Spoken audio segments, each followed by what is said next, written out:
Tonight, we explore the life and revolutionary ideas of Nicolaus Copernicus, the astronomer who changed humanity's understanding of the universe. By challenging the long-held belief that the Earth was the centre of the cosmos, Copernicus set in motion a scientific revolution that forever altered the course of astronomy and science.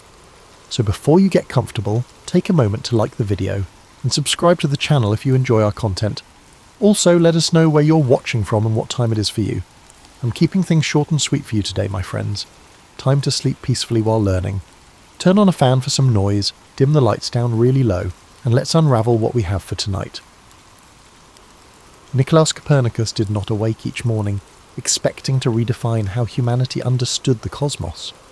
In his youth, he was a quiet observer of everyday trade, civic gossip, and the slow turn of seasons along the Vistula River. Born in 1473 in Turin, he lived in a land humming with activity, bustling markets, occasional outbreaks of illness, and whispers of new maps from distant seas. He absorbed all of it without making grand claims or seeking quick fame. His father, a merchant of modest means, died when Copernicus was still a child. This loss shifted the boy's path, placing him under the care of his uncle, Lucas Watson Rhodes, a bishop with strong ambitions for his nephew. But it was not a cosy arrangement free from pressure. In 15th century Europe, family alliances mingled with church roles. Watson Rhodes made sure Nicolaus gained a broad education, perhaps believing that a well-schooled clergyman could serve both faith and practical politics. By his late teens, Copernicus studied at the University of Krakow, a lively centre of scholarship. The city's streets teemed with visiting merchants who told of copper mines and foreign trade routes. Professors taught geometry side by side with astrology, half-lost Greek texts and careful reflections on the cosmos. Nicolaus listened eagerly. He devoured ideas about celestial spheres and puzzling planetary orbits, tucking them away while also training in law and medicine. As a student, he displayed no wild rebellion. Instead, he showed a quiet thirst for evidence. If a notion seemed inconsistent, such as the accepted idea that the sun spun around Earth, he filed it under needs more thought. Beyond the lecture halls, Copernicus encountered a swirl of travelling scholars. Some boasted credentials from Italy or distant corners of the Holy Roman Empire. They debated the relative positions of stars, whether Mercury followed a perplexing path, and if ancient astronomers might have overlooked simpler interpretations. Many dismissed alternatives outright, clinging to the comfort of tradition. But Copernicus felt a tug toward re-examination. Observing the sky with primitive instruments, he noted patterns that didn't align perfectly with existing models. He completed his basic studies in Krakow, then ventured beyond Poland's borders. Italy beckoned, with universities in Bologna and Padua promising more specialised knowledge. There, he immersed himself in the revival of Greek and Roman thought. He pored over manuscripts in dimly lit libraries, fascinated by calculations from centuries past. He also studied canon law, fulfilling family expectations that he build a solid ecclesiastical career. But when evenings came, he would slip outside and look heavenward, measuring angles between stars or charting planetary positions. Each observation hinted that Earth might be in motion, though he dared not announce such a claim prematurely. Although Copernicus was devout and respectful of the Church's authority, he had a careful mind. He saw how theological and political forces shaped knowledge. If a new idea threatened established beliefs, it might be scorned before it was tested. He acquired the skill of patience. Gradually, he compiled observations. He refined calculations taken from Greek sources, then combined them with modern star charts. Quietly, the shape of a new model emerged: Earth, in motion around a sun that commanded the centre of the system. Yet even these thoughts were incomplete. He lacked perfect instruments and recognised that the mathematics required further refinement. By the time he returned to his homeland to serve as a canon at Frombork Cathedral, Copernicus had developed an approach that blended caution with an innovation. In Frombork, he managed administrative tasks, financial matters, and community disputes, skills that gave him a grounding in practical life. Still, late at night, he observed the skies through tiny windows in the tower. Using rudimentary tools, he tested angles, compared them with references, and revised his growing manuscript. Few neighbours knew the depth of his curiosity. He did not proclaim that the earth moved, or that centuries of teaching were flawed. Instead, he continued to gather data, revise charts, and refine his emerging theory. He weighed the risk. To challenge the geocentric worldview was to question scriptural interpretations, academic tradition, and the power structures that shaped them. But the puzzle of planetary movement drew him forward, urging him toward a more convincing explanation. By the dawn of a new century, Copernicus's notebooks were rich with diagrams that contradicted accepted dogma. The seeds of a revolution were sown, even if they still rested in unspoken form, in the mind of a humble canon quietly scribbling in a remote corner of Europe. In secret letters to close colleagues, he hinted at his suspicions but held back his conclusions. By the early 16th century, Frombork was more than a spot on the Baltic coast. Its cathedral, perched above windswept waters, housed Copernicus in his role as canon. Here, he balanced church governance with private questions about planetary motion. Though smaller than Krakow or Bologna, Frombork offered something precious, quiet, steady hours for research. Europe was tense with talk of religious reform. Rumours of upheaval swept through ports, reaching Frombork in whispered fragments. Copernicus saw the risks of challenging official doctrine. If he declared Earth's movement, he might face condemnation. So, he worked cautiously, measuring the sky with simple instruments each night. His notes revealed that the sun, not Earth, likely held the centre. During the day, he managed church finances and mediated local problems. Officials admired his precision and calm. When currency troubles arose, he designed measures to stabilise coinage, bolstering his reputation as a logical thinker. Such behaviour helped mask his radical astronomy. The more respect he garnered for practical solutions, the safer he felt exploring unorthodox ideas in private. Still, he remained torn. In an age where the church shaped much of scientific understanding, proposing a heliocentric system was risky. Scripture seemed to confirm Earth's central place. Copernicus grasped that mathematical evidence alone might not sway those who believed questioning geocentrism was akin to heresy. He exchanged guarded letters with scholars, sharing parts of his data but rarely revealing the full extent of his model. Frombork's quiet aided his patience. He tracked planetary paths across months and years. Errors in existing models grew too large to ignore. The orbits, once force-fit to Ptolemy's system, made sense when the sun sat in the middle. Copernicus refined these insights in drafts he showed only to trusted friends. He feared the backlash if word spread prematurely. Meanwhile, the Reformation simmered in Europe. People questioned church authority on many fronts. The old structures were weakening.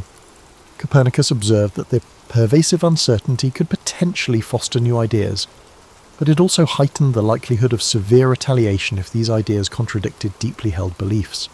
He watched how daring thinkers risked exile or worse, yet some found pockets of support, suggesting that a revolution in astronomy might eventually find acceptance.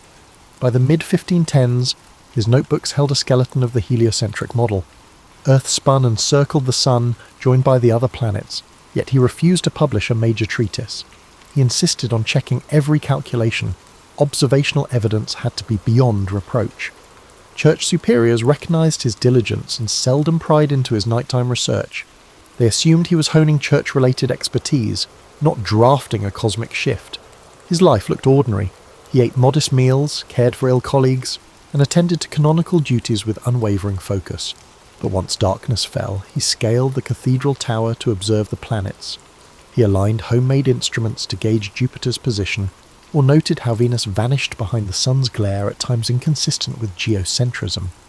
In the hush of the tower, he felt the weight of discovery, tempered by the knowledge that revealing it too soon could endanger him.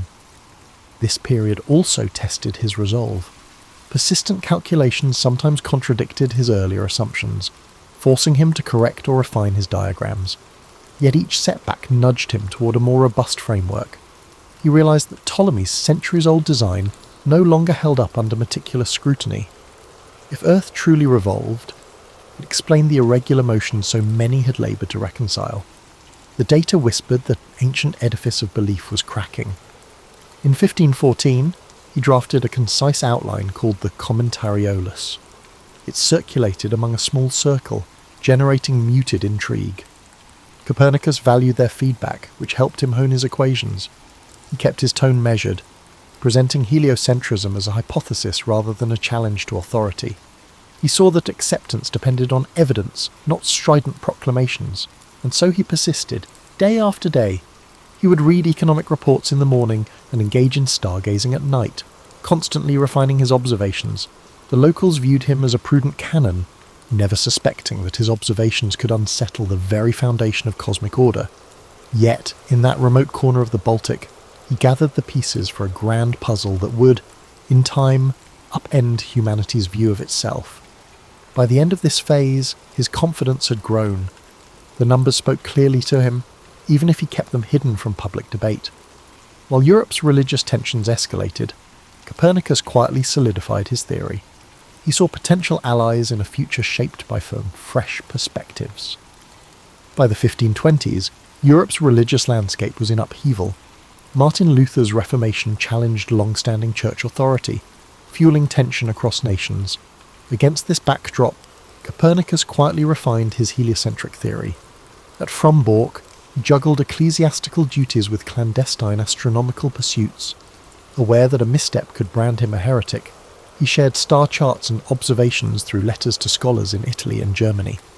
Although some recognised that Ptolemaic geocentrism seemed forced, open endorsement of Earth's motion was risky. Copernicus tested each new data point, measuring planetary positions with homemade instruments.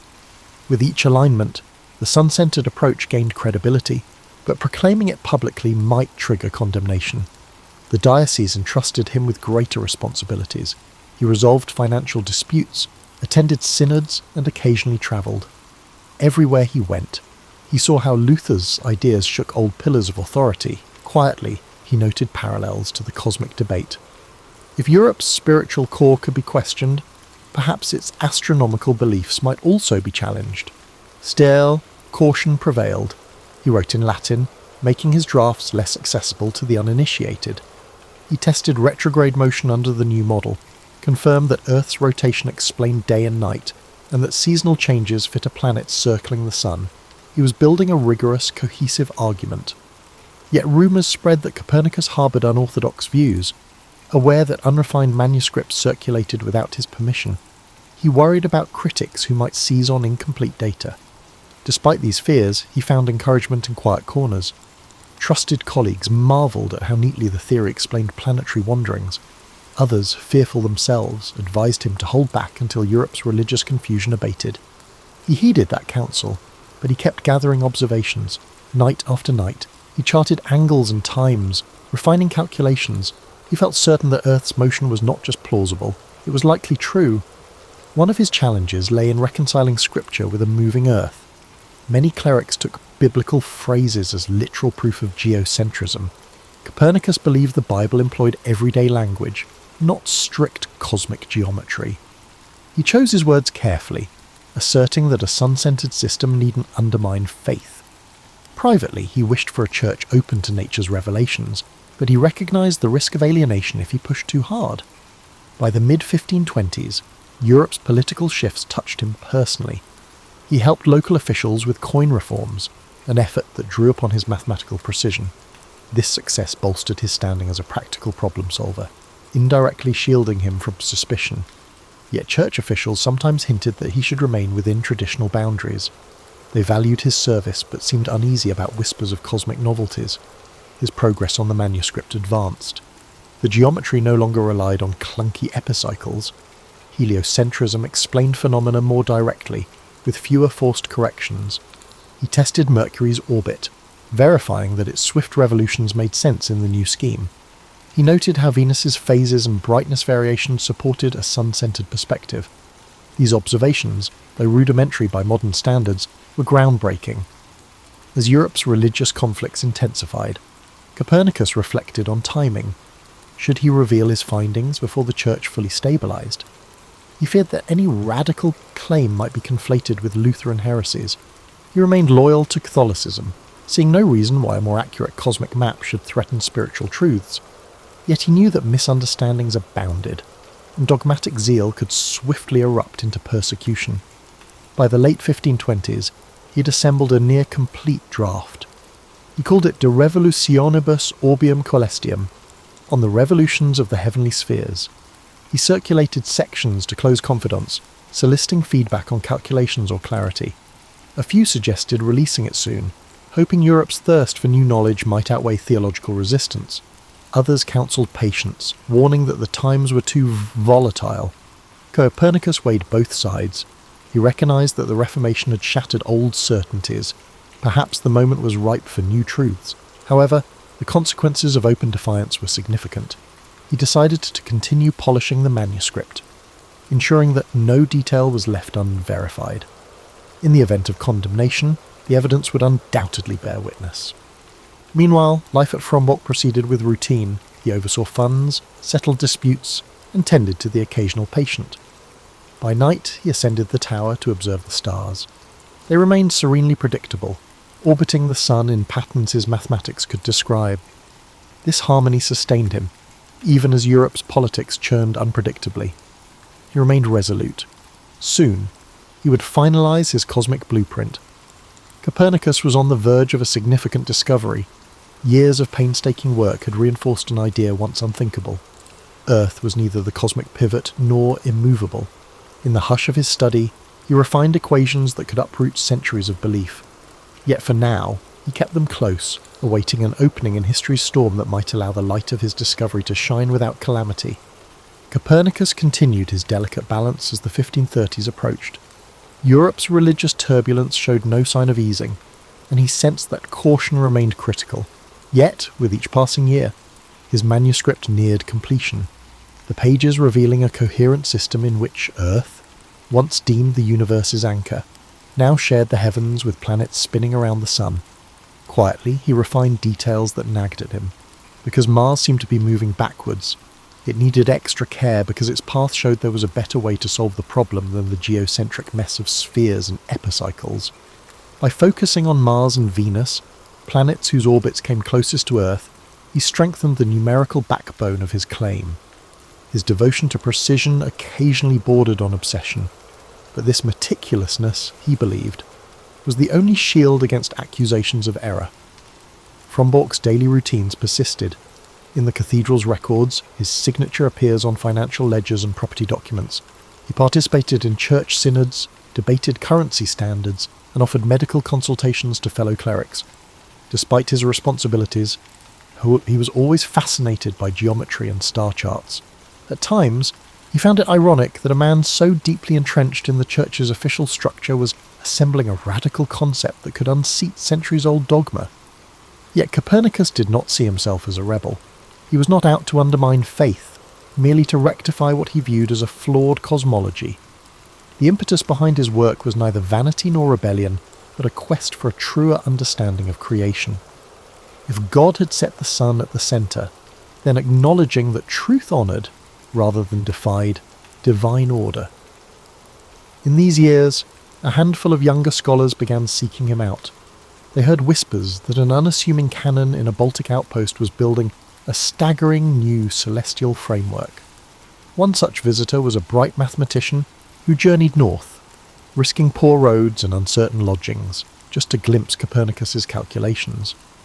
Though the older man was reserved, he recognised genuine curiosity in these guests, and sometimes shared glimpses of his evolving model.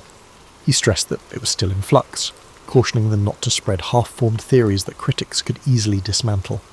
Occasionally, word of Copernicus's ideas made its way to academics in larger cities.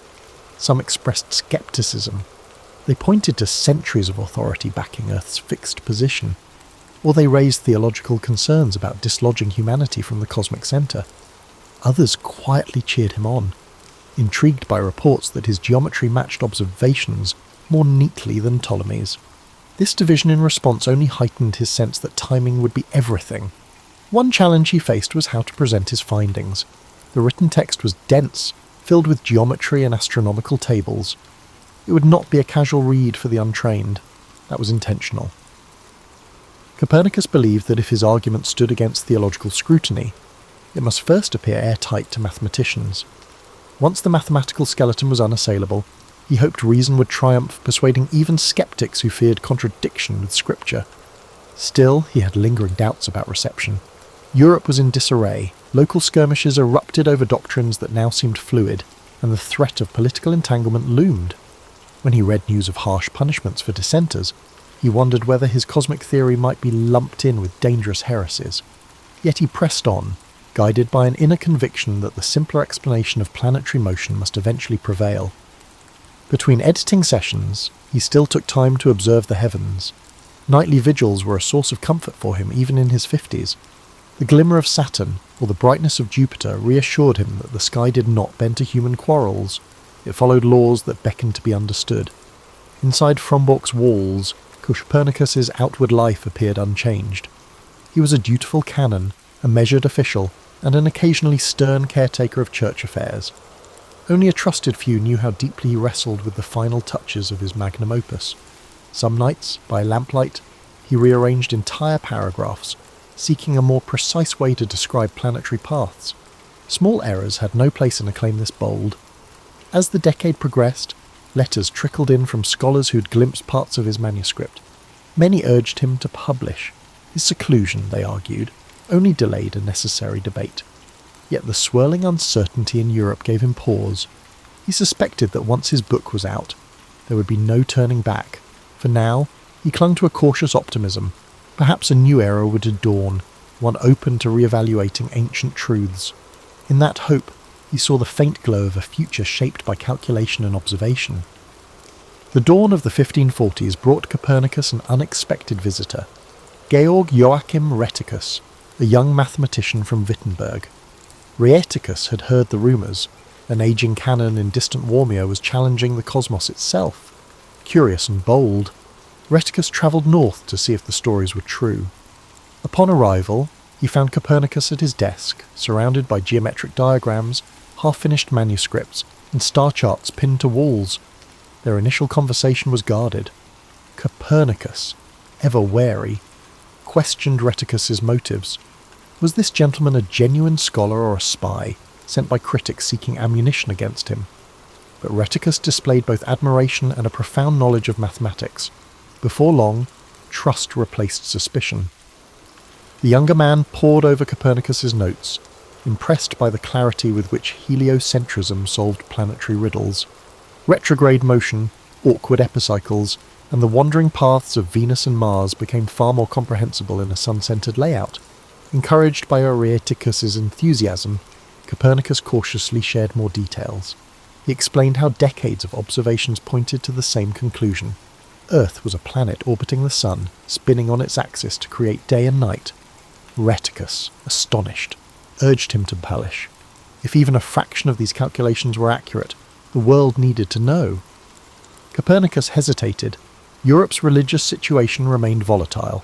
One misinterpretation of his work could see him branded a heretic. Still, Rheticus persisted. He offered to write a preliminary treatise showcasing the core arguments, a trial balloon to gauge reaction. Copernicus consented, handing over relevant tables and diagrams. Rheticus composed the Narratio Prima, describing heliocentrism in readable form. Circulated in scholarly circles, it sparked a mix of curiosity, praise, and alarm. Some lauded the elegant math, others bristled at dethroning Earth. The Church kept silent for the moment, perhaps not fully grasping the implications or too busy handling other controversies. Buoyed by the reaction, Rheticus urged Copernicus to finalise De Revolutionibus. He argued that reason and observation were on their side. If the book laid out each calculation thoroughly, it could withstand even hostile scrutiny. In private, Copernicus felt he was facing a pivotal moment. He had dedicated most of his adult life to this theory. If he died with the manuscript unpublished, all that effort might fade into obscurity, yet to publish was to risk condemnation. Even as he wrestled with these choices, life in Frombork marched forward. He oversaw church revenues, patched up administrative loopholes, and sometimes practiced medicine for local residents. Rheticus stayed for months, assisting with computations and clarifying textual passages. Their collaboration proved fruitful. Where Copernicus's Latin explanations felt dense, Rheticus suggested simpler wording. Where Rheticus hurried, Copernicus insisted on double-checking each figure. In time, the manuscript became more coherent and approachable. Rumours of this partnership spread, and some scholars travelled north to witness the synergy. They debated planetary speeds and elliptical hints. Though neither man realised it fully at the time, their exchange of ideas foreshadowed future scientific endeavours where collaboration would push boundaries of knowledge. Yet the clouds of doubt hovered. Not everyone was ready for a world lacking Earth's cosmic privilege. Meanwhile, Copernicus received letters from distant colleagues warning him of potential backlash.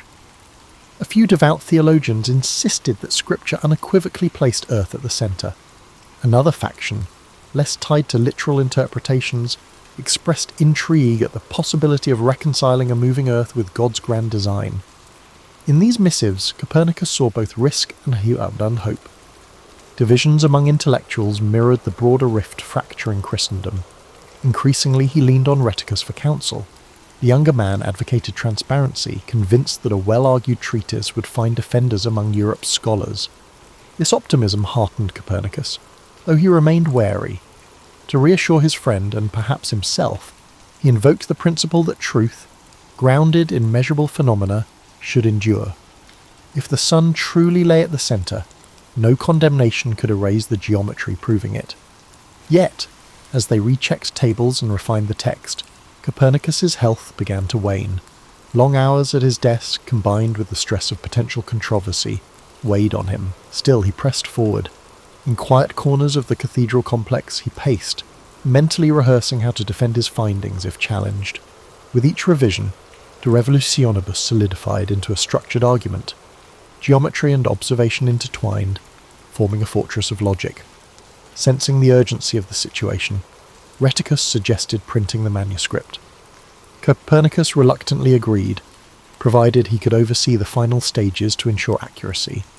He wanted no sensationalism, no grandstanding. The data would provide sufficient evidence. A moving Earth wasn't just an opinion, it was a conclusion drawn from decades of meticulous inquiry. By the early 1540s, Copernicus was on the verge of publication. The quiet scholar who once hid his notes now inched toward revealing them. Europe might recoil or rejoice, he could not predict. But with Rheticus at his side, he felt less alone. The momentum was unstoppable. A swirl of ink-stained pages, fresh calculations, and cautious excitement gathered force. Soon, the world would learn of a cosmic shift that carried as much poetic wonder as it did sober mathematics. By 1542, Copernicus's manuscript was nearly ready for the printer, yet he fretted over every line. Even after Rheticus departed from Frombork to handle affairs elsewhere, they continued exchanging letters. The younger scholar reported progress in securing a printing arrangement in Nuremberg, a city known for scholarly works. Although pleased, Copernicus also felt a pang of anxiety. Handing his life's labour to a printer meant relinquishing control over its reception. He braced himself for potential fallout. Whispers among clerics suggested that a harsh reaction could come from those who read the Bible's celestial references as literal scientific statements. And yet, the same hush also contained flickers of curiosity. Many churchmen with an interest in astronomy had privately acknowledged that the intricacies of Ptolemaic astronomy challenged their credibility. Perhaps, in time, a new system, if persuasively presented, might find acceptance.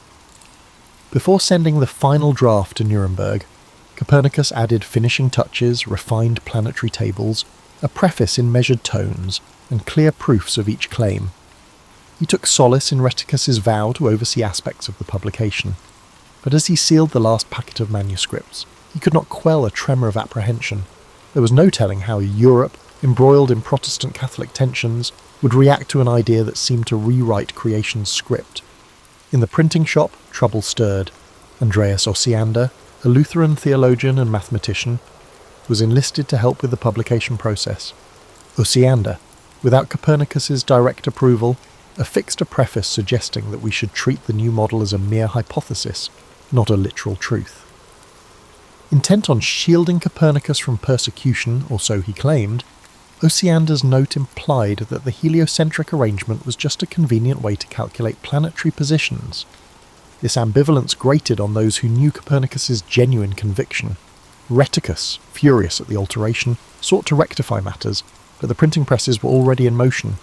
Copies of De Revolutionibus Orbium Coelestium rolled out, some with Osiander's unauthorized preface front and centre. When word of this reached Copernicus in Frombork, he was too ill to mount a vigorous protest. Age and sickness had caught up with him. Friends noted that his once methodical pace of life now faltered, as he confronted persistent fatigue and bouts of confusion. Still, his resolve did not break. He had done what he set out to do, placed the Earth in motion and the Sun in the centre, with rigorous math to back it. In spirit, he rejected Osiander's suggestion that it was mere theory. For Copernicus, careful observation and calculation had laid bare the architecture of the cosmos. His only regret was losing a measure of control over how the public first encountered his opus. As the printed volumes began their slow dissemination across Europe, the initial response was muted. Many readers found the text too dense to pass quickly. Some scholars examined the tables and geometry, intrigued but unsure if they dared endorse such a radical viewpoint. Others dismissed it out turmoil, citing scriptural or philosophical objections. Church officials, preoccupied with stamping out Protestant heresies, did not immediately focus on the treatise.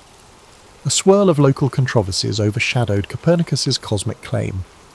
Meanwhile, in the hushed rooms of monastic libraries, a few inquisitive minds turned the pages with dawning realization. The logic was compelling. No matter how one tried to preserve geocentrism, the math kept pointing back to a sun-centered system. That a canon of the Church had authored such a text baffled some and inspired others. Indeed, whispers circulated that if a Catholic cleric could advocate a moving Earth, perhaps the lines dividing faith and inquiry weren't as absolute as many believed. Back in Frombork, Copernicus's condition deteriorated.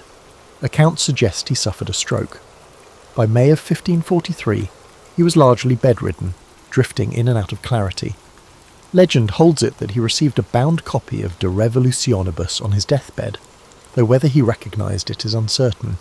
Some say he opened it, saw the printed diagrams, and smiled faintly. Others claim he was barely conscious. The truth is lost in the haze of final hours. What remains certain is that he passed away soon after the book appeared. His life's work, once guarded in secret manuscripts, now circulated beyond his small domain. The seeds of revolution were in place, poised to challenge intellectual assumptions for generations to come. Like a spark igniting a distant fuse, De Revolutionibus would not detonate instantly, but it carried a flame that would burn steadily through halls of learning. In those last days, Copernicus's name was not yet legendary. Few grasped the enormity of the events that had unfolded, but in that small cathedral town, an exhausted scholar had released into the world an idea both stark and beautiful, that Earth itself was but one traveller in a grand cosmic dance. And though his eyes closed before the storm broke, the echo of his insight would ripple onward, bridging ages of darkness and light. After Copernicus's passing, his book lingered in relative obscurity. In the year 1543, religious controversies in Europe overshadowed a treatise on planetary motions. Many copies of De Revolutionibus ended up in university libraries, occasionally browsed by curious readers but not instantly hailed as a landmark. The pace of change in astronomy proved slower than myth might suggest, yet word of a new cosmic theory spread across scholarly circles. Mathematicians and astronomers who tested Copernicus's geometry found it persuasive. Some disliked Osiander's preface, recognizing that Copernicus himself viewed the subject as more than a mere computational tool. Others felt uneasy endorsing a concept that could provoke church censure. Even so, the heliocentric proposition, once unthinkable, steadily gained attention. People wondered, if centuries of geocentrism had been mistaken, what else might we be wrong about? In the decades that followed, defenders of the Copernican system refined his work. Errors or approximations in planetary tables were corrected, often with better instruments than Copernicus had possessed. Young astronomers who never met him still found guidance in his pages. Building on the foundation he left behind, a handful of them wrote treatises supporting the heliocentric view, adding incremental proof with each fresh observation. Opposition, however, was not trivial. Traditionalists saw Copernicus's ideas as an affront to human dignity. If Earth spun through space, how did that align with the divinely ordained centre? Dogmatic interpretations of Scripture hardened, and some influential theologians declared the new system unscriptural. In certain academic halls, supporters of Copernicus sparred with conservative voices who refused to surrender the old model. Quietly, a battle of paradigms began. One figure who championed Copernicus's heliocentrism was Galileo Galilei, born more than 20 years before Copernicus died. Galileo's telescopic observations decades later provided striking evidence: the phases of Venus, the moons of Jupiter, and the sunspots that shifted daily. Though Galileo's story would unfold in its own tumultuous way, he traced a lineage back to Copernicus. Galileo might never have defied convention by pointing his lens skyward in the absence of that earlier text. Despite Galileo's eventual condemnation, Copernicus's seeds continued to sprout. Johannes Kepler, another giant of astronomy, built on Copernican principles to demonstrate elliptical orbits. Those elliptical refinements improved predictions beyond Copernicus's original data. Each subsequent advance validated the notion that the Earth travelled around the Sun. Newton's physics would later bind it all together, showing how gravity governed these celestial dances, weaving Copernicus's revolution into the broader tapestry of scientific law. As these luminaries pushed the limits of astronomy, Copernicus's name gradually gained a venerable glow. Scholars looked back on his cautious approach and saw wisdom. He had predicted resistance, recognized the perils of an epoch riven by religious strife, and still managed to publish an audacious claim.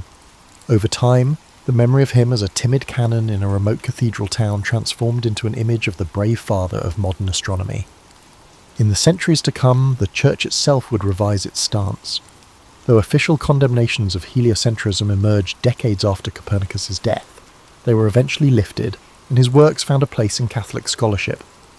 That shift was neither swift nor simple, but it underscored how even massive institutions could adapt to new evidence, given enough time and debate. Legends about Copernicus blossomed. Some painted him as an unacknowledged rebel, others as a devout servant of the Church who happened upon a startling truth. The reality was more nuanced.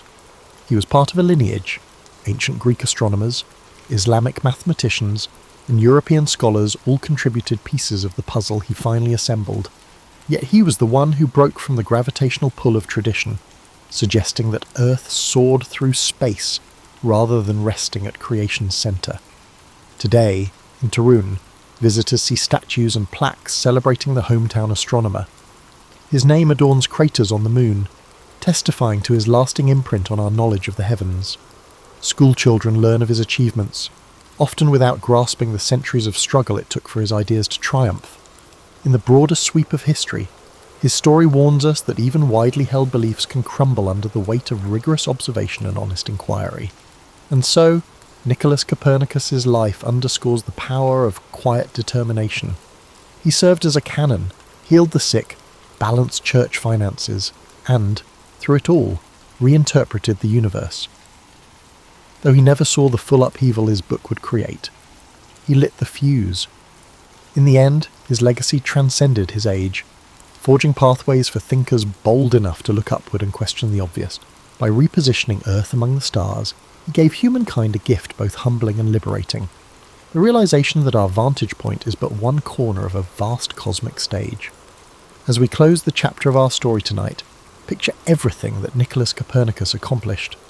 We as humans are capable of achieving anything that we put our mind to, which for me is to sleep soon, no pun intended. So, if there's still some of you that are still struggling to sleep, don't worry. We have many more topics placed here to help you achieve that rest that you need for the next day. Sleep well, my friends, and good night. When people today imagine King Arthur, they often picture a gleaming throne room in a fairy tale castle. Yet the earliest roots of the legend trace to a far grittier era, sub-Roman Britain, roughly the 5th or 6th century. The Roman legions had withdrawn, leaving behind roads, ruins of villas, and a power vacuum that invited waves of Saxon incursions. Into this turmoil stepped local warlords, tribal chieftains, and self-styled kings who fought to protect fragmented territories. If a historical Arthur existed, he likely emerged from this violent mosaic of clan rivalries and shifting alliances. In the centuries after Rome's departure, Britain lacked a unifying government. Pockets of Romano-British aristocrats clung to vestiges of imperial culture. Fortified hilltops bristled with wooden palisades, inhabited by leaders who tried to hold on to what remained of civilized trade and technology. Meanwhile, coastal regions faced constant raids from across the North Sea. Archaeological evidence, such as the ruins of Tintagel in Cornwall, hints at a region influenced by the Mediterranean goods even while local power struggles raged. Amid these unsettled conditions, a figure sometimes identified as Arthur may have gained a following by leading successful defensive campaigns.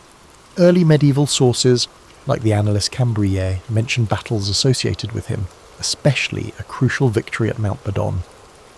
Yet the historical record is thin, names get jumbled, timelines blur, and Arthur may have originally been a title, not a personal name. What survived from this period were oral traditions among Celts, who revered warrior heroes capable of uniting fractious tribes.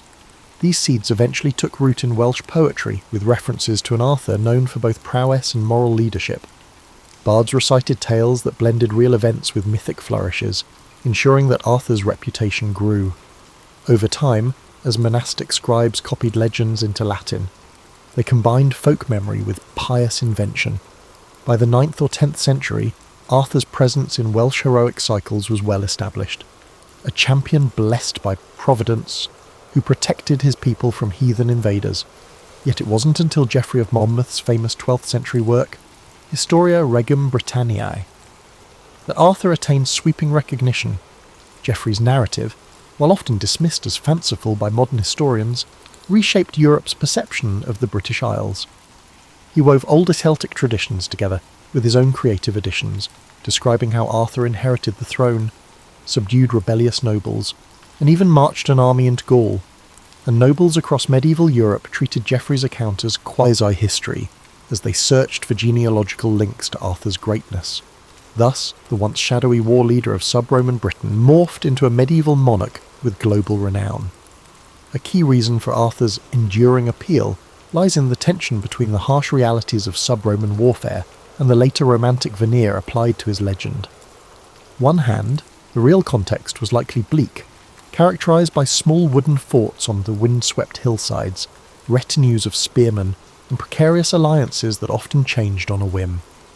On the other, Arthur's story evolved into an ideal of chivalry, complete with jousts, castle halls, and elaborate courtly love.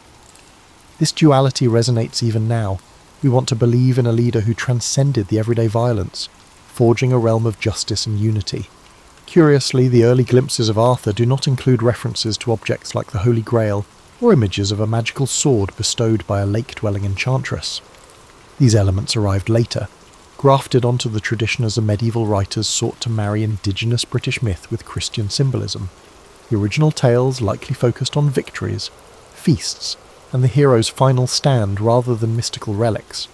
The deeper spiritual dimension, emphasizing moral quests and the search for divine grace, would come with the romances penned in subsequent centuries. Still, one thread remains consistent. Arthur is portrayed as a unifier who rallied disparate peoples. Britain's western regions, from Wales to Cornwall, claimed him as their champion. Even the name Arthur suggests resonance with the Welsh word for bear, a totemic animal symbolising strength. As Saxon influence spread, nostalgia for a time when the Britons had a heroic protector grew. Oral storytellers carried that longing forward, layering each retelling with new wonders. Thus, the stage was set for King Arthur to emerge as both a mirror for the past and a beacon for the future.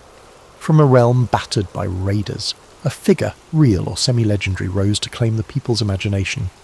Long before Camelot became the shining castle of romances, there was likely a rough wooden hall on a rainy British hilltop where a leader called Arthur once rallied his men.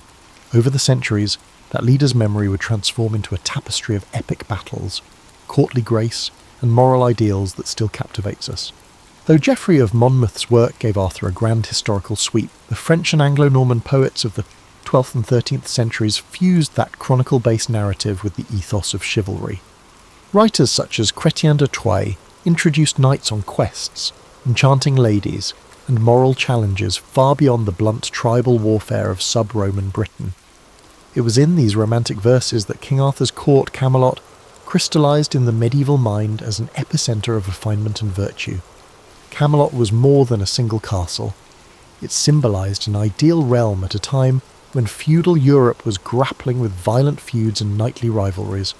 Within Arthur's kingdom, courtesy and valour reigned supreme, anchored by the notion that knights should uphold justice, protect the weak, and respect the sovereignty of the church.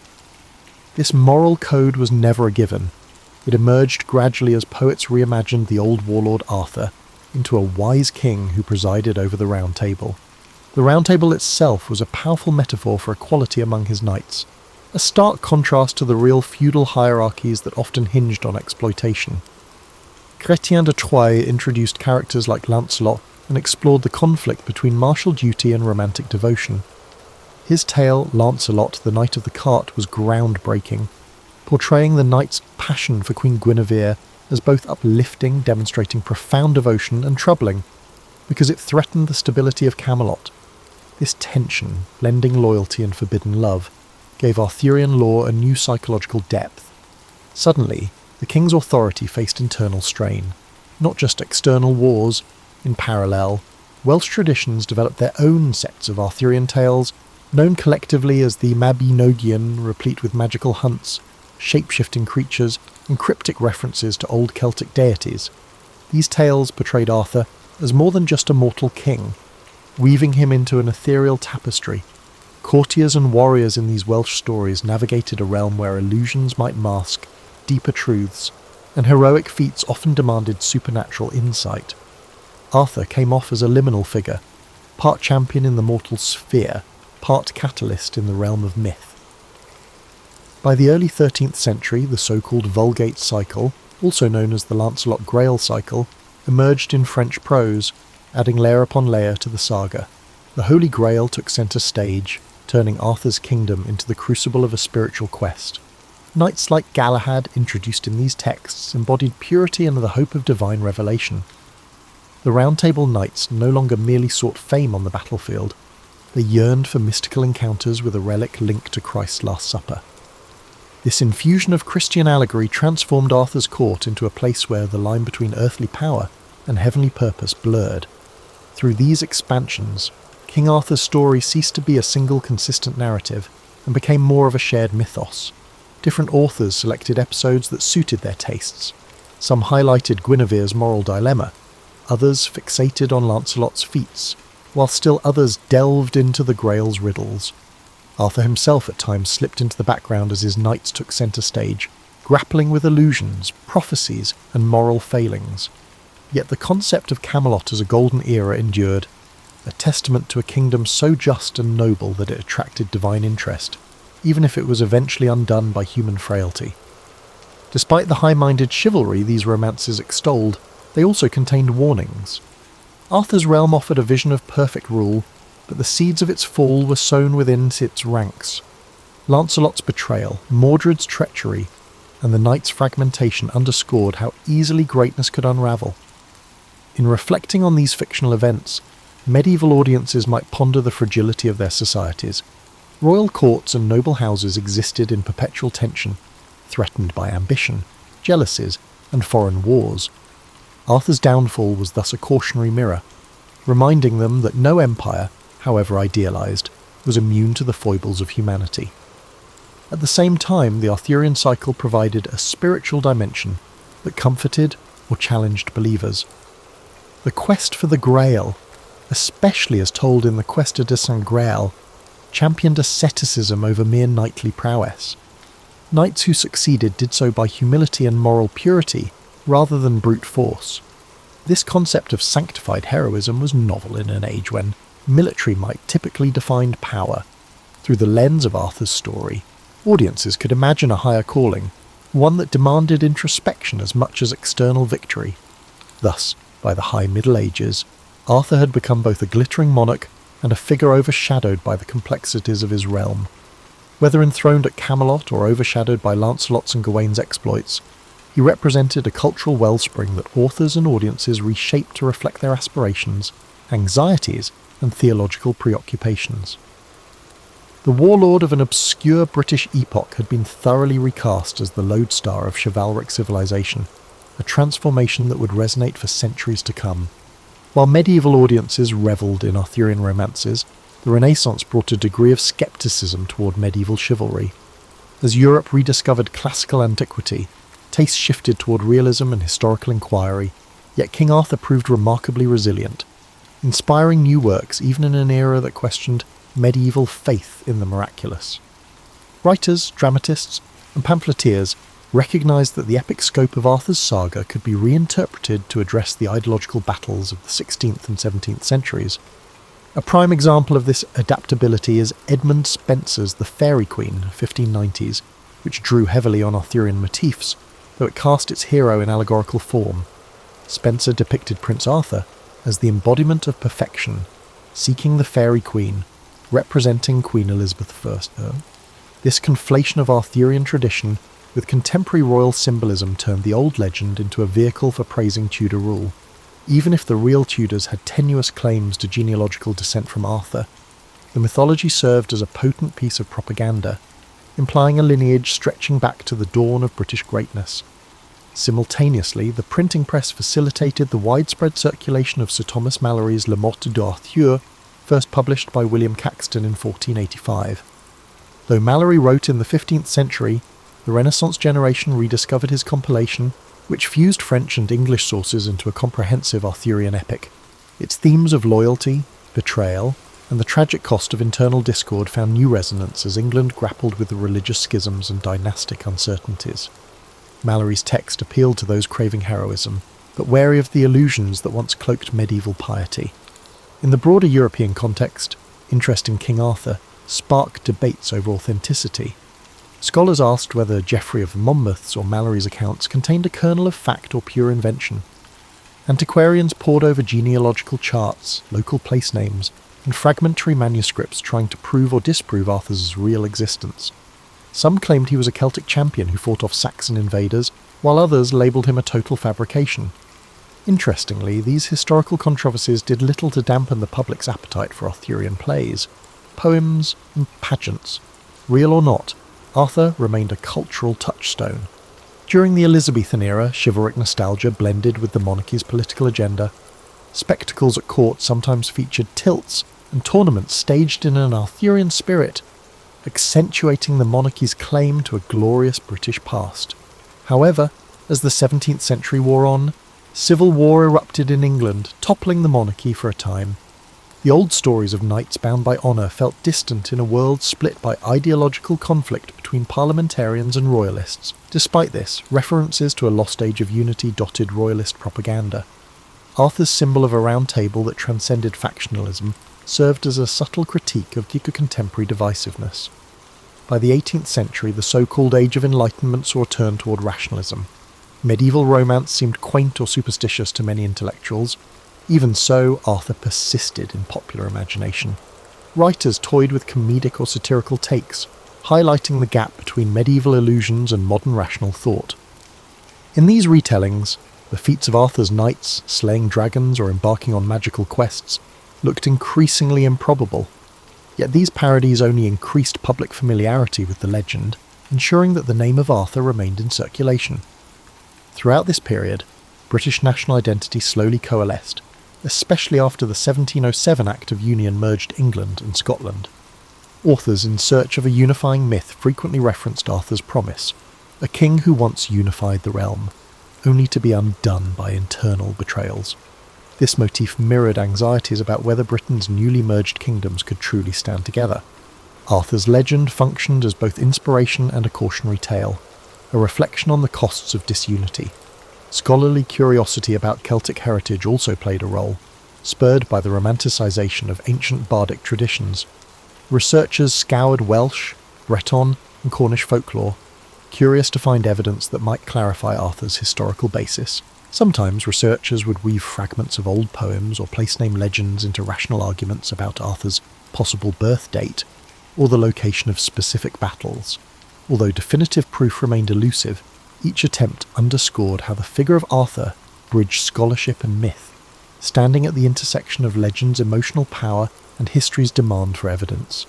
Thus, between the Renaissance and the Enlightenment, King Arthur was never a static figure.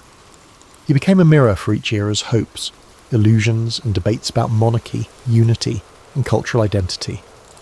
Whether cast as a courtly knight, a symbolic ancestor of present rulers, or a relic of superstition, Arthur retained the ability to inspire, provoke, and challenge. By the dawn of the Romantic era, he was poised for yet another grand revival, this time in poetry and the emerging novel form, ensuring his endurance for centuries to come. The Romantic movement of the late 18th and early 19th centuries embraced medievalism with gusto, seeking inspiration in distant ages perceived as more authentic and emotionally resonant. King Arthur's lore fit perfectly into this artistic wave. Writers such as Sir Walter Scott wove chivalric elements into historical novels, while lesser-known poets invoked Arthurian motifs to evoke the sublime and the melancholic. Crucially, this period saw a reimagining of the Arthurian legend, not just as a national myth, but as a repository of human longing and natural wonder. The Romantics valorized medieval ruins, folk ballads, and the sense that modern industrial society had lost contact with deeper truths. In this context, Arthur's court represented a realm where honour and beauty reigned, untainted by mechanized progress. Landscapes, misty moors, ancient stone circles, hidden lakes, acquired near mystical qualities, frequently associated with tales of Arthur's final departure for the Isle of Avalon. Paintings of the era depicting Guinevere or the Lady of Shalott combined lush colour and a dreamy atmosphere to create a longing for an irretrievable past. Perhaps the most significant revivalist during the Victorian age was Alfred. Lord Tennyson, whose Idylls of the King, published between 1859 and 1885, cast Arthur as a moral exemplar struggling against the corruption within his realm. Tennyson's verse soared with idealism yet carried an undercurrent of disillusion. In his hands, Camelot became a metaphor for Victorian Britain's aspirations, empire, technology, and moral righteousness, while the knight's failures reflected the era's anxieties about hypocrisy and social decay. The story of Lancelot and Guinevere became a tragic testament to human vulnerability, overshadowing the earlier illusions of gallantry. Tennyson's work was no mere literary exercise. It shaped Victorian cultural consciousness. Stained glass windows, tapestries, and even Artois-Haman architectural motifs sprang up in wealthy homes and public buildings, all referencing Arthurian scenes. Critics lauded Tennyson for elevating the legend to a moral epic, while detractors argued that he sanitized the more raw or ambiguous aspects. Nonetheless, Idylls of the King remained wildly popular, reinforcing the notion that Arthur's tale offered moral guidance for a modern age. Even Queen Victoria reportedly admired Tennyson's interpretation, seeing in Arthur's struggle a reflection of her desire to maintain moral authority in a changing world.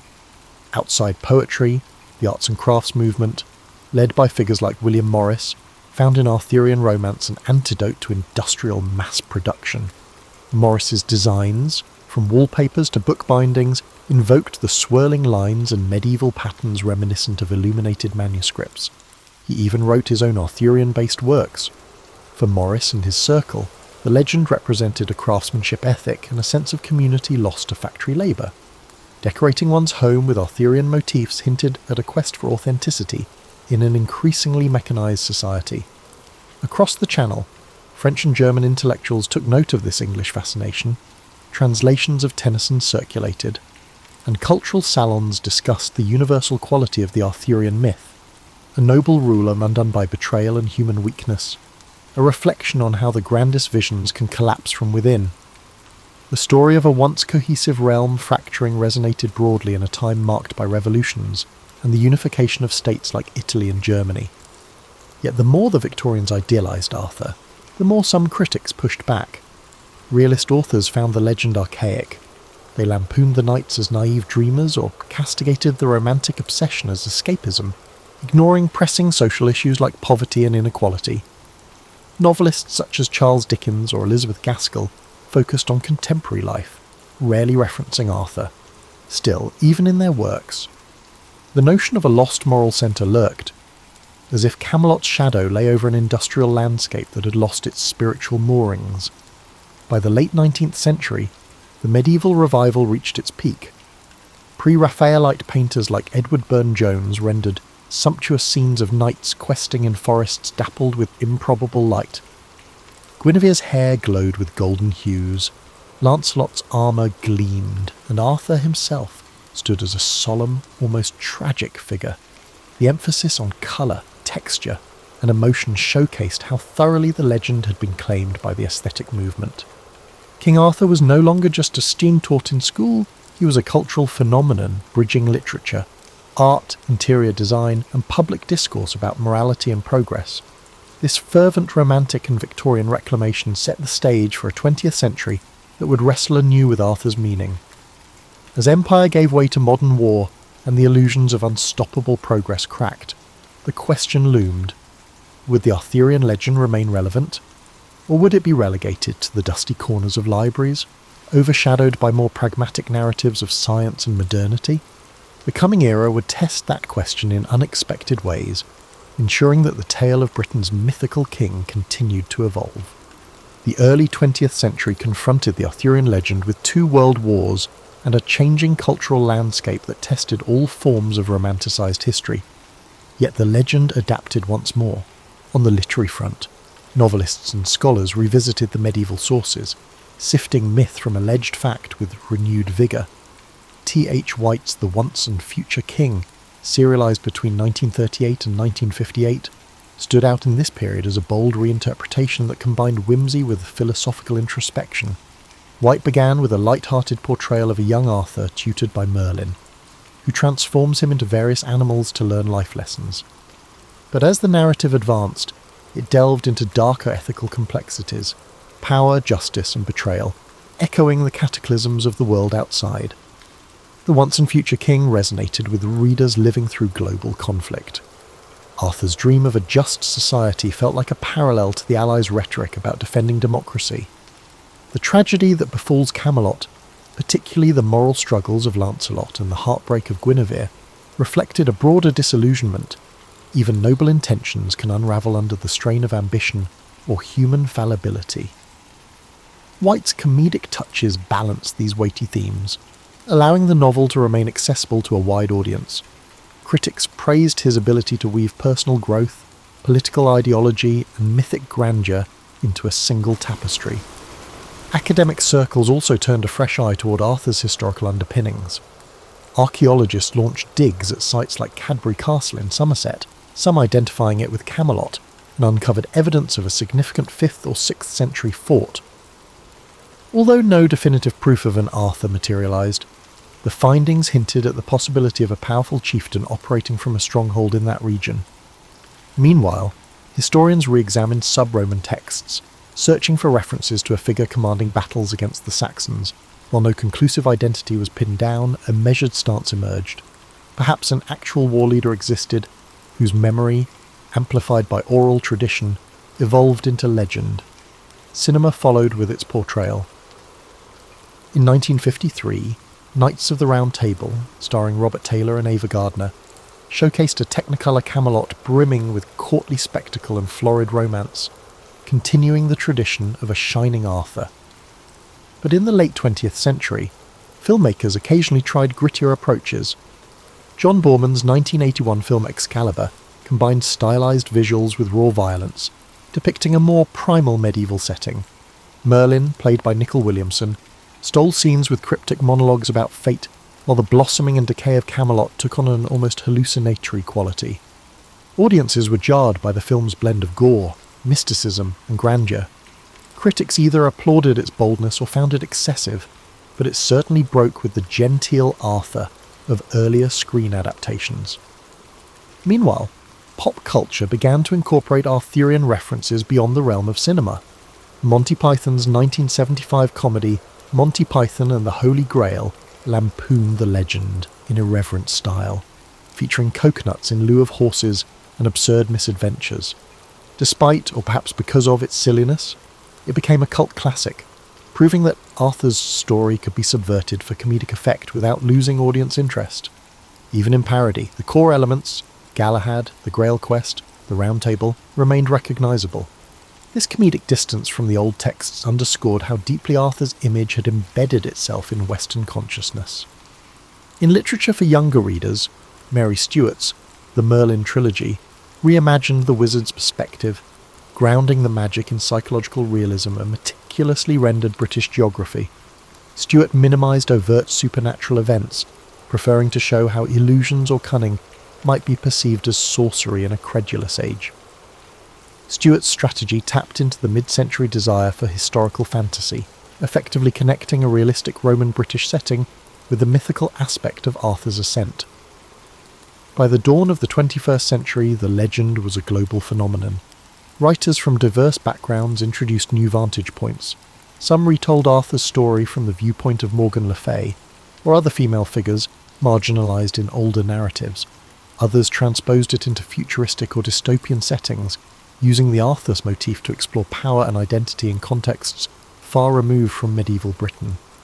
Thus, King Arthur's world became a mirror for contemporary concerns, reaffirming the legend's agility.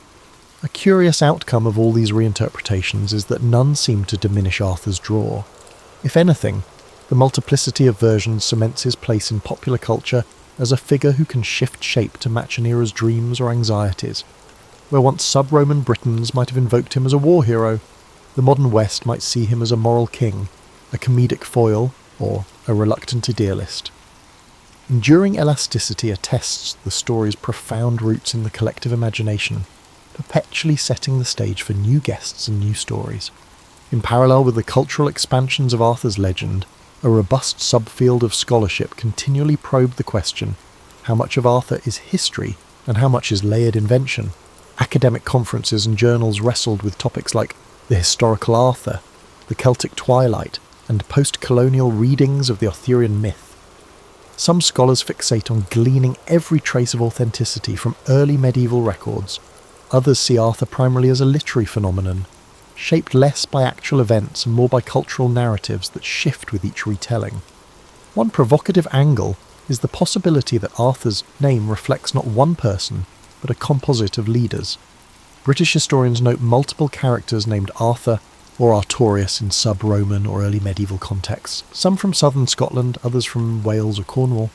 Each might have contributed pieces to the mosaic that later generations unified into a single legendary king. The idea of a collective memory forging one iconic hero is hardly unique to Arthurian lore. Many cultures craft similar symbols to rally identity. If Arthur was indeed a tapestry of warlords, that might explain the scattered battles assigned to him across wide geographic swathes. Another line of research examines the political uses of Arthur.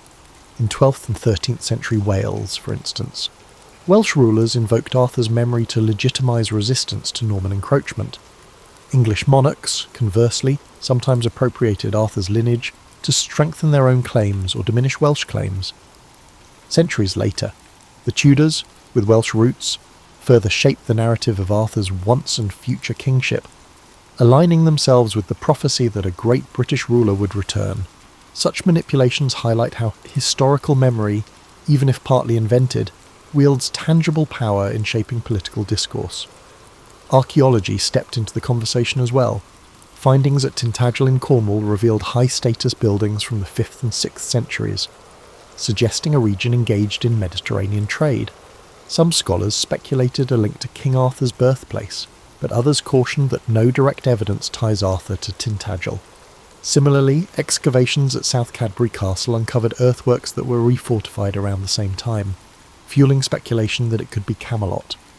Yet conclusive proof remains elusive. Even if sub-Roman warlords inhabited these sites, linking them specifically to Arthur often leans on inference or local lore. Still, these discoveries add texture to the environment from which an Arthur-like figure could have emerged. Hill forts bustling with trade goods, imposing ramparts, and fleeting glimpses of renewed local power. As for the Holy Grail, scholars trace its introduction to literary creativity rather than any early Celtic tradition. The Grail's first mention appears in Chrétien de Troyes' 12th century French romance. Over subsequent centuries, writers redefined it variously as a dish, a chalice, or a holy relic. By Malory's era it symbolised divine grace. Though evocative, it likely has no root in actual sub-Roman Britain. Yet ironically, the Grail quest would become one of Arthur's best-known storylines, showing again how later imaginings overshadow any original kernel. The final element often dissected by historians is the notion of Arthur's final battle at Camlan and his supposed immortality. Tales insists he didn't die but journeyed to Avalon, awaiting the time to return and save his people. This motif of the sleeping hero resonates in multiple mythologies, from Finnish to Balkan, where a legendary champion slumbers in a secret realm, ready to defend the land in its hour of greatest need. If Arthur's earliest known mentions already included an ambiguous death, it might indicate a broader mythic pattern. Cultures often prefer that their great heroes linger, promising cyclical renewal. Contemporary scholarship then juggles these layers: the possible sub-Roman commander, the medieval expansions, the Victorian romanticisation, and the modern reinterpretations. If a purely factual Arthur existed, it remains overshadowed by centuries of imaginative flourish. Yet the continued scholarly debate underscores that the legend's essence is not about verifying a single historical biography. Instead, it's about the interplay between memory, identity, and creativity. Each era projects its questions and values onto Arthur, gleaning new answers from the same set of age-old motifs. Within this dialogue lies a paradox. While we yearn to know the real Arthur, it's the transformations of his story that keep him relevant. The search for authenticity endures, but so does the tradition of rewriting him, ensuring that every generation finds its reflection in Camelot's mirror. That dual dynamic, archaeological hunts for evidence alongside fresh literary spins, continues to enrich Arthur's mystique, bridging academic rigour and imaginative flight. Today, King Arthur stands as a cultural mainstay, simultaneously ancient and ever-evolving. From glimmering blockbusters to niche historical novels, he resonates with modern audiences for reasons that extend far beyond medieval romance. Why does he endure? Perhaps because the Arthurian legend, at its core, addresses universal yearnings, the dream of a just society, the pain of betrayal by those closest to us, and the hope that even in times of darkness, a champion might arise or return. In the realm of pop culture, Arthur's story reappears in myriad forms. Television series recast Camelot as a gritty drama or comedic parody. Role-playing games include knights and wizards referencing Arthurian tropes. Even science fiction riffs on the motif, depicting cosmic quests for futuristic grails. Each adaptation tweaks the formula, exalting or subverting the Round Table, focusing on Arthur's naive optimism or Merlin's ambiguous counsel. The legend's adaptability seems limitless, thriving precisely because it does not lock itself into a single vantage point. Moreover, modern creators often place greater emphasis on peripheral characters. Guinevere's perspective, once overshadowed by Lancelot and Arthur, now emerges in retellings that highlight her agency. Morgan Le Fay, long pigeonholed as a seductive antagonist, gains complexity as a powerful sorceress shaped by a political marginalisation. Knights like Gawain or Tristan star in spin-off narratives that delve into their motivations, trials, and moral failings. This expansion underscores an inclusive trend in storytelling. The supporting cast can hold as much intrigue as the central hero, adding depth and nuance. Another dimension is how Arthur's ethos intersects with contemporary debates on leadership and ethics. The Round Table has been cited in discussions about participatory decision-making, corporate governance, and community leadership. People often pose questions such as, how can we ensure honesty and loyalty in organisations? Or, what if our boardroom resembled a round table where every voice is equal? The metaphor of Camelot's unity haunts these dialogues, reminding us that ideals are fragile and require constant vigilance against corruption. Even a figure as iconic as Arthur cannot sustain a just kingdom alone if the underlying structures give way to jealousy and power struggles.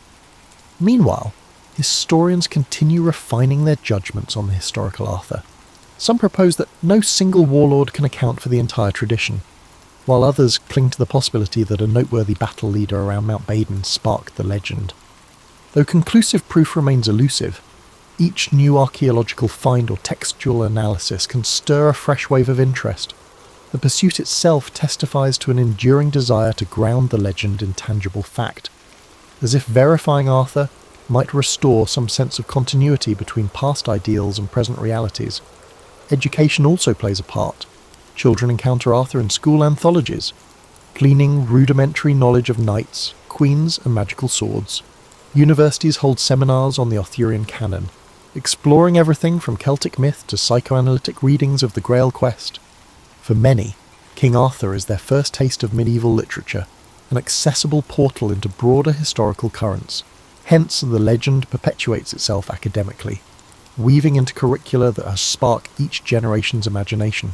The future of Arthurian legend seems as secure as its past. Technological tools like virtual reality, interactive digital storytelling, and immersive theatre open new frontiers. Imagine wandering a VR Camelot, conversing with AI-driven versions of Lancelot or Morgan, shaping the narrative by your own moral choices. The possibilities speak to the legend's adaptability. Far from being stuck in dusty manuscripts, Arthur's realm can flourish in cutting-edge mediums, bridging the ancient with the futuristic. Yet for all the modern flourishes, the core themes remain consistent. The heartbreak of betrayal, the aspiration for a round table of equals is a prevalent theme. The story explores the interplay between magic and mortal ambition. Whether we view Arthur as a half-forgotten sub-Roman general, or a shining mythic king, his story touches on something perennial in the human condition. It suggests that greatness is possible but precarious, dependent on unity, loyalty and moral clarity. And even when that greatness falters, the idea of a once and future king offers hope that renewal can always emerge. In closing, King Arthur's narrative defies neat categorization, part history, part myth, part moral parable. Over 15 centuries, it has transformed from local folklore into a global phenomenon, shaped by the Christian allegory, chivalric romance, national myth-making, and modern reinterpretations. Each retelling adds a new layer, ensuring the story remains alive, not fossilized. To trace its evolution is to glimpse our own cultural evolution. We find in Arthur a mirror for our collective dreams and disillusionments, an ever-shifting testament to humanity's enduring quest for a noble realm we might call Camelot. Shirley Temple was born in Santa Monica, California, on April 23, 1928, into a family that was neither destitute nor lavishly wealthy. Her father, George Temple, worked in finance, and her mother, Gertrude, carried an almost obsessive desire to shape her daughter's destiny. The Santa Monica of that era was a fast-evolving beachside enclave, brimming with both glamorous illusions from the burgeoning film industry and the more everyday routines of middle-class families trying to navigate a mercurial economy. It was within this dual atmosphere, flickering studio lights on one side and thrifty living on the other, that Shirley Temple began her path to stardom. Even before she could walk confidently, Gertrude recognized something luminous in her daughter's presence. Shirley had a precocious way of mimicking gestures she observed in adults. This knack for imitation would define her early days, turning dance and drama lessons into more than just passing amusements. Gertrude seized every opportunity to enroll Shirley in local dance classes. Meanwhile, the child's father, though more reticent, eventually supported these pursuits, especially as he sensed that his daughter's talents might help the family rise above its mundane financial prospects. Hollywood in the early 30s offered an odd mixture of unpolished opportunity and exploitative risk. The Great Depression had shattered many Americans' hopes, yet movie studios scrambled to produce escapist fare. Child performers were especially valuable, used to deliver cuteness and innocence during a time of national hardship. Shirley, with her natural curls, though constantly fussed over by her mother, who insisted there be exactly 56 of them, and an almost hypnotic ability to project joy, fit seamlessly into this mould. She was introduced to casting agents even before she turned 4, auditioning for bit parts that sometimes entailed dancing routines with the adult actors. Initially, Shirley's family juggled skepticism and ambition. The film sets she visited were not always the polished worlds fans saw on screen. Instead, they were chaotic places, where directors yelled, lighting rigs buzzed, and many child performers discovered their so-called cute factor overshadowed any genuine acting skill. Shirley, however, proved adept at capturing adult expectations. Her seeming earnestness, paired with that bright, dimpled smile, won over producers who recognized a phenomenon in the making. By 1932, she had landed small roles in a series of shorts called Baby Burlesques, comedic sketches where toddlers were placed in decidedly adult situations. Watching them today, many find the concept jarring, but in the economic desperation of the 1930s, these short films gained traction and Shirley's star quality began to gleam. Gertrude, operating as both mother and unofficial manager, monitored every facet of Shirley's budding career. The mother's presence on set was constant, at times protective and at other times controlling. Tales circulated of Gertrude touching up Shirley's curls between takes, ensuring that not a single ringlet strayed from the image of cherubic perfection. She championed Shirley's needs, but also drove her onward in a business known for discarding child actors once they outgrew their roles. This mixture of maternal devotion and unwavering ambition became a recurring theme in Shirley's early years. Even so, Shirley's own temperament provided a counterbalance. Despite the intense schedule, she exuded genuine curiosity about her surroundings. She asked questions about how cameras worked and who was responsible for set design. In an era where children were expected to be seen but not heard, her inquisitiveness made a subtle impression on directors and stagehands alike. They realised the girl was not a living doll, but a quick-thinking child who grasped far more than she let on. By 1934, she had secured her first breakthrough roles in feature-length films, with Fox Film Corporation, soon to merge into 20th Century Fox, backing her. Shirley Temple became one of the Depression-era's most iconic faces. Her movies, such as Stand Up and Cheer and Little Miss Marker, gave audiences a dose of optimism they craved. Critics raved about her bright-eyed sincerity, and ticket sales soared. Movie theatres saw a direct correlation. The more Shirley Temple danced and sang on screen, the more Americans showed up in droves, clinging to a child's radiant energy as a beacon in otherwise bleak times. At the tender age of 6, Shirley transformed from a curious toddler learning dance steps into a genuine star, symbolising hope in a world ravaged by economic hardships.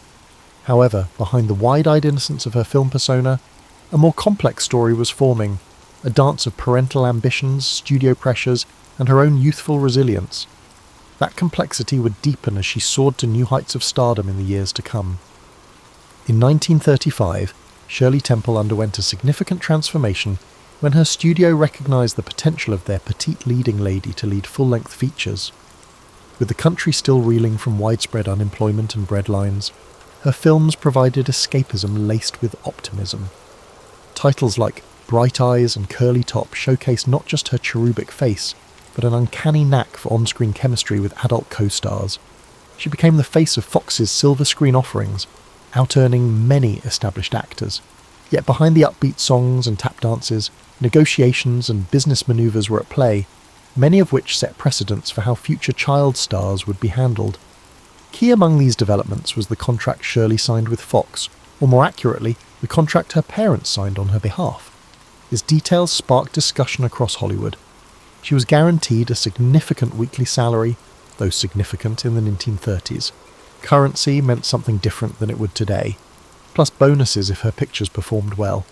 Fox also set aside funds for her education and well-being, though the lines often blurred between on-set tutoring and real schooling. This arrangement acknowledged her star power, yet did little to protect her from an exhausting work schedule that some might deem exploitative. During this period, directors marvelled at Shirley's focus that necessitated multiple takes for adult actors, which often concluded swiftly once Shirley achieved her marks. She had a near-photographic recall for lines and dance moves, a quality that impressed her choreographers. Equally striking was her composure under pressure. Fox executives, anxious to capitalise on her popularity, pushed for a film turnaround schedule that left little room for a typical childhood. Despite this, Shirley consistently provided the sunshine that the world craved. When an exhausted co-star once complained, "You're working this kid to death," a studio head allegedly replied, "If anything, she's staving us." It was a half-joking nod to the revenue her success generated, at a time when many studios teetered on the edge of bankruptcy. Fans of all ages idolised Shirley. Children saw her peer living a fairy tale life, while adults took solace in her plucky on-screen persona that seemed to say, better days are just around the corner. Her likeness appeared on dolls, dresses, and countless products, an early instance of celebrity merchandising that would foreshadow later Hollywood synergy. Yet popularity also had a strange side. Rumours circulated that the bright-eyed star wasn't a child at all, but a little person posing for the cameras. This bizarre conspiracy theory gained such traction overseas that the Vatican once considered investigating her age. In truth, Shirley Temple was no more than 10 at the time, rapidly growing into a global household name. Curiously, Shirley's rise paralleled shifts in the film industry itself. The production code, Hollywood's moral guidelines, tightened restrictions on on-screen content. Shirley's clean, wholesome image fit perfectly into this new environment. Gone were the edgier comedic elements from her earliest shorts. In their place emerged full-blown family-friendly musicals and romances. She sang with experienced adult crooners, sharing lines and duets that might otherwise look awkward for a child. Yet her sincerity let her glide past potential awkwardness. Audiences believed her rosy worldview, if only for the duration of a matinee. Not that it was all smooth sailing. Inside the Temple household, tensions simmered. Gertrude clashed with producers who wanted to vary Shirley's look or storyline, steadfastly defending her daughter's signature curls and sweet persona. George Temple, meanwhile, found himself overshadowed, primarily attending to financial matters, while Gertrude guided their daughter's creative direction. In a twist reminiscent of many showbiz families, the father sometimes felt sidelined, overshadowed by the formidable bond between mother and star-daughter. As Shirley approached her 10th birthday, the industry noticed that her presence at the box office wasn't just consistent, it was heroic. Some of her films overshadowed even major adult releases. The juvenile star was effectively bankrolling Fox's operations, preventing pure financial cuts that might have devastated the studio.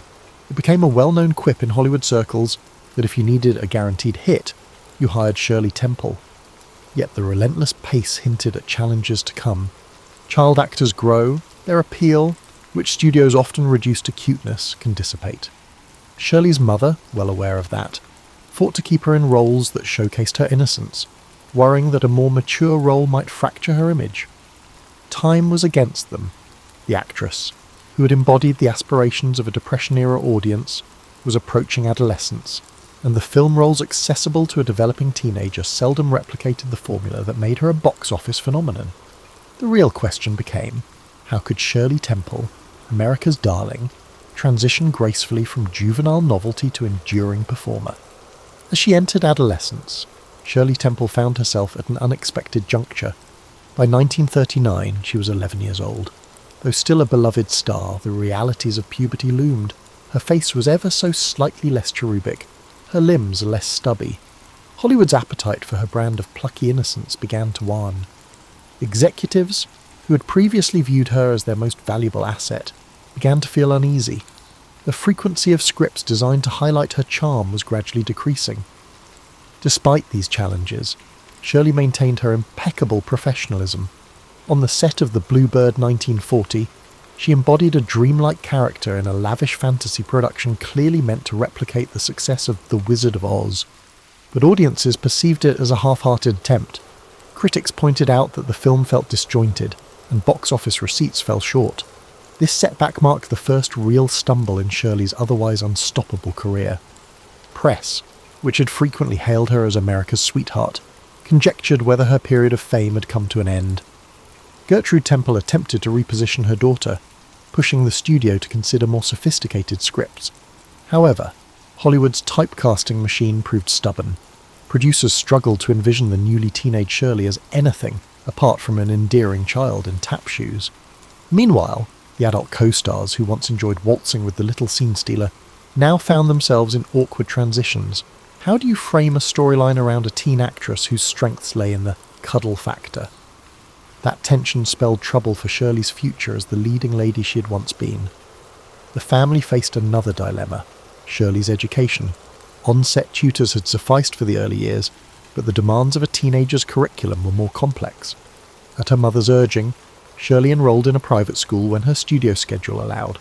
There, she experienced a semblance of normal adolescence, passing notes, giggling with friends, and learning that not everyone orbited her fame. This partial return to an ordinary teenage routine offered a different perspective.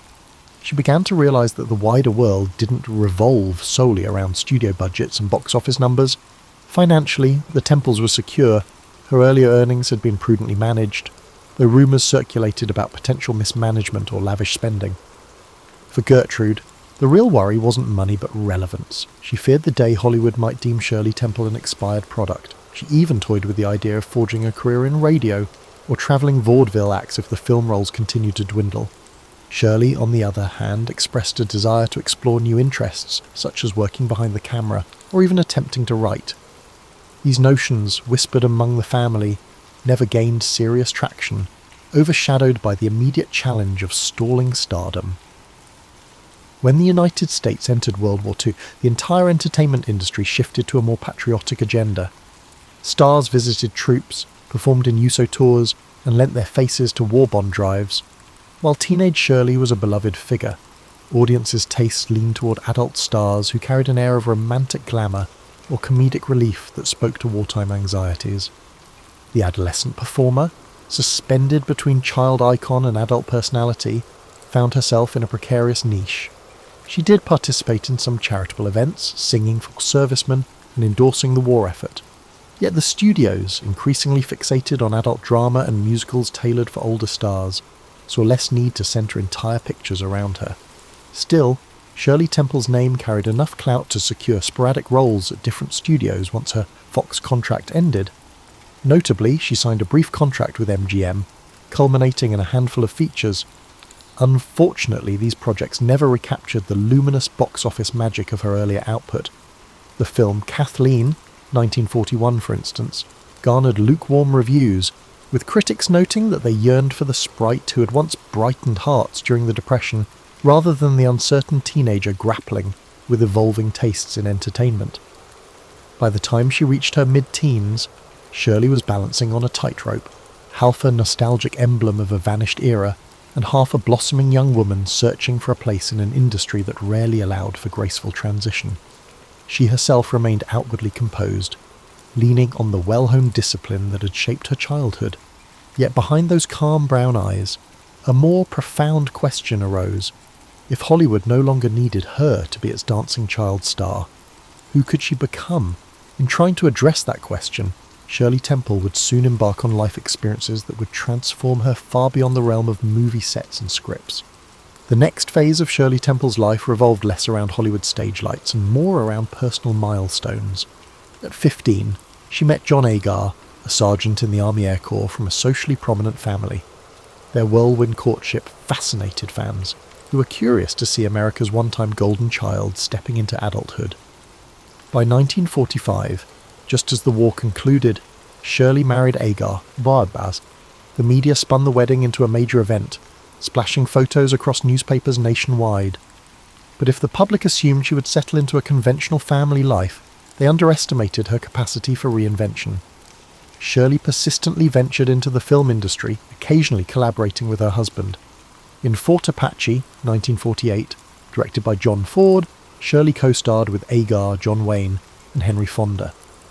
Although the Western genre was significantly different from her previous musicals, she enjoyed the novelty.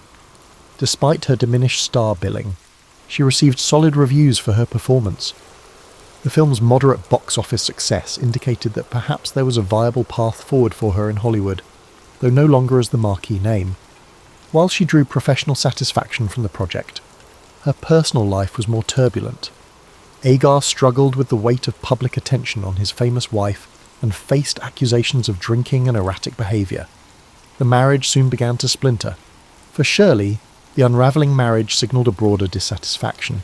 She could sense that the film industry still saw her through a lens of childhood nostalgia, making it difficult to secure roles that challenged her.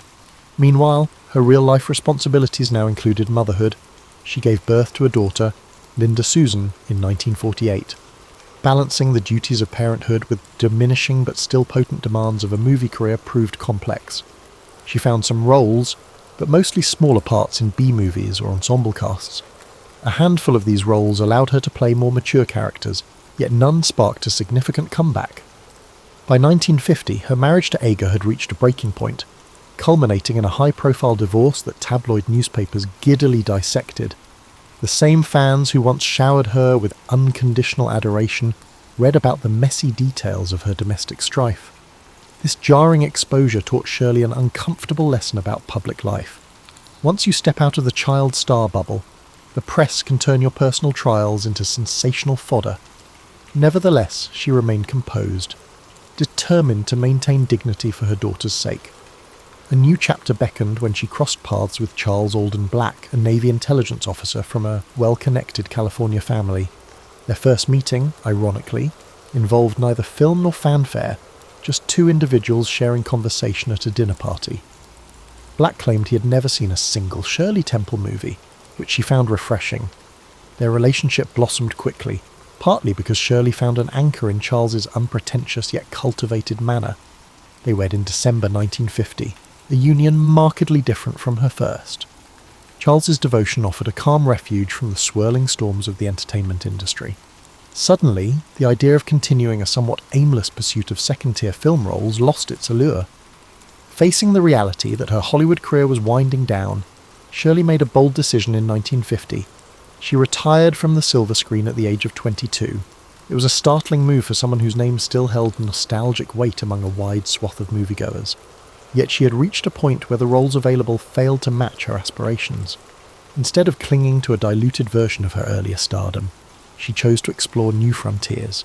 She also recognised that the intense work she'd endured since toddlerhood had left little room for ordinary experiences. Eager to cultivate a more grounded lifestyle, she embraced family life with Charles Black in the San Francisco Bay Area. In the late 1950s and early 1960s, she briefly returned to show business with the television series Shirley Temple's Storybook. The show reimagined fairy tales and children's classics, allowing her to explore a producing and hosting role rather than front and centre acting. Fans appreciated the chance to see her again, no longer a child star but a poised, articulate adult.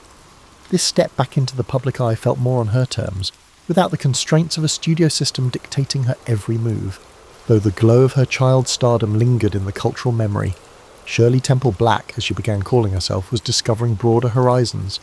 Her youth had exposed her to the highs and lows of American celebrity culture. Now she looked at life with a fresh perspective, realising that her journey might shift away from film entirely. What emerged next would surprise many. A pivot from Hollywood starlet to public servant and diplomat, roles that would define her final decades in ways few observers could have predicted. While many child stars vanish into obscurity or cling to their past fame, Shirley Temple charted a course that combined her innate poise with a newfound dedication to civic engagement. Throughout the 1960s, she and Charles Black settled into a relatively private existence in the Bay Area. She embraced community work, volunteering for charitable organisations and quietly building relationships with local politicians. Though she rarely sought publicity for these efforts, her ability to connect with people, honed from early stardom, proved a valuable asset. A pivotal moment came in 1967, when she declared her candidacy for Congress in a special election to fill a vacant seat. Running as a Republican in California's 11th congressional district, Shirley Temple Black surprised political insiders with her articulate presence on the campaign trail. She emphasized issues such as urban development, educational reform, and tackling crime, reflecting the moderate Republican stances of the era. Reporters who covered her campaign quickly discovered that she was no lightweight. While her name recognition initially drew curiosity, her policy discussions resonated with a portion of the electorate. She did not prevail in the primary, finishing second, but she garnered a respectful share of votes. The campaign underscored her serious interest in governance and laid the foundation for future opportunities. A year later, life took an abrupt turn when Shirley was diagnosed with breast cancer. She underwent a mastectomy in 1972, an experience she chose not to hide from the public. Instead, she made a bold move by holding a press conference to discuss her procedure, one of the first high-profile women to speak openly about battling breast cancer. This frankness challenged taboos and spurred an outpouring of support from women across America. Her candour helped destigmatize a condition many had treated as shameful or exclusively private. Over time, her advocacy would shape public perceptions of cancer treatment, prompting more open dialogue and encouraging countless women to seek checkups and information. Meanwhile, her political aspirations remained alive. President Richard Nixon, impressed by her public service ethos and calm demeanour, appointed her to represent the United States at the 24th United Nations General Assembly in 1969. During her time at the UN, Shirley Temple Black focused on issues like environmental protection and the rights of children, topics that echoed her personal passions. Colleagues noted her capacity to negotiate diplomatically and her genuine interest in bridging cultural divides. This appointment, though short-lived, showcased her ability to navigate high-stakes international settings, blending the charm of her Hollywood pedigree with substantive policy engagement. President Gerald Ford named Shirley Temple Black the United States Ambassador to Ghana in 1974 as a result of her success. Ambassadorship was not a ceremonial position. Ghana had undergone political upheaval and was strategically significant in West Africa. As ambassador, she navigated US interests, promoting trade, supporting development, and working to maintain stable diplomatic relations in a region still adjusting to post-colonial realities. Her presence in Accra signalled that Washington took Ghana seriously, and Ghanaians received her warmly, sometimes referencing her iconic childhood films. She responded by emphasising shared cultural ties, hosting local artists at embassy events, and travelling beyond the capital to better understand the country's complexities. Her steady performance in Ghana earned her another diplomatic assignment, this time as the first female chief of protocol under President Ford. She managed high-level ceremonies, greeted visiting heads of state, and guided official delegations. Although the role was largely ceremonial, she approached it with the thoroughness that had defined her entire career, keeping track of protocols and cultural nuances, and forging personal bonds with international leaders became second nature. The highlight of her diplomatic career, however, arrived in 1989, when President George H.W. Bush appointed her ambassador to Czechoslovakia. The Cold War was on the verge of a dramatic thaw, and her posting to Prague placed her at the heart of historic change. As communism began to crumble across Eastern Europe, Shirley Temple Black found herself witnessing the Velvet Revolution, the peaceful upheaval that ousted the communist regime. She consulted dissidents, shared perspectives with other Western diplomats, and skillfully represented US interests without overshadowing the Czech people's pursuit of democracy. Once again, she relied on a blend of empathy and pragmatism, traits that had served her well since her early years on a Hollywood set. By the close of the 1980s, Shirley Temple Black stood as a testament to reinvention. From a child star who lit up Depression-era screens to a diplomatic figure forging connections in far-flung parts of the world, she demonstrated that stardom need not confine a person to a single storyline. Rather, it could be a launching pad for broader contributions that transcended the realm of entertainment, impacting global politics and societal attitudes alike. The late 1980s and early 1990s in Czechoslovakia were a swirl of political transformations, and Shirley Temple Black was squarely in the thick of it. Serving as ambassador at a time when the nation's hopes for post-communist democracy were at their zenith, she found herself forging friendships with figures like Václav Havel, the playwright-turned-president, who led the Velvet Revolution. Diplomats often rely on tact and formality to navigate tense transitions, but Shirley's life experience, her capacity to read a room, to empathise and to adapt, proved equally pivotal. She struck an approachable balance between an official stance and genuine curiosity about everyday Czech life. Citizens who recognised her, from old Hollywood lore, marvelled at how this former child star had become a calm presence amidst their country's defining historical moment. Her schedule brimmed with diplomatic engagements, addressing economic reforms, promoting trade opportunities, and facilitating cultural exchanges. She also took time to visit schools and orphanages, echoing a child-centred compassion that had first won her the public's heart decades earlier. More than once, local media cameras captured her hugging children, an image that symbolised a connection transcending politics. For her staff, it was standard to see school groups flock to the US Embassy, where the ambassador would greet them personally. She saw in those students the same spark that, years before, propelled her own improbable journey. In the midst of these responsibilities, she also wrestled with the complexities of representing a superpower. While US officials championed market liberalisation, the Czech populace harboured diverse views on how rapidly to embrace Western economic models. Shirley sought to present America's stance in a measured way, advocating for cooperation rather than imposing directives. This nuance endeared her to local politicians, who appreciated that she was not just delivering lectures, but engaging in genuine dialogue. Observers credited her with amplifying America's soft power in the region, using her personal warmth as an informal diplomatic tool. Outside her official role, she relished exploring Prague's architecture, concert halls and cafes. The city, with its Gothic spires and centuries-old cobblestone streets, fascinated her. She told friends that wandering around the old town felt like stepping onto a meticulously designed film set, except it was real history etched into every stone. Occasionally, she and her husband Charles hosted small gatherings at the embassy residence, inviting Czech artists and intellectuals alongside visiting American officials. These soirees, bridging cultural gaps with music and conversation, mirrored a style of diplomacy that aligned with her persona, blending formality with the personal touch. By 1992, the world was changing again. Czechoslovakia split peacefully into the Czech Republic and Slovakia.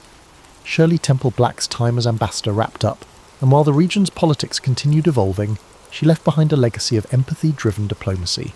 Stepping away from her official duties, she returned stateside with a sense that her life's second act had equalled the first in terms of impact, even if fewer paparazzi cameras trailed her every move. Retirement from formal diplomacy did not entail retreating into quiet anonymity. She took on roles with corporate boards, notably with companies where her expertise in international relations and public communication offered value. Though her Hollywood name still commanded attention, she leveraged it selectively, more inclined to champion charitable causes than to cash in on old fame. Among her philanthropic interests, cancer research remained a focal point. She continued to advocate publicly for early detection, recalling her battle with breast cancer. Each time she spoke at fundraisers or medical conferences, attendees saw not a fragile survivor, but a resolute voice urging progress. Those who encountered her socially in these later years describe a woman both gracious and candid. She was not one to dwell on her childhood stardom unless prompted. Indeed, many who knew her as an ambassador or a board member noted they often forgot she had once been the biggest child star on Earth. She was simply Shirley, a thoughtful colleague who asked incisive questions and brought a wealth of worldly experience to any conversation.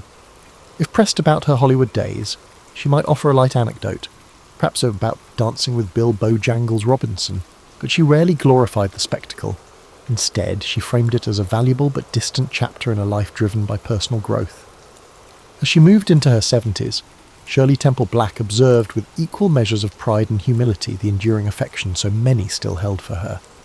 Around the globe, older fans recalled her films as a joyful beacon amid Depression hardships, while younger generations discovered them on home video. It was a testament not just to her on-screen persona, but also to the universal appeal of sincere optimism. Yet for Shirley herself, the highlight reel comprised more than movie clips. It was her service to her country, her forging of diplomatic pathways in fraught times, and her unwavering ability to adapt that truly defined her adult identity. Reflecting on Shirley Temple's life is like perusing a panoramic album of 20th century America, spanning an era of economic turmoil, world war, cultural upheaval, and global realignment. She departed the world on February 10, 2014, at age 85, leaving behind a legacy that defied simple categorization. Most headlines upon her passing remembered her as the dimpled darling who danced on staircase railings in black and white musicals. Yet, to view her exclusively through that nostalgic lens is to overlook the deeper arc of her journey. Her funeral, held privately, revealed the quiet dignity she had long preferred. Friends and family spoke of a person whose warm spirit extended far beyond the camera. Tributes poured in from around the globe, movie fans recalling her as a childhood idol, diplomats and politicians lauding her statesmanship, and cancer survivors thanking her for raising awareness when few others did. It was a moment when a star's mythos converged with the reality of a life well lived. In subsequent years, retrospectives have examined the nuances that made Shirley Temple so enduring.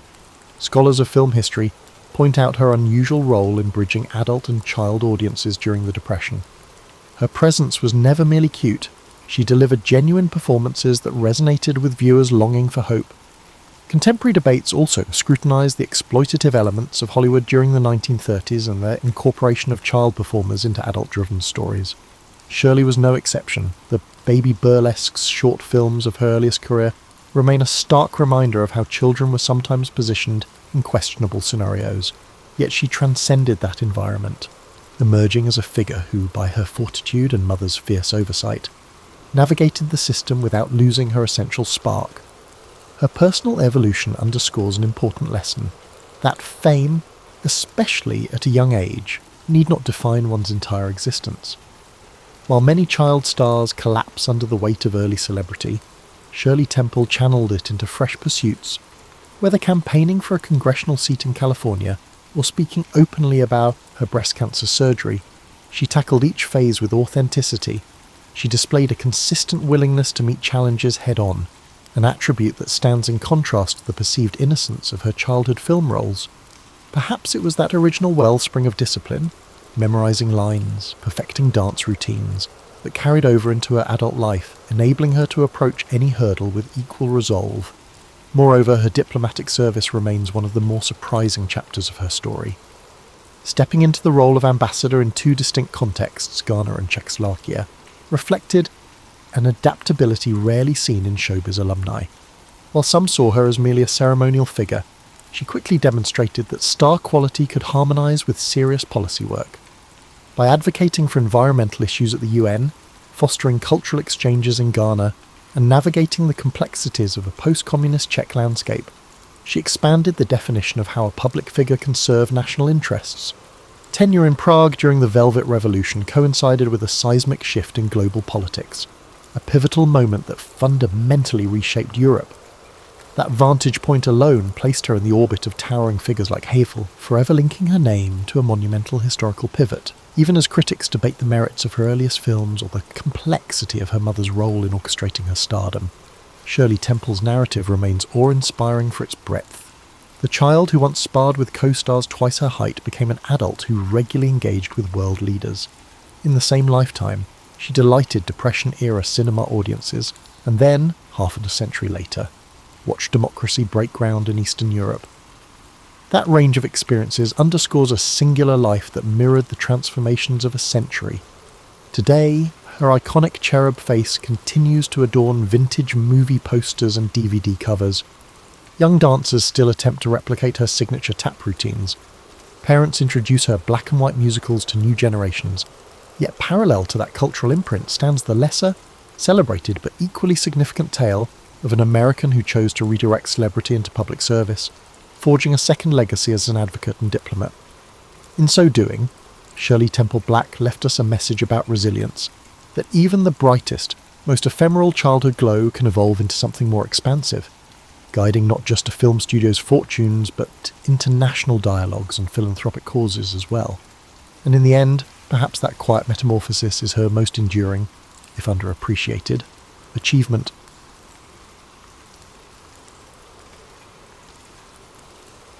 The story of Omaha Beach begins with the broader context of World War II, a conflict that had engulfed the globe by the early 1940s. After the fall of France to Nazi Germany in 1940, much of Western Europe lay under German occupation. Britain stood alone as the last bastion of resistance in Western Europe, facing the might of the German Luftwaffe in the Battle of Britain and enduring relentless bombing during the Blitz. Despite these challenges, Britain, under the leadership of Winston Churchill, refused to capitulate. Across the Atlantic, the United States had initially maintained a policy of neutrality, focusing on domestic recovery from the Great Depression. However, the attack on Pearl Harbor in December 1941 brought the United States into the war, joining the Allies in their struggle against the Axis powers. The United States, with its vast industrial capacity and manpower, became a crucial partner in the fight to liberate Europe. By 1942, the Allies faced the daunting task of planning a full-scale invasion of Nazi-occupied Europe. This effort, known as Operation Overlord, aimed to establish a foothold in France, opening a Western front to relieve pressure on the Soviet Union, which was bearing the brunt of the fighting on the Eastern Front. The operation would require meticulous planning, vast resources, and extraordinary bravery.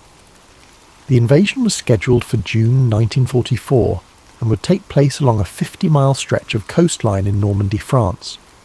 The beaches were divided into 5 sectors: Utah, Omaha, Gold, Juneau, and Sword. Each sector had its own challenges, but Omaha Beach, assigned to American forces, was considered one of the most heavily defended and treacherous. The Germans, anticipating an Allied invasion, had fortified the French coastline with a series of defensive structures known as the Atlantic Wall. This formidable barrier included concrete bunkers, artillery emplacements, barbed wire, minefields, and anti-tank obstacles. Omaha Beach, with its high bluffs overlooking the shoreline, offered a natural defensive advantage to the German forces. The beach was defended by the 352nd Infantry Division, a well-trained and battle-hardened unit. The Allies knew that success at Omaha Beach would be crucial to the overall success of Operation Overlord. The beach provided a direct route inland to key roads and towns, making it essential for securing the Normandy region. Failure to take Omaha Beach could jeopardize the entire invasion and prolong the war.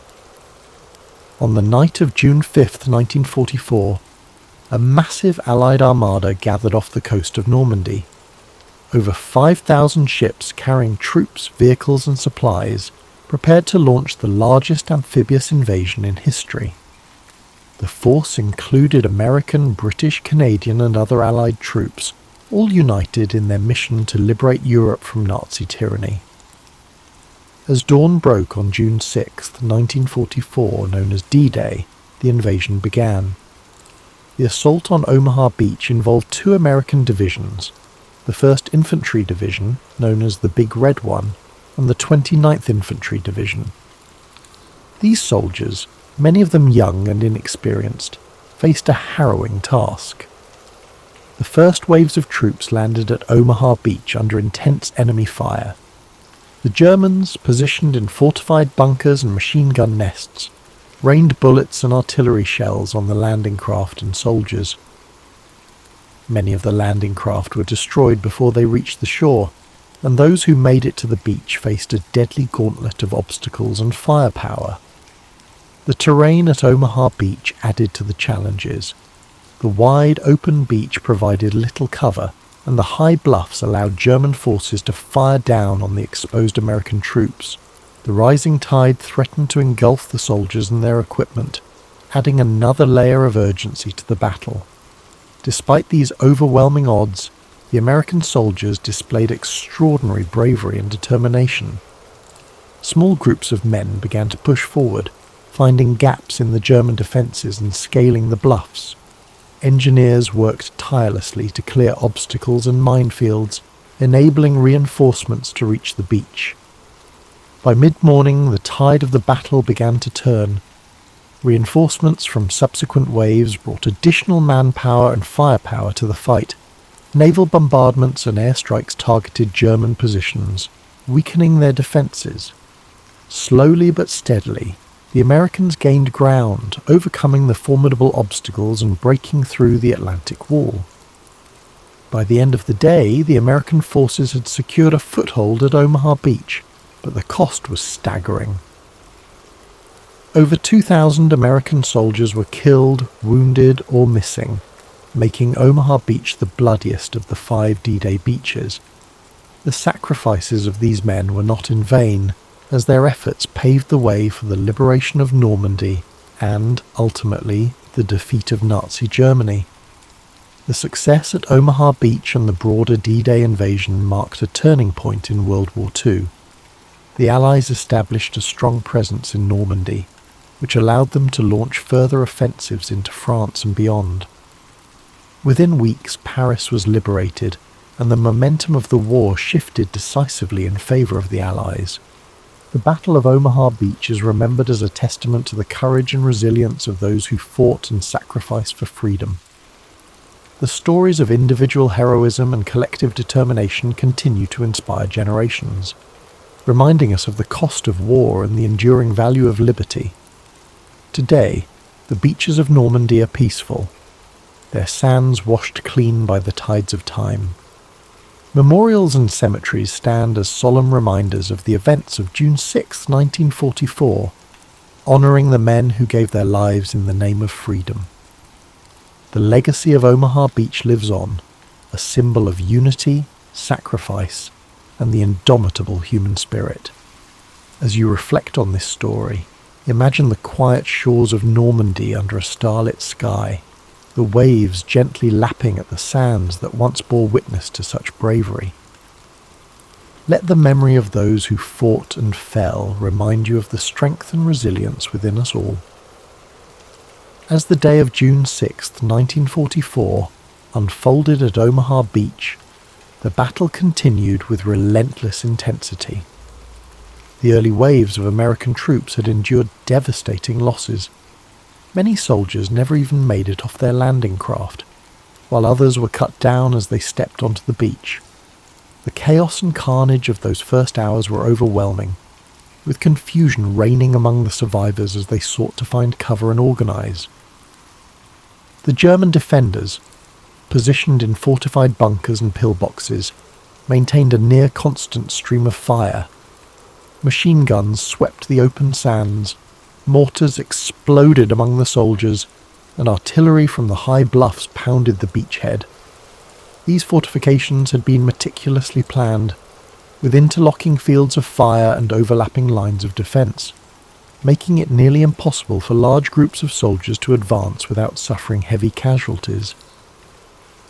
The Americans faced logistical challenges as well. Many of the tanks and heavy equipment intended to support the landing were lost at sea due to rough waters and enemy fire. The soldiers were left with little more than their rifles, grenades, and sheer determination to overcome the formidable obstacles ahead. The landing beach itself was littered with debris, destroyed landing craft, abandoned equipment, and the bodies of fallen comrades, creating a scene of utter devastation. Yet, amidst this chaos, small pockets of resistance began to form. Groups of soldiers, often led by junior officers or non-commissioned officers, rallied together and started pushing forward. These men displayed extraordinary courage, braving machine gun fire and mortar shells to advance toward the German positions. Engineers worked tirelessly to clear paths through the beach obstacles, blowing gaps in the barbed wire and clearing mines under heavy fire. One of the pivotal moments of the battle came when soldiers began scaling the bluffs that loomed over the beach. Using ropes, ladders, and sheer grit, they climbed the steep slopes to reach the German positions at the top. The fighting here was brutal and close quarters, with soldiers engaging the enemy in hand-to-hand combat. Slowly but surely, the Americans began to neutralize the German bunkers and gun emplacements, thus weakening the enemy's defensive hold on the beach. The turning point at Omaha Beach was also aided by naval support. Realizing the dire situation on the beach, American naval commanders ordered their ships to move closer to shore, despite the risk of running aground. From these positions, the ships unleashed a barrage of firepower, targeting the German fortifications with their heavy guns. These naval bombardments played a crucial role in suppressing the enemy defences, allowing the soldiers on the ground to advance.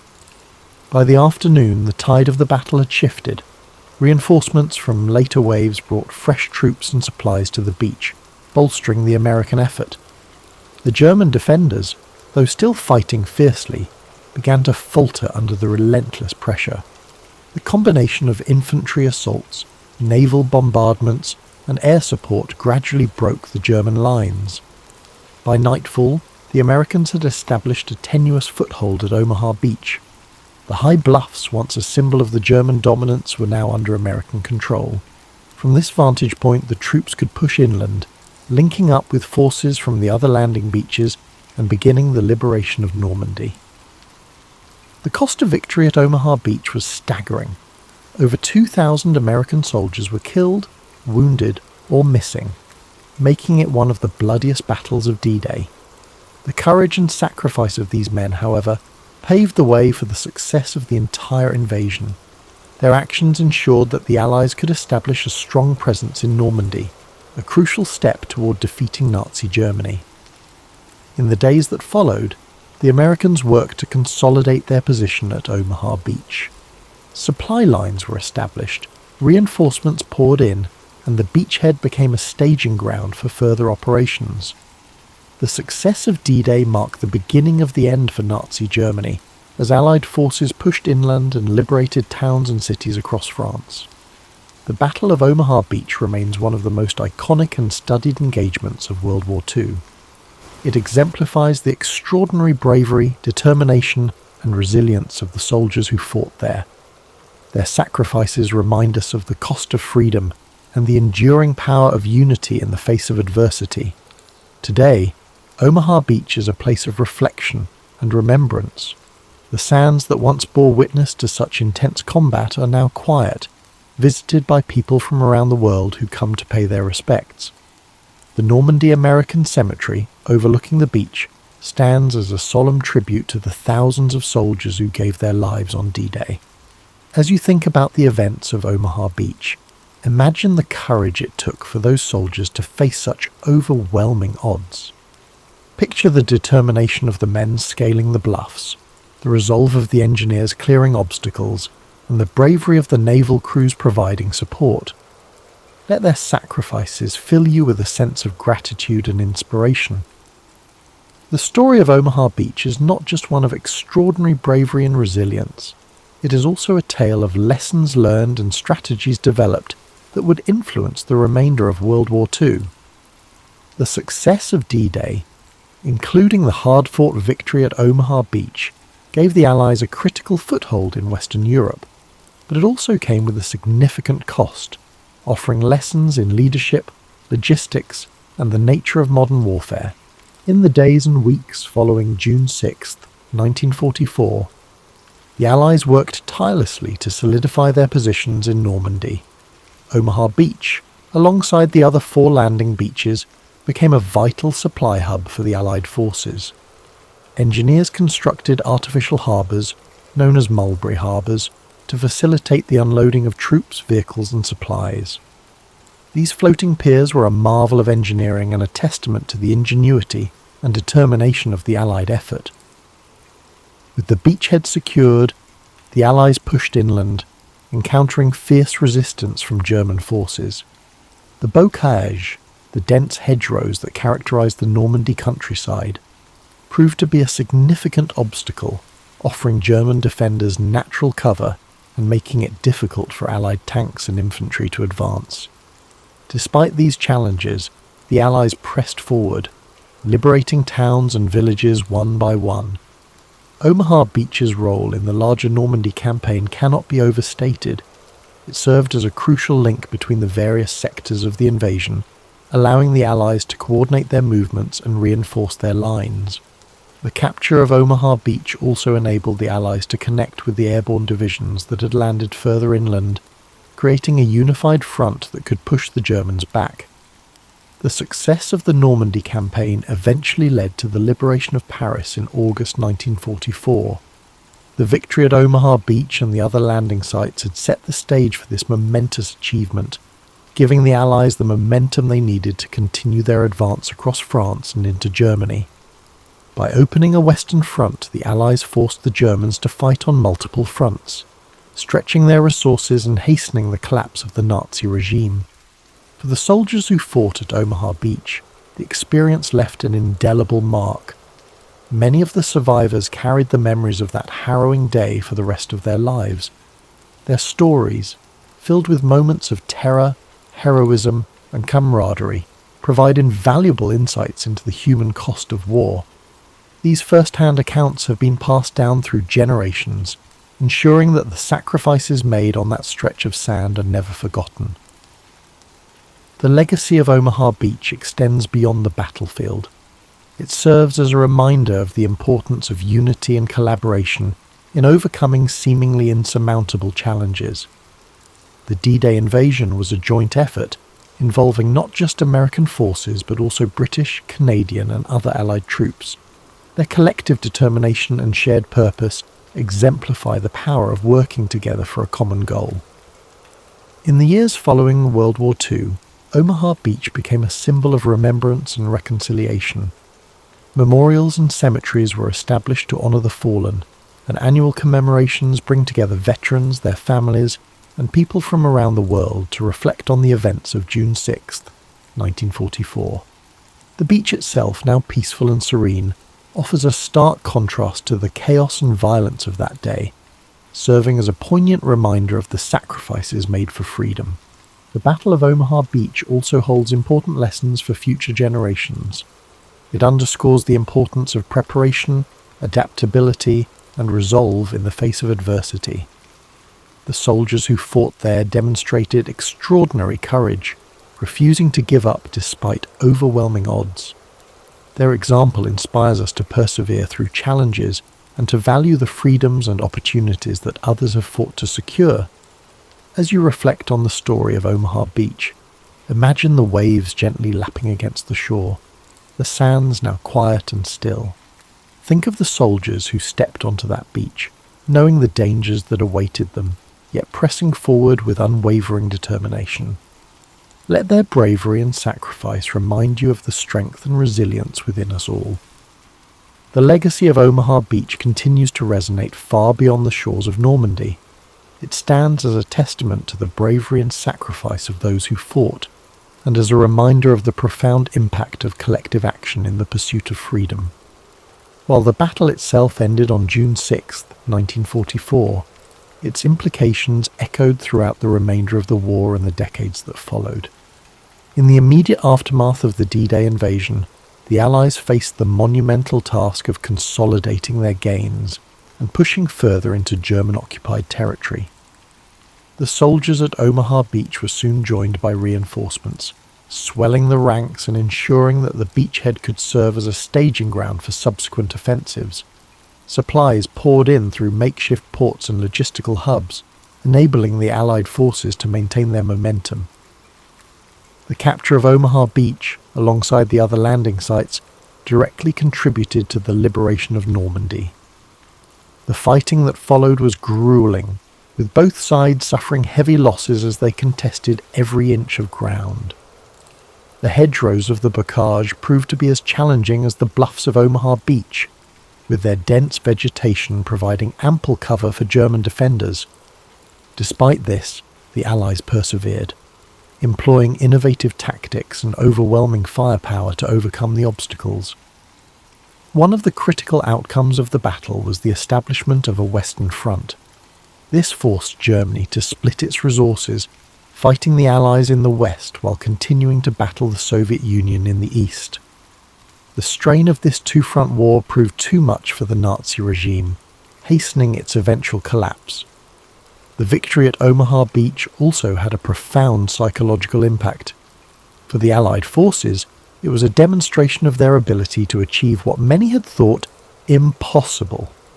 The success of the invasion bolstered morale and provided a sense of hope for a future free from tyranny. For the German forces, it marked the beginning of the end, as the once impregnable Atlantic Wall had been breached, and the tide of the war was turning decisively against them. As the Allies advanced across France, the significance of Omaha Beach became even more apparent. It was not just a battle, but a gateway, an entry point for liberation. Towns and cities that had suffered under German occupation were freed, and the French people began to rebuild their lives. By August 1944, Paris was liberated, a moment that symbolized the triumph of the Allied cause and the resilience of the human spirit. In the broader context of World War II, Omaha Beach serves as a reminder of the high stakes and immense sacrifices involved in the fight against fascism. The lessons learned there informed Allied strategy in subsequent campaigns, from the push into Germany to the eventual victory in Europe in May 1945. The story of Omaha Beach has also left an indelible mark on culture and memory. Films, books and documentaries have brought the events of D-Day to life for new generations, ensuring that the bravery and sacrifices of those who fought are never forgotten. Veterans who survived the battle have shared their stories, offering invaluable insights into the human experience of war. For those who visit Normandy today, Omaha Beach is a place of reflection and reverence. The rows of white crosses at the Normandy American Cemetery stand as a poignant reminder of the lives lost. The monuments and museums tell the story of the battle, preserving its legacy for future generations. Walking along the beach, one can still see remnants of the landing, from scattered artifacts to the rusted remains of bunkers and defences. The impact of Omaha Beach extends beyond the battlefield. It reminds us of the power of unity, the importance of standing up against injustice, and the strength that comes from working together toward a common goal. It also serves as a cautionary tale, urging us to remember the cost of war and the value of peace. As we close this chapter of history, take a moment to reflect on the bravery of those who fought at Omaha Beach. Imagine the waves gently washing over the sands, erasing the scars of battle, but never the memory of what took place there. Let their sacrifices inspire you to cherish the freedoms we enjoy today, and to strive for a future where such sacrifices are no longer necessary. On September the 7th, 1533, Elizabeth Tudor was born at Greenwich Palace. amidst a flurry of anticipation and unease. Her father, King Henry VIII, had broken from the Catholic Church to marry her mother, Anne Boleyn, so Elizabeth's birth was charged with political tensions. The king, desperate for a male heir, found himself disappointed when the infant turned out to be a girl. Still, baby Elizabeth bore the weight of dynastic hopes. Her every coo or cry analysed for signs that the Tudor line might endure. The infant's earliest days unfolded in a court grappling with religious upheaval. Henry's new Church of England stood at odds with Rome. Courtiers whispered about the king's next move. The Queen, Anne, attempted to shield her daughter from the swirling environment, ensuring she received the best available wet nurses and comfort. However, the precariousness quickly became apparent. A few years later, Anne faced execution due to dubious charges of treason and adultery. Motherless at 2, Elizabeth was declared illegitimate by her father's decree, losing her title of princess. Raised in separate royal households, Elizabeth seldom saw Henry VIII. Various stepmothers came and went, with some offering brief maternal warmth. She formed a particularly close bond with Catherine Parr, Henry's 6th wife, who oversaw her education. Elizabeth's tutors recognised a remarkably bright mind. She excelled in languages by adolescence. She spoke fluent Latin, French and Italian, eventually picking up Spanish as well. She pored over classical texts, gleaning rhetorical finesse from Cicero and moral lessons from Greek philosophers. Even in childhood, she learned to keep her emotions cloaked, forging a calm exterior that masked inner tensions, an attribute that would prove crucial in her future reign. A fateful shift occurred when Henry died in 1547, leaving Elizabeth's half-brother Edward VI as king. Under the regency of Protestant reformers, the religious climate skewed more radical. Elizabeth, though outwardly cooperative, carefully navigated factional disputes. She relocated the household of Catherine Parr, who had remarried to Thomas Seymour. That arrangement sparked scandal. Seymour was rumoured to show Elizabeth overly familiar attention, fueling gossip that tarnished her reputation. The teenage princess soon departed, mindful that any whiff of impropriety could end her precarious position in the succession line. This brush with danger reinforced her instincts for self-preservation. Edward's short reign was followed by that of Elizabeth's half-sister, Mary I, a devout Catholic determined to restore papal authority. Mary viewed Elizabeth with suspicion, seeing in her a rallying figure for Protestant interests. As rebellions cropped up, Elizabeth found herself accused of complicity. She was taken to the Tower of London, where her mother had met her end, and then placed under house arrest at Woodstock. The gloom of potential execution hung over her, but lacking firm evidence, Mary couldn't condemn her. Over 2 years, Elizabeth trod a careful path, denying any involvement in plots while discreetly maintaining her network of Protestant allies. Eventually, Mary's failing health lifted Elizabeth from her shadow. In November 1558, Mary died, childless. Elizabeth, at 25, ascended the throne. The people welcomed her with cautious optimism, hoping for an end to religious strife. However, no one could foresee the firmness with which Elizabeth would steer the ship. She inherited a kingdom exhausted by years of persecution and entangled in European alliances. Furthermore, lingering doubts about her legitimacy and ability to produce an heir plagued the realm. Courtiers pressed for her to marry promptly, believing a queen regnant threatened stability unless a husband took the reins. Elizabeth, though aware of the political logic, also recognised that marriage might curb her autonomy.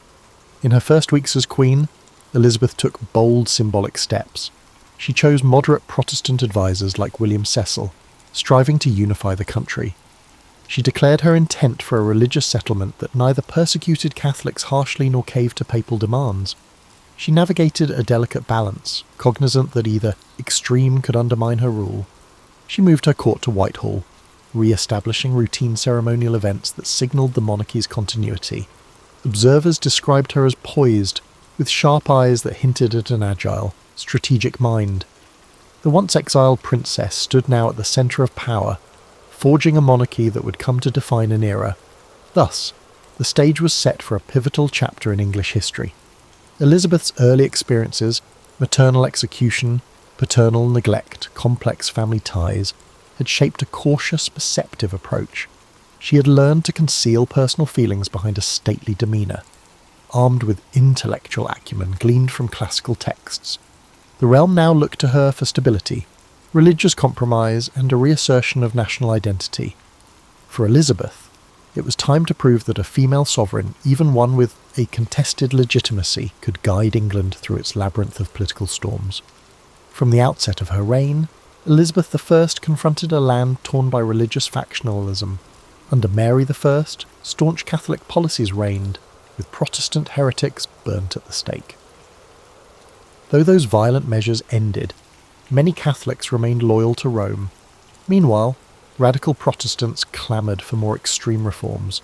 Elizabeth recognised that a middle path was essential for national peace. The Elizabethan religious settlement of 1559 aimed for a broad church approach. The Act of Supremacy declared her supreme governor of the Church of England, and the Act of Uniformity prescribed a moderate Protestant liturgy. While it alienated hardliners on both sides, it established a stable framework that endured. This religious compromise had consequences. Catholics abroad questioned her legitimacy, urging Mary, Queen of Scots, Elizabeth's Catholic cousin, to claim England's throne.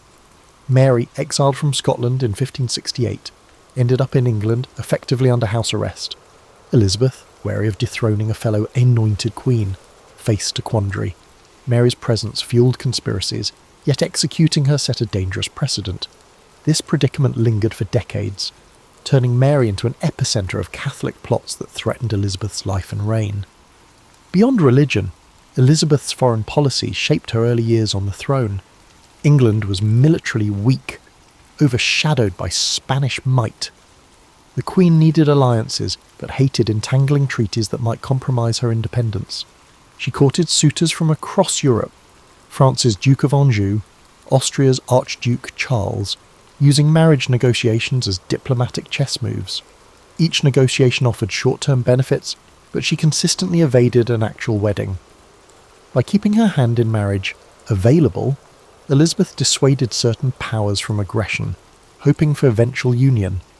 The saga of the Virgin Queen was as much political strategy as personal inclination. Economically, Elizabeth inherited a treasury battered by wars.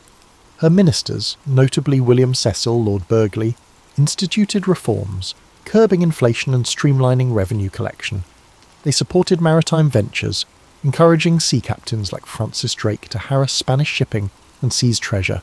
Such semi-official privateering enriched royal coffers and stoked Spanish hostility, culminating in deeper rivalries.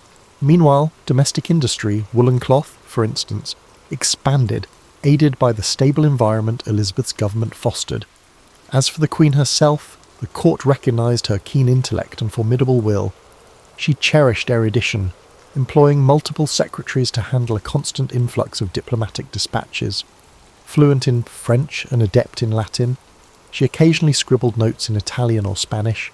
She revelled in masques and pageants, endorsing the arts to glorify her monarchy.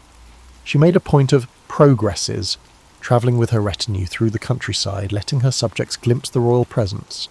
This practice built loyalty, for seeing their queen in person, resplendent with pearls and embroidered gowns, stirred patriotic pride.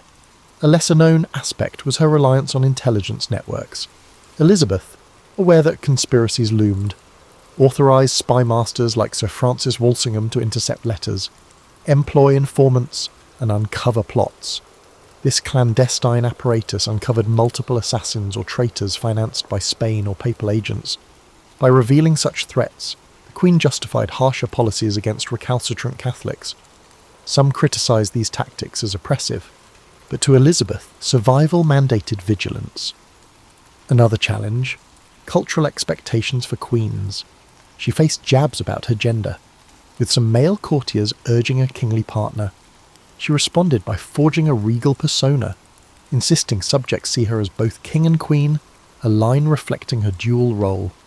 She skillfully navigated male-dominated councils, awarding title carefully to ensure no single noble overshadowed her. She also used fashion as a political tool. Her elaborate gowns, iconic ruffs, and jewel-laden wardrobes signalled the monarchy's majesty. This cultivated image buttressed her authority in an era still grappling with a female sovereign. In parallel, Elizabeth's personal circle remained small. She could be witty and charming, dancing or joking with favourites like Robert Dudley. But letting affection over Schiedebod prudence risk scandal. Rumours flew about her closeness to Dudley, fueling suspicion that she might marry him. The potential controversy was immense, given Dudley's questionable reputation. In the end, Elizabeth never wed. She cherished her autonomy, well aware that a consort could overshadow or manipulate her. The choice drew bafflement from the foreign courts, but domestically, it enhanced her mystique. The Virgin Queen identity solidified, spurring propaganda that cast her as wedded to the realm itself. Elizabeth's early reign involved balancing various tasks such as forging a delicate religious settlement, spurring economic growth, outmanoeuvring suitor entanglements, and stamping out plots. She skillfully used image and ceremony to unify the realm, though critics lurked. Her government's stability rested on an ongoing dance with foreign powers and internal factions. Despite the swirling tensions, Elizabeth projected calm confidence, forging a national identity that recognised the Queen's central role. Her mid-reign would bring graver trials, culminating in decisive conflicts that tested the mettle of both monarch and kingdom. By the mid-1580s, Elizabeth's realm faced a new wave of external threats. The ascendant Spanish Empire under King Philip II brimmed with zeal to reassert Catholic supremacy and avenge the raids on Spanish commerce by English privateers. Religious tensions spiked further after the Pope excommunicated Elizabeth, effectively urging Catholic monarchs to depose her. In response, the Queen's advisors realised that war with Spain was no longer a distant possibility but a near inevitability. They bolstered the navy, encouraging shipbuilders to refine vessels for speed and manoeuvrability. Commanders like Drake refined hit-and-run tactics designed to hamper Spain's massive, slower galleons. Additionally, the Mary, Queen of Scots dilemma reached a climactic stage. She had been implicated in multiple plots, culminating in the infamous Babington plot of 1586, which aimed to assassinate Elizabeth and seat Mary on the throne. Caught with incriminating letters, Mary was tried for treason. Elizabeth agonised over signing Mary's death warrant. The thought of executing an anointed queen offended her sense of divine order, but counsel pressed her that Mary's continued survival endangered national security. Reluctantly, Elizabeth signed. Mary was beheaded in 1587, an act that scandalised Catholic Europe. Elizabeth feigned dismay at the news of Mary's actual execution, chastising ministers for carrying out the sentence too hastily. The sincerity of her regret remains debated. This event further incensed Spain, and soon word came that Philip II was assembling an invincible armada. In 1588, that formidable fleet sailed for the English Channel, intending to rendezvous with forces in the Low Countries and deliver an invasion. England braced for catastrophe. Elizabeth visited her troops at Tilbury, clad in armour, delivering a rousing speech about having the heart and stomach of a king. That rallying cry, though perhaps embroidered in subsequent retellings, captured the national mood. The English Navy engaged the Armada in a series of skirmishes, employing fireships to sow chaos. Stormy weather and miscalculation forced the Spanish to scatter around the northern coasts, suffering devastating losses. The triumph at sea became a cornerstone of Elizabeth's legend, though historians note the fortune of unseasonable gales played as large a role as strategic brilliance, buoyed by victory. Elizabeth's popularity soared. Poets extolled her as a goddess presiding over a fortuitous age. London's population boomed. Commerce thrived in relative security.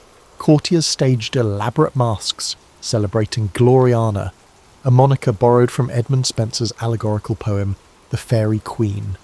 This cult of Elizabeth, with pageantry and stylized iconography, shaped a golden aura around her monarchy. She bestowed knighthoods on naval heroes like Drake, though she never turned them into unstoppable political rivals. Indeed, part of her genius lay in praising men just enough to secure their loyalty, but not so extravagantly as to overshadow her own regal glow. Yet cracks surfaced. The war with Spain dragged on sporadically. English expeditions to support Protestant rebels in the Netherlands or to raid Spanish ports often ended in fiascos, draining resources. The Queen's earlier frugality turned to reluctance about fully funding new campaigns, prompting friction with bold but cash-strapped commanders. Some younger courtiers, like the Earl of Essex, grew impatient with Elizabeth's measured approach. Essex attempted to replicate despite Drake's glories.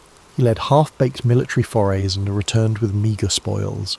Tensions between the old queen and these ambitious youths escalated, culminating in the Essex Rebellion of 1601, where he tried a coup. She crushed it swiftly, and Essex was executed. As Elizabeth aged, her once intimate circle diminished. Longtime advisers such as William Cecil passed away, and favoured courtiers either died or fell out of favour. The Queen, famous for her fine dresses and elaborate wigs, now faced a more solitary existence. Gossip about her vanity circulated. She insisted on controlling her image, refusing to appear as a frail matron. She demanded loyalty from ladies-in-waiting, scolding them if they dared overshadow her attire or conversation.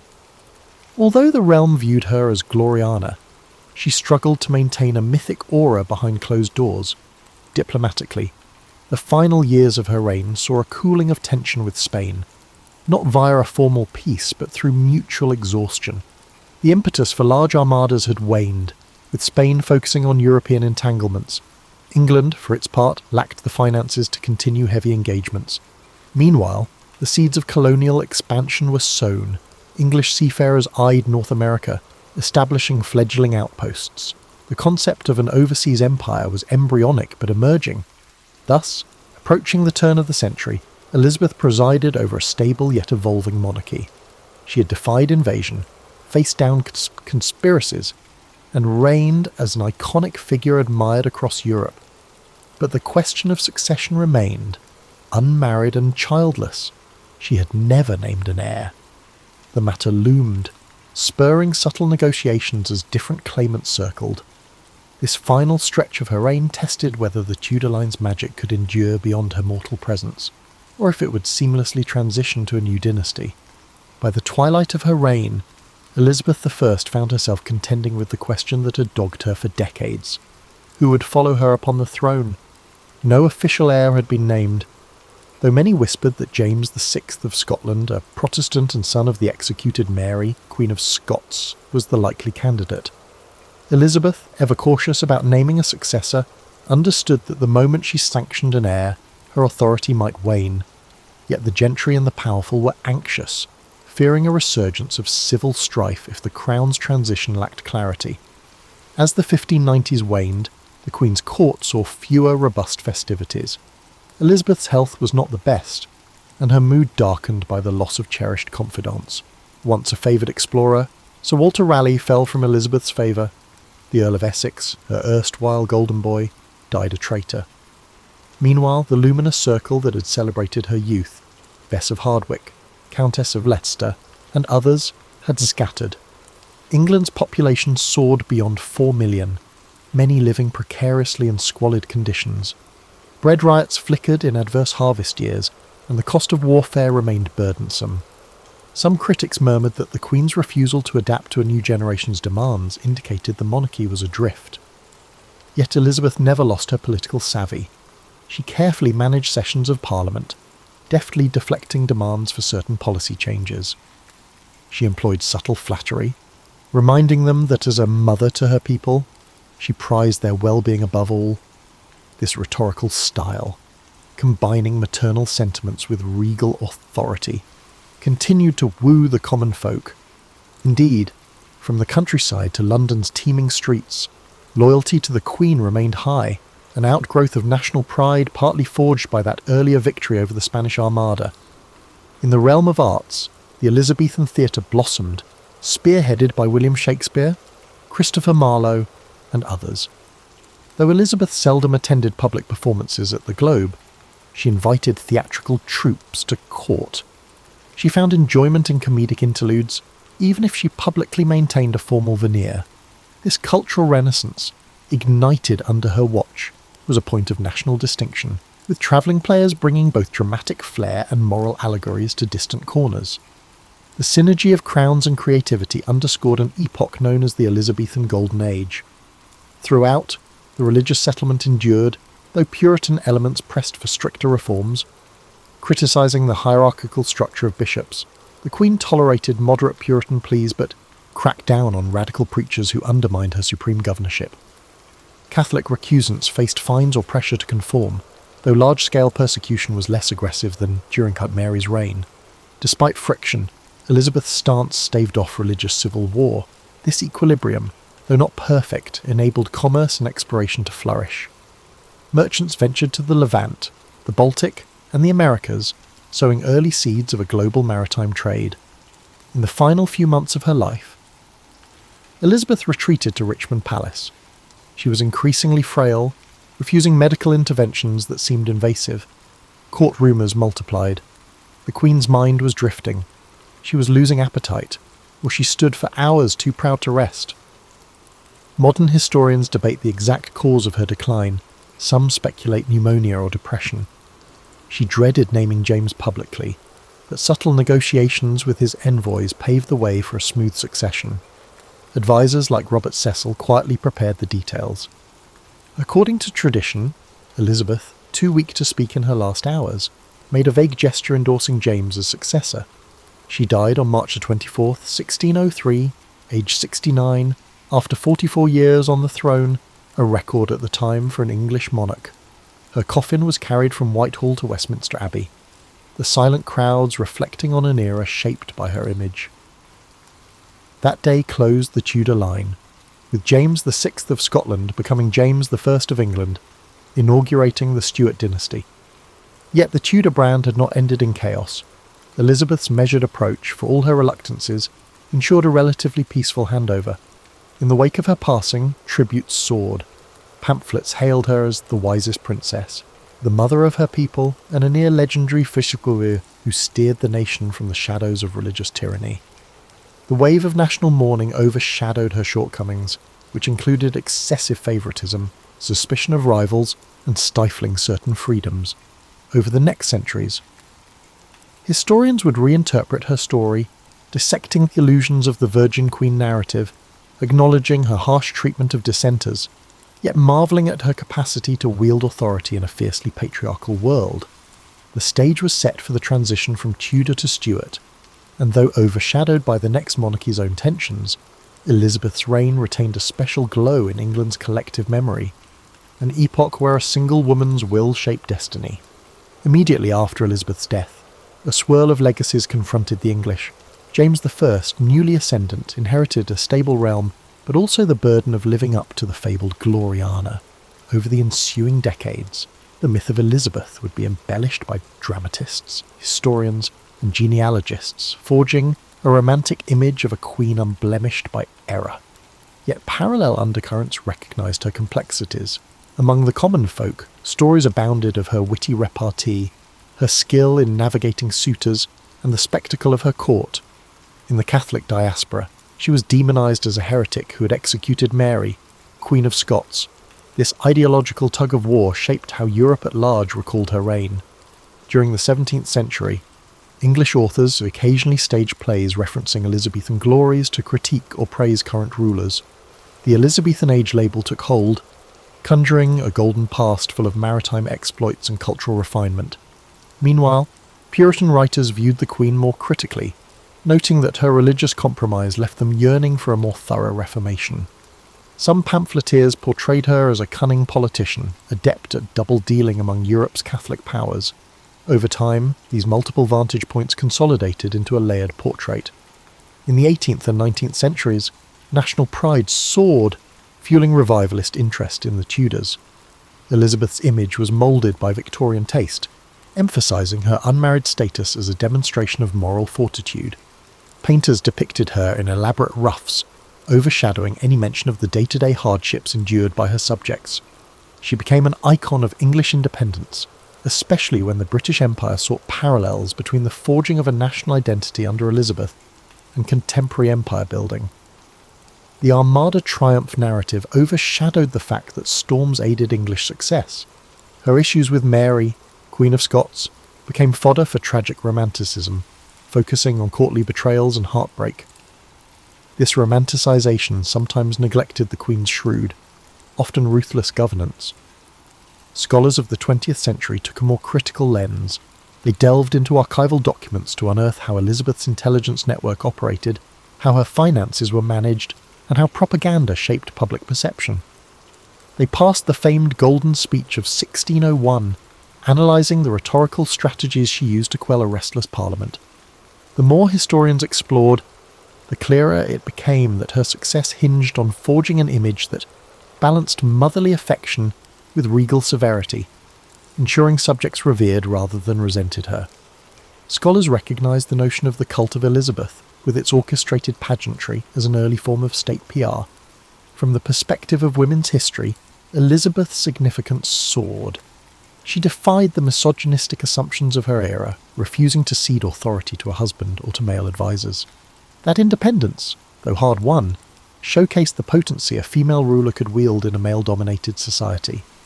Yet the same narrative acknowledges she was no radical feminist. She often leveraged stereotypes of female frailty or used her womanly nature strategically in negotiations. Thus, her complex relationship with gender roles remains a topic of ongoing debate. Archaeological digs at palaces and old estates uncovered physical traces of her travels, like ephemeral scaffolds for pageants or remains of feasting halls. These glimpses illustrate the vast logistical machine behind each royal progress. The Queen might arrive with hundreds of courtiers and servants, imposing a heavy burden on local nobility hosting the entourage. Yet, from a political standpoint, these visits effectively reaffirmed the monarchy's presence across the realm. Over and over, Elizabeth used personal displays to connect with communities. In cultural memory, items such as the Tudor rose, elaborate state portraits by painters like Nicholas Hilliard, or references to the Virgin Queen remain in the public imagination. Filmmakers in the 20th and 21st centuries capitalised on this allure, producing adaptations that frame Elizabeth's story with romance and triumph. Some films portray her as near saintly, others highlight her paranoia or the brutality of her crackdown on perceived threats. The continuing fascination underscores how she embodies a transitional moment in Europe, where medieval structures gave way to early modern states, with new forms of diplomacy, espionage, and ideology all converging. Thus, centuries removed from her actual reign, Elizabeth I stands as both a symbol of national identity and a figure whose complexities resonate with present debates. The interplay of female leadership, religious diversity, personal freedom, and the power of constructed image. Re-evaluating her life reveals how skillful governance can stabilise a fractious kingdom, even if it requires navigating a delicate balance between tolerance and coercion. The conversation around Elizabeth remains dynamic, shaped by each generation's vantage on monarchy, gender, and the cost of maintaining a carefully wrought facade of unity. Elizabeth's story resonates with the notion that midlife can be a time of both reflection and strategic boldness. She ascended the throne at 25, but arguably her most defining decisions, the forging of a moderate religious settlement, the careful dance of marriage negotiations, unfolded as she matured. In the face of personal regrets, lack of a direct heir, and external crises, Spanish hostility, internal plots, she repeatedly displayed resilience under the lens of older wisdom. Yet that sagacity was not innate. It sprang from a youth marked by precariousness, shaping a thorough calculation in adult life. One lesser discussed aspect is her intellectual curiosity. She was no passive figurehead. She read widely, from classical philosophers to contemporary political treatises, and engaged in theological debates with ambassadors. She wrote translations of texts, including Plutarch, honing linguistic precision. In an era when many noblewomen possessed only basic literacy, Elizabeth's depth of scholarship commanded respect.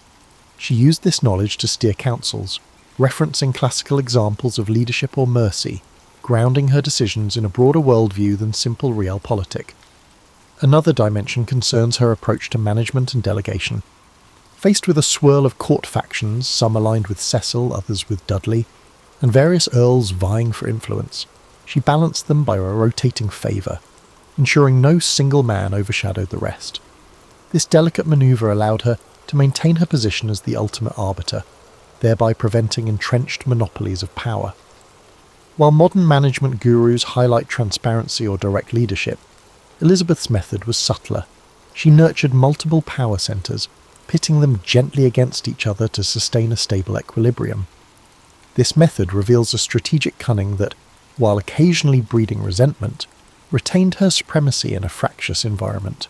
The swirl of secrecy surrounding Mary, Queen of Scots, also underscores Elizabeth's careful manipulation of intelligence. She personally reviewed coded letters, weighed evidence, and authorised infiltration of Catholic circles. These actions might unnerve contemporary moral standards, Yet in the cutthroat reality of 16th century politics, such espionage was standard. The difference is Elizabeth's relative subtlety. She rarely boasted of her spymaster's successes. She recognised the value of illusions, letting conspirators believe they had infiltrated her circle while, in fact, her watchers tracked every step. Age imbued her with a distinct sense of gravity. In speeches to Parliament, she framed herself as a guardian of the realm's welfare, addressing them as my lords and my good people, tapping into paternal or maternal imagery. She rarely showed overt temper in public, though courtiers recalled her sharp tongue in private, laced with scathing wit. She might banish a courtier from her presence for a trifling offence, then recall him soon after, sending the message that loyalty was paramount while partial forgiveness might be extended. This capacity to pivot from severity to magnanimity cemented her as unpredictable yet revered, a trait modern leaders might emulate in more tempered forms. Beyond the realm of politics, her personal attire and courtly fashion set trends across Europe. She championed fresh tailors to experiment with embroidered silks, extensive ruffs, and striking colour palettes. But behind the magnificence was a strategic layering of fabric. It signified her rank while concealing normal ageing or times of ill health. The resulting mystique helped define the monarchy's brand. Similarly, she championed structured ceremonies, like elaborate coronation anniversaries or public feast days. These events reaffirmed the bond between sovereign and subject, forging an emotional tie that buttressed the monarchy's intangible authority. Her approach to the arts had lasting effects. She never personally funded epic building projects like some European royals given her limited treasury, but her patronage of music, portraiture, and drama triggered a cultural efflorescence. Key composers thrived, producing refined polyphonic works performed at chapel. Her endorsement of secular drama laid the groundwork for Shakespeare's rise. She recognised that cultural prestige elevated national pride, thus investing in intangible capital that would outlast her. This fosters an analogy to modern soft power, a concept in global relations.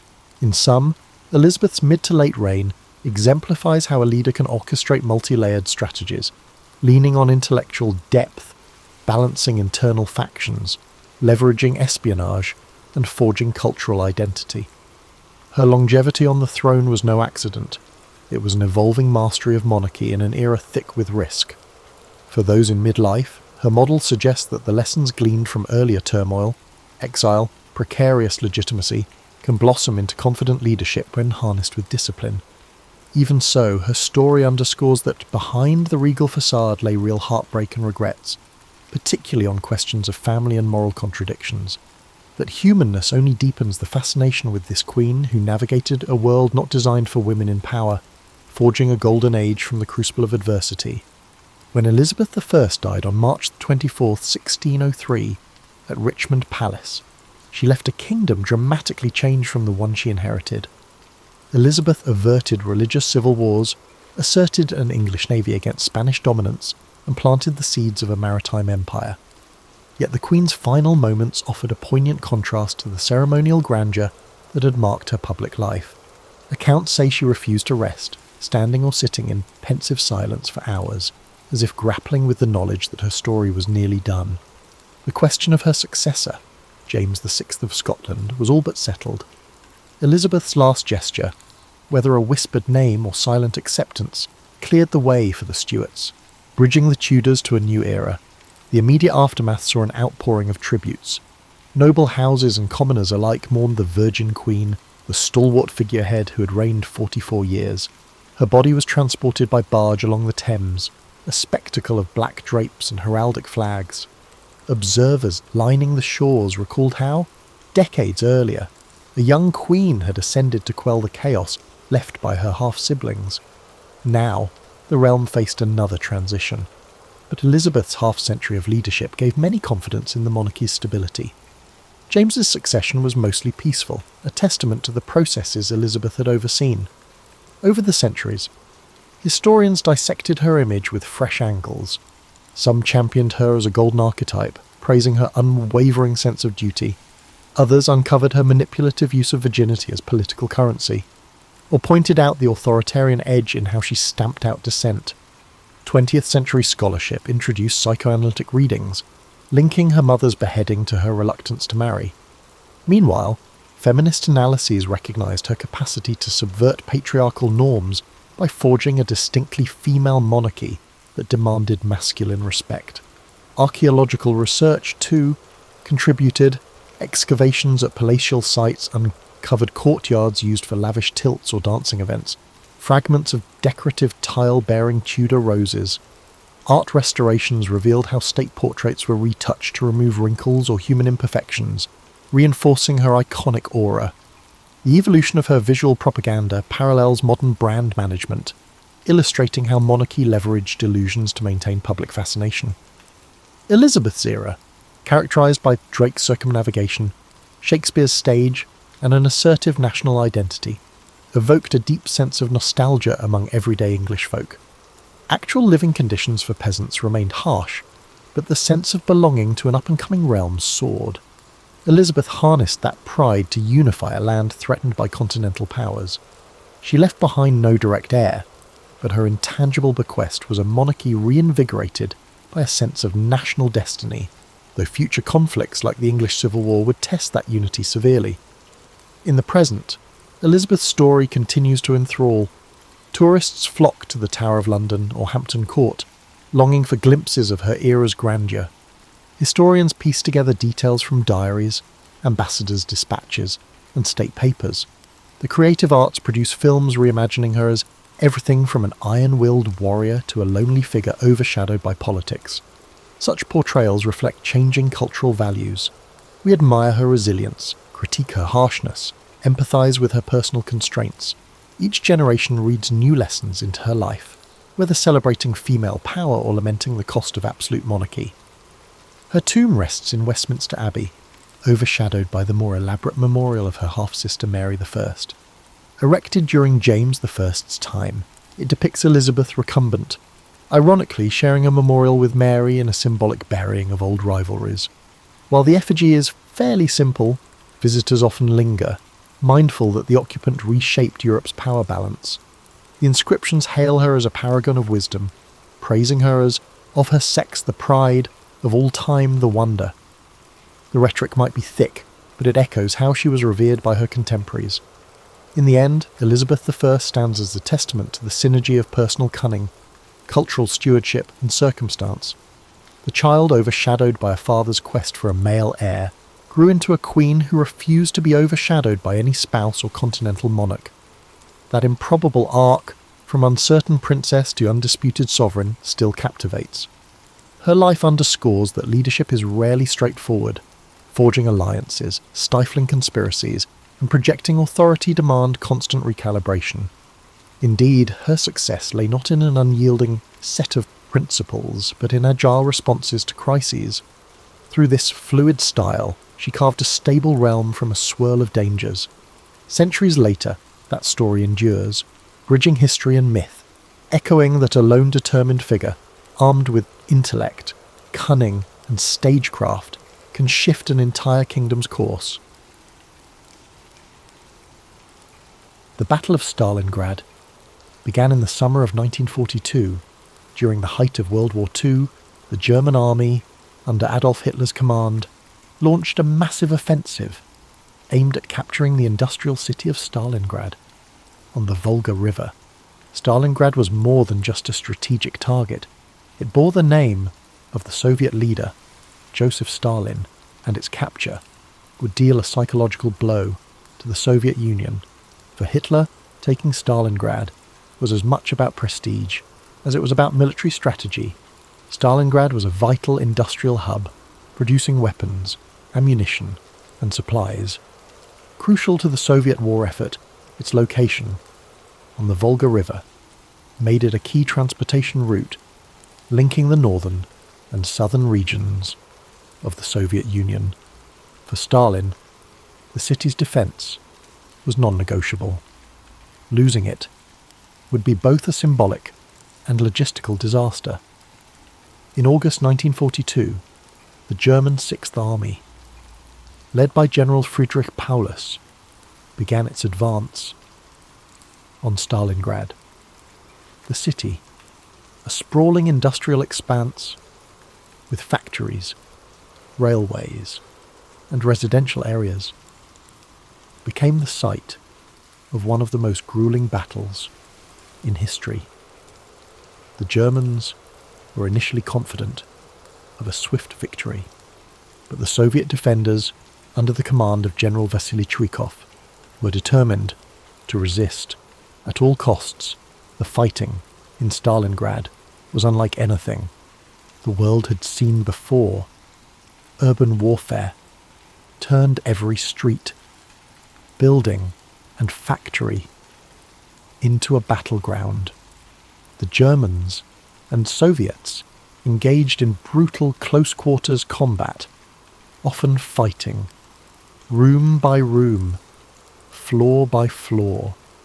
The city became a labyrinth of destruction, with rubble and debris transforming entire neighborhoods into treacherous landscapes.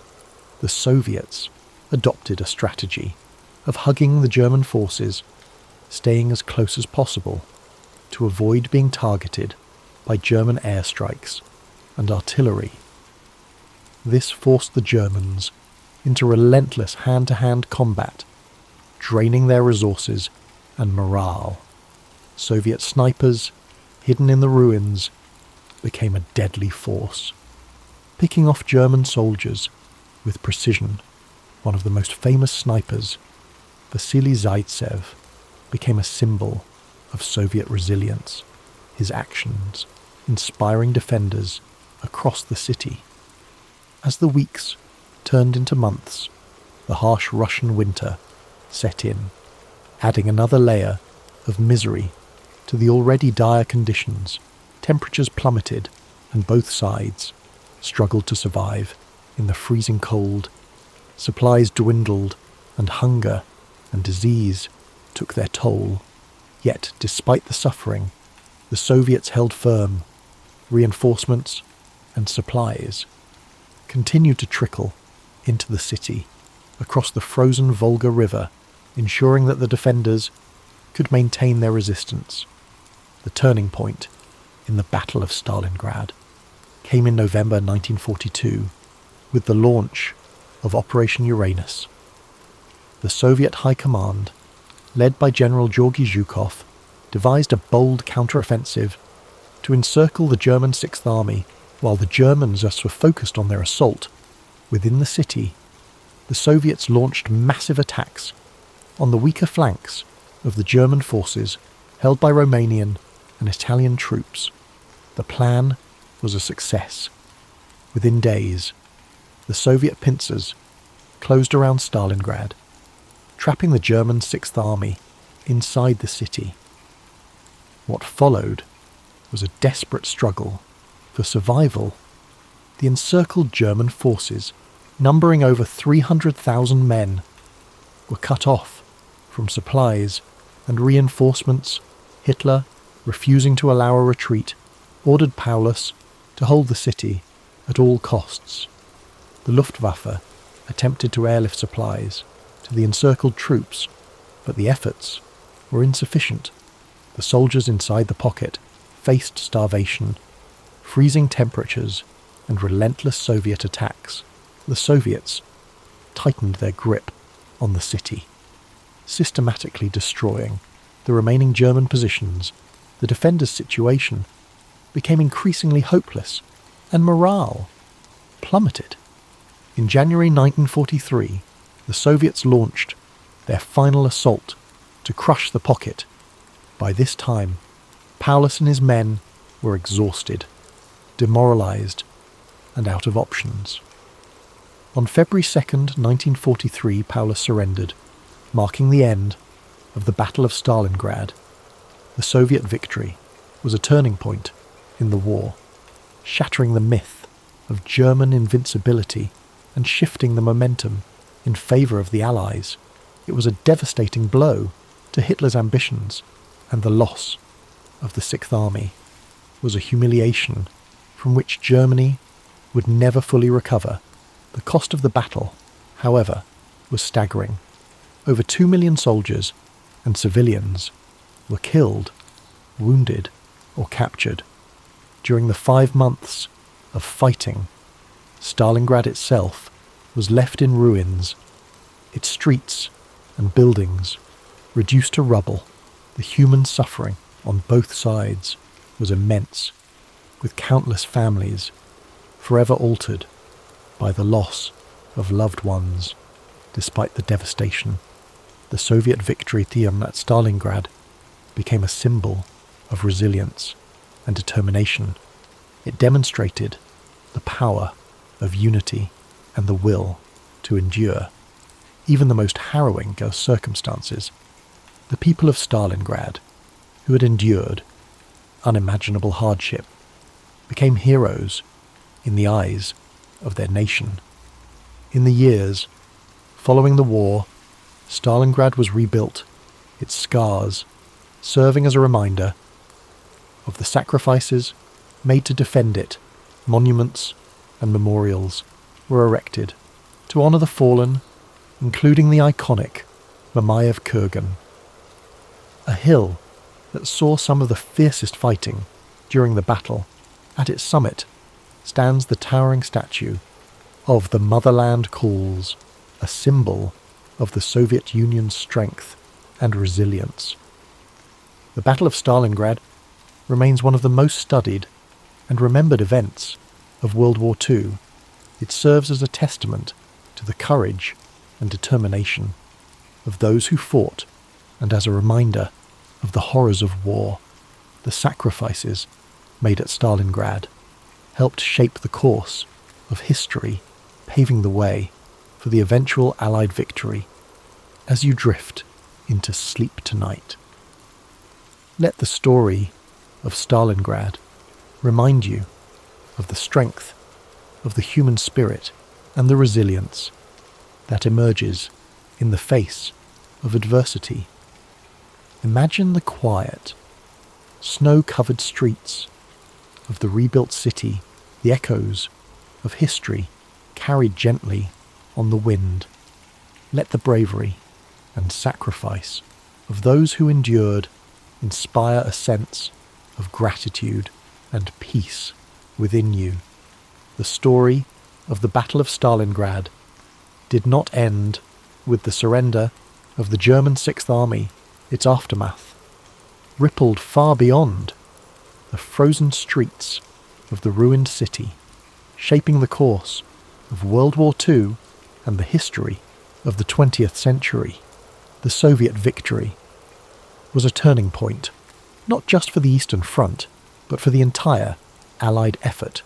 It demonstrated the determination and resilience of the Soviet people and marked the beginning of a relentless push to drive the Axis forces out of the Soviet Union and eventually defeat them in Europe. The cost of the battle was nearly unimaginable. The casualty figures are staggering, with estimates placing the total number of dead, wounded, or missing on both sides at over 2 million. Civilians caught in the crossfire endured unimaginable suffering as the city they called home became a war zone of unthinkable destruction. Homes were destroyed, families torn apart, and lives forever altered by the relentless tide of war. For the survivors of Stalingrad, the end of the battle brought no immediate relief. The city, once a thriving industrial centre, lay in ruins. Entire neighbourhoods had been reduced to rubble, and the infrastructure was necessary for daily life, water, electricity, food supplies, was obliterated. The people of Stalingrad faced the monumental task of rebuilding their lives and their city from the ashes. Yet, even in the face of such devastation, there was a sense of pride and determination among the survivors. They had endured the unendurable and emerged victorious. The Soviet government worked swiftly to rebuild Stalingrad.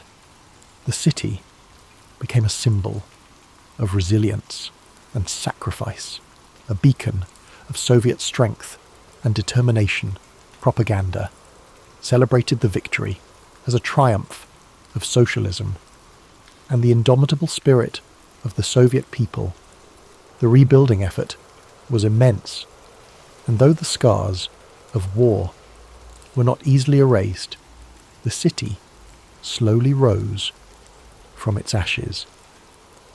For the German army, the defeat at Stalingrad was a catastrophe from which it would never fully recover. The loss of the Sixth Army, one of Germany's most experienced and well-equipped fighting forces, was a devastating blow. Morale among German troops on the Eastern Front plummeted, and the aura of invincibility that had surrounded the Wehrmacht since the beginning of the war was shattered. Hitler's refusal to allow a retreat, his insistence on holding Stalingrad at all costs, and the ultimate surrender of Paulus and his forces exposed the flaws in Germany's military strategy and leadership. The Soviets capitalized on their victory at Stalingrad, launching a series of offensives that pushed the Germans further and further west. The Red Army's momentum, gained at such great cost in Stalingrad, carried them all the way to Berlin by the spring of 1945. The victory at Stalingrad was the foundation upon which the eventual Soviet triumph in World War II was built. Beyond its military significance, the Battle of Stalingrad left a profound legacy in the collective memory of the world. It became a symbol of resilience, sacrifice, and the unyielding human spirit. The stories of the soldiers and civilians who endured the battle, stories of heroism, endurance, and survival, continue to resonate. Their experiences remind us of the horrors of war, the cost of conflict, and the strength of the human will to persevere.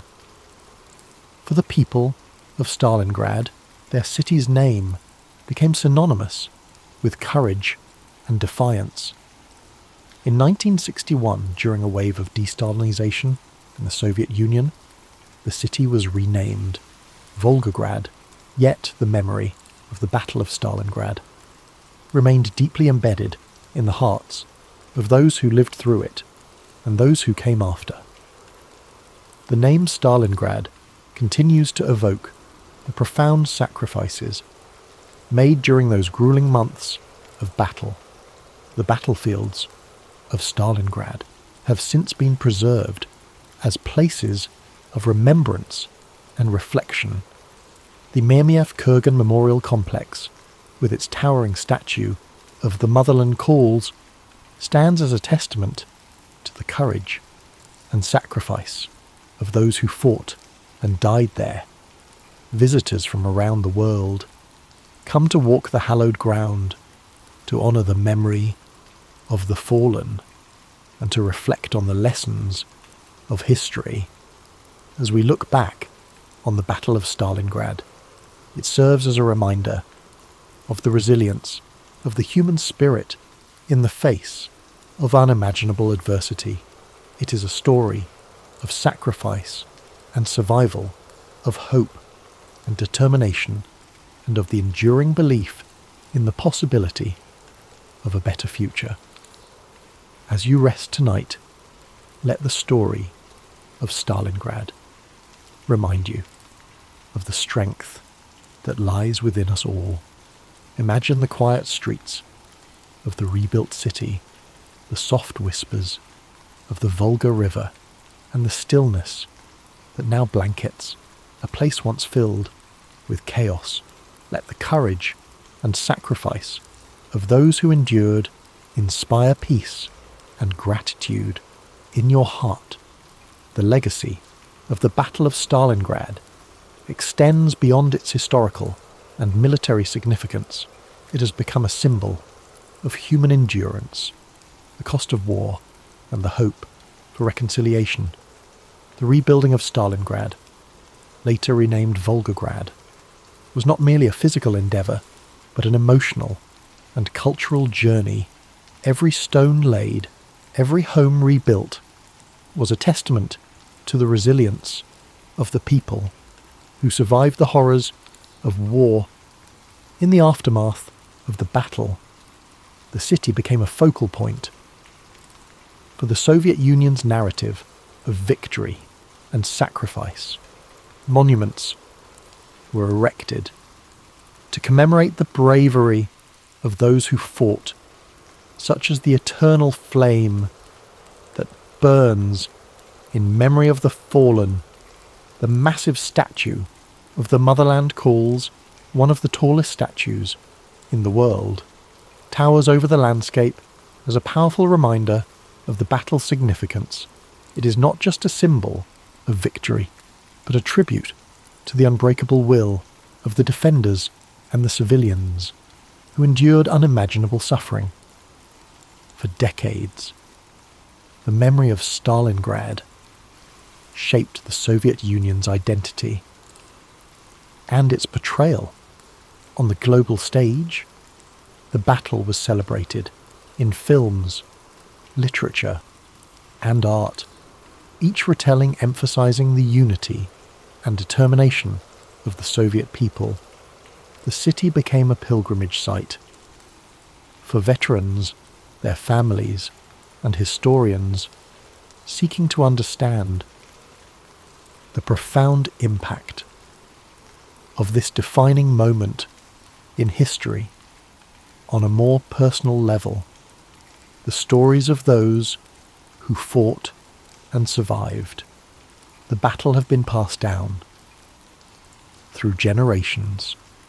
Veterans shared their experiences with their children and grandchildren, ensuring that the sacrifices made at Stalingrad would never be forgotten. These personal accounts, filled with both sorrow and pride, add depth to the historical narrative and remind us of the humanity behind the statistics. Globally, Stalingrad has become a symbol of resistance and perseverance. Its name is invoked in discussions of strategy, endurance, and the high cost of war for historians and military scholars. The battle offers countless lessons on tactics, leadership, and the interplay of morale and logistics for ordinary people. It stands as a reminder of what can be achieved when the human spirit refuses to yield. In recent years, efforts have been made to preserve the memory of Stalingrad while fostering a spirit of reconciliation. Memorials and museums now serve not only as places of remembrance, but also as venues for dialogue and education. They encourage visitors to reflect on the consequences of war and the importance of working toward peace. The city of Volgograd, while forever tied to its past, is also a thriving modern metropolis. Its people have rebuilt their lives and created a vibrant community that honors its history. While looking to the future, the scars of the battle remain in some places, but they serve as reminders of resilience rather than destruction. the lessons of Stalingrad resonate today, reminding us of the importance of unity in the face of adversity, the necessity of standing firm for what is right, and the value of seeking peace, even in the darkest times. It teaches us that the human spirit, when fueled by determination and hope, can endure even the greatest challenges. As you settle into rest, let the story of Stalingrad fill you with a sense of reflection and gratitude. Picture the calm, serene city of Volgograd today, its streets filled with life, its people moving forward while carrying the memory of their past. Imagine the stillness of the fields and the gentle flow of the Volga River, now a place of peace and renewal.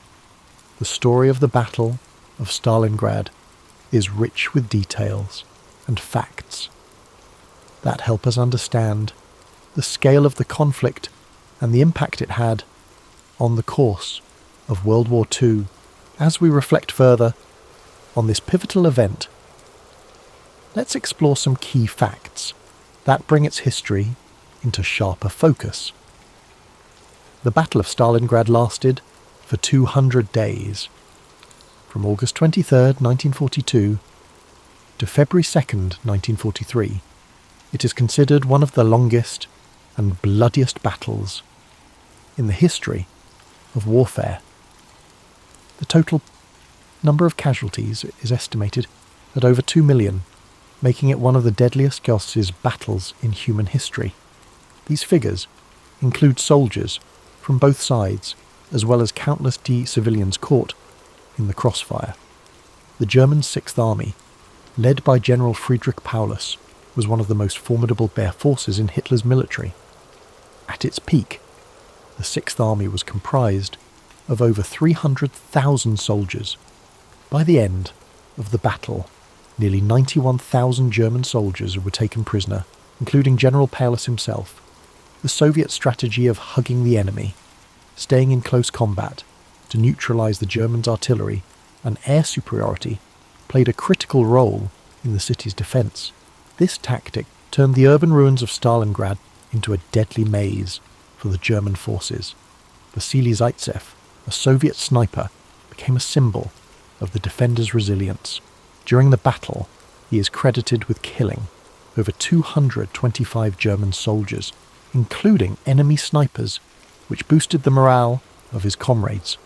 Operation Uranus, a Soviet counteroffensive launched in November 1942, was a brilliantly executed maneuver. By attacking the weaker flanks of the German forces held by Romanian and Italian troops, the Soviets were able to encircle and trap the German Sixth Army within the city. The German soldiers trapped in the encirclement known as the Kessel, or cauldron, endured horrific conditions.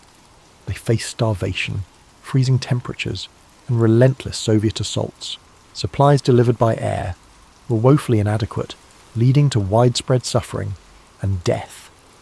One of the defining moments of the battle was Hitler's refusal to allow Paulus to retreat or break out of the encirclement. This decision sealed the fate of the Sixth Army and marked a significant turning point within the war. When General Paulus surrendered on February 2nd, 1943, it was the first time in history that a German field marshal had been captured alive. This was a major humiliation for Hitler and a symbolic victory for the Allies. The Soviet victory at Stalingrad marked the beginning of a series of offensives that pushed the German forces back across Eastern Europe. It was a critical turning point that shifted the momentum of the war in favour of the Allies. The city of Stalingrad, renamed Volgograd in 1961, has become a place of remembrance. Monuments like the Mamayev Kurgan and the Motherland Calls serve as powerful tributes to those who fought and died during the battle.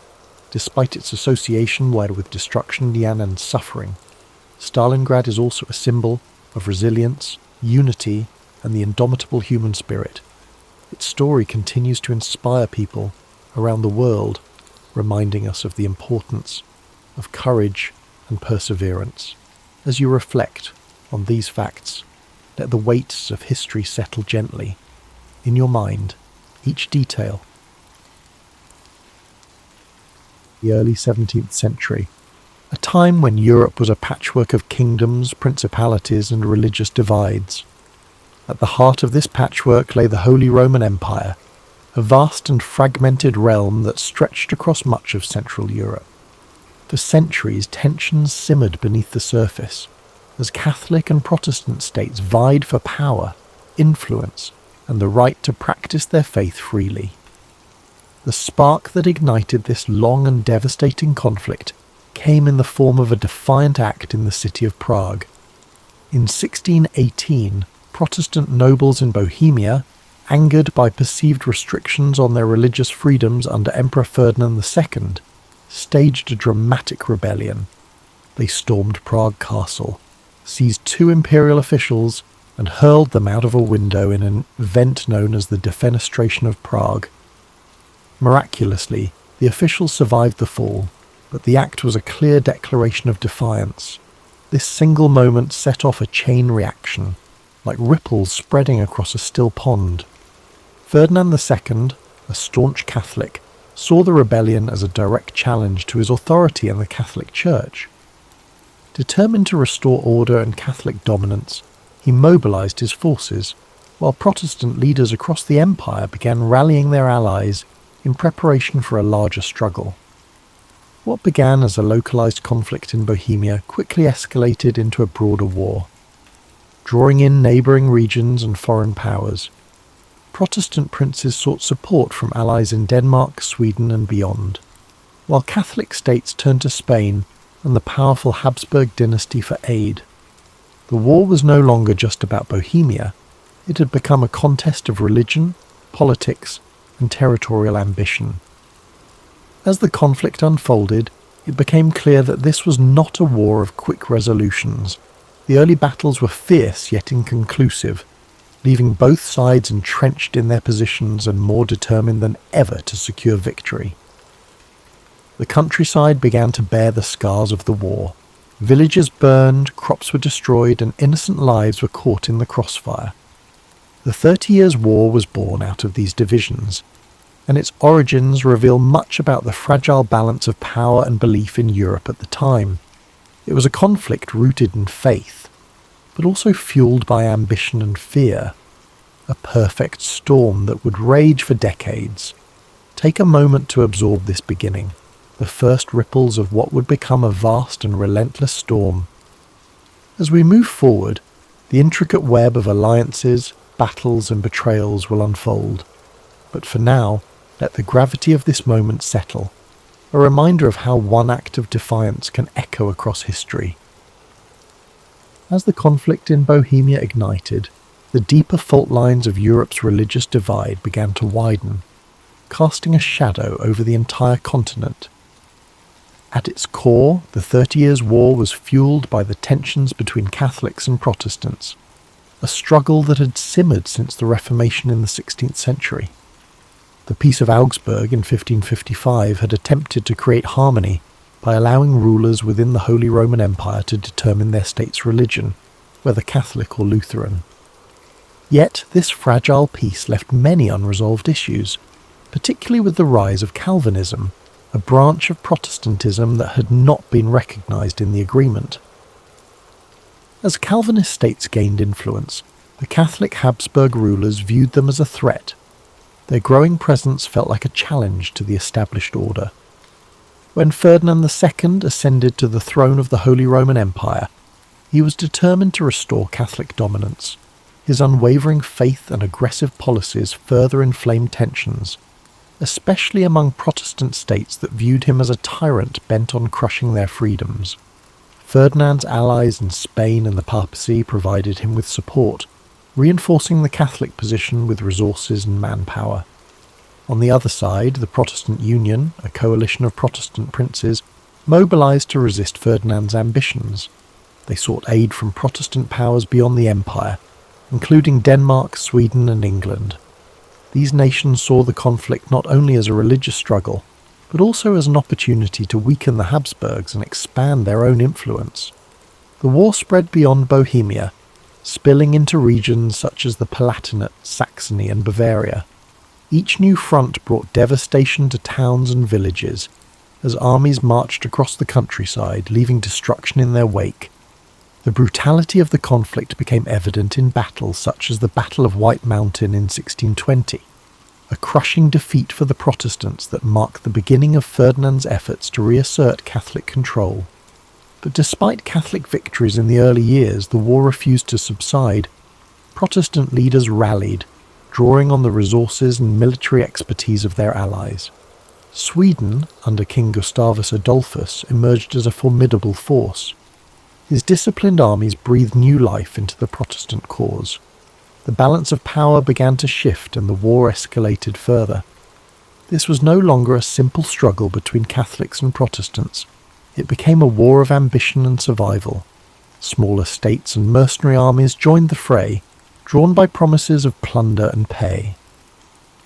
The war became a theatre of chaos, where alliances shifted and even traditional enemies found themselves fighting side by side in pursuit of their goals.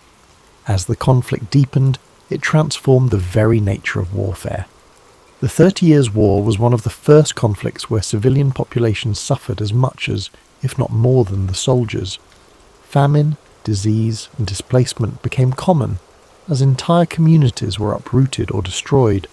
The war's religious roots became intertwined with the politics of power, and its escalation revealed the fragility of peace in a divided world.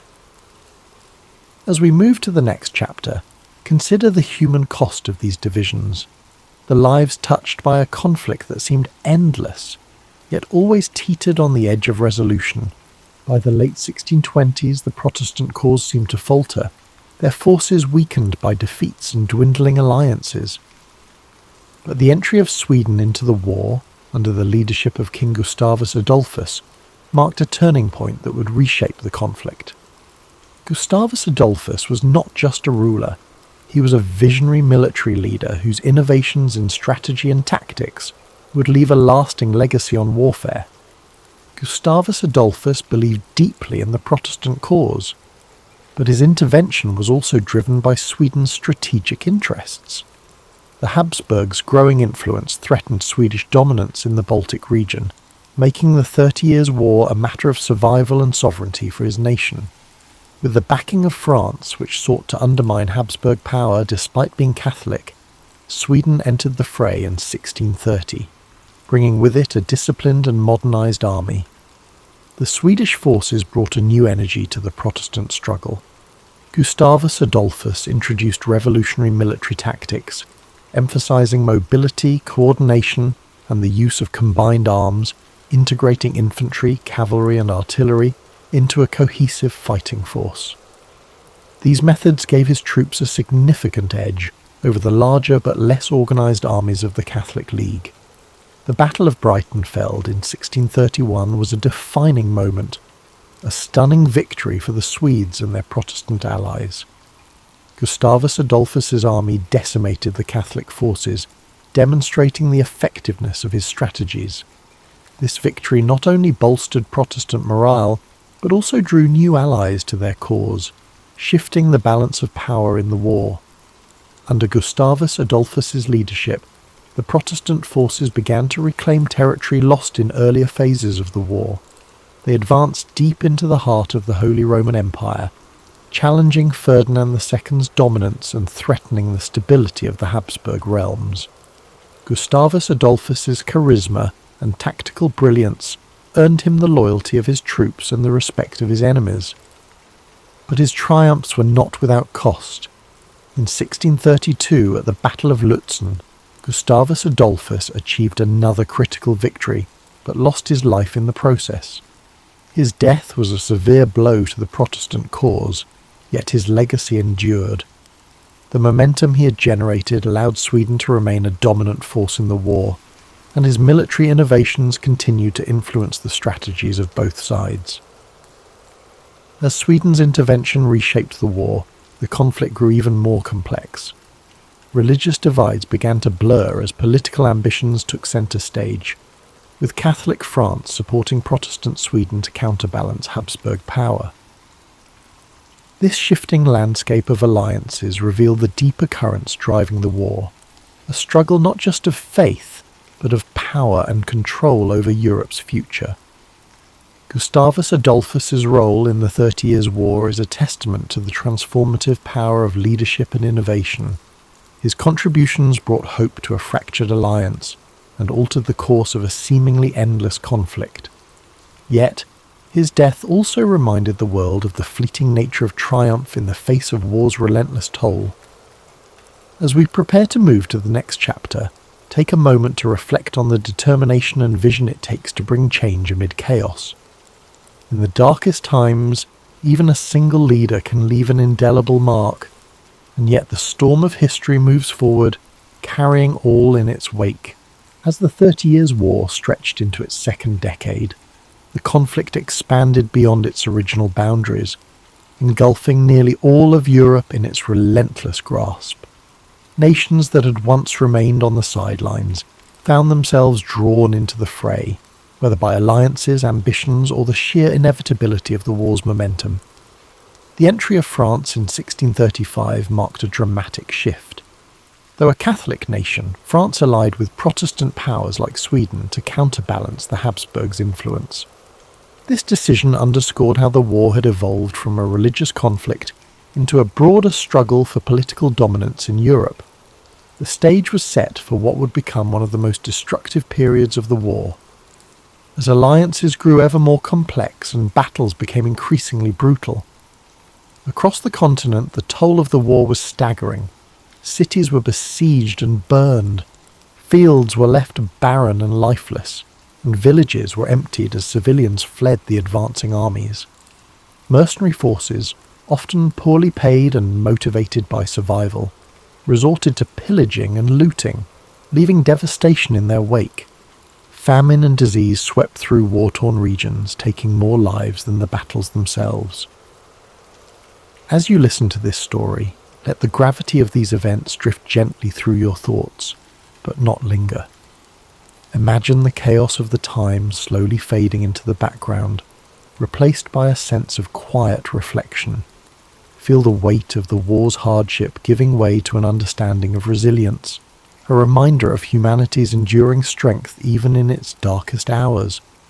The conflict's scope seemed endless, with battles erupting in regions as far-reaching as the Rhineland, the Netherlands, and northern Italy. Yet amid the turmoil, moments of diplomacy and negotiation emerged, offering brief glimpses of hope. Peace talks began to take shape, though they were slow and fraught with challenges, reflecting the deep divisions and mistrust among the warring parties. Let these moments of negotiation remind you that even in the midst of chaos, there are always efforts toward resolution. Allow yourself to relax further, your breath steady and calm, as if tracing the contours of history's slow march toward peace. As we move deeper into the story, the resilience of the people and the shifting tides of war remind us of the impermanence of struggle. Take this moment to let your mind ease. Let the complexity of the 30 Years' War unravel gently, leaving you with a sense of quiet perspective and peace. After nearly 3 decades of relentless conflict, Europe began to seek an end to the devastation. The 30 Years' War had taken a toll unlike any before it. Economies were ruined, lands were ravaged, and millions of lives had been lost. By the early 1640s, the warring nations realized that no decisive victory was in sight. The war had devolved into a stalemate of exhaustion. Thus began the long and complex journey toward peace, through the negotiations that would culminate in the Peace of Westphalia. The Westphalian negotiations were unprecedented in their scope and ambition. For the first time in European history, nearly all major powers gathered to discuss terms of peace. Delegates from Catholic and Protestant states, as well as representatives from France, Sweden, Spain, and the Holy Roman Empire, met in the towns of Münster and Osnabrück. These talks would last for years. reflecting the complexity of the issues at hand and the deep mistrust between the parties. As the negotiations unfolded, the participants wrestled with questions of religion, sovereignty, and the balance of power. The Peace of Westphalia sought to establish a new order in Europe, one that would recognize the religious and political realities that had emerged from the war. Protestant and Catholic states agreed to a form of mutual tolerance, reaffirming the principle that rulers could determine their state's religion, while also granting greater freedoms to minority faiths. The treaty also redefined the concept of sovereignty. It marked the beginning of the modern state system, where nations recognized each other's territorial boundaries and agreed not to interfere in one another's internal affairs.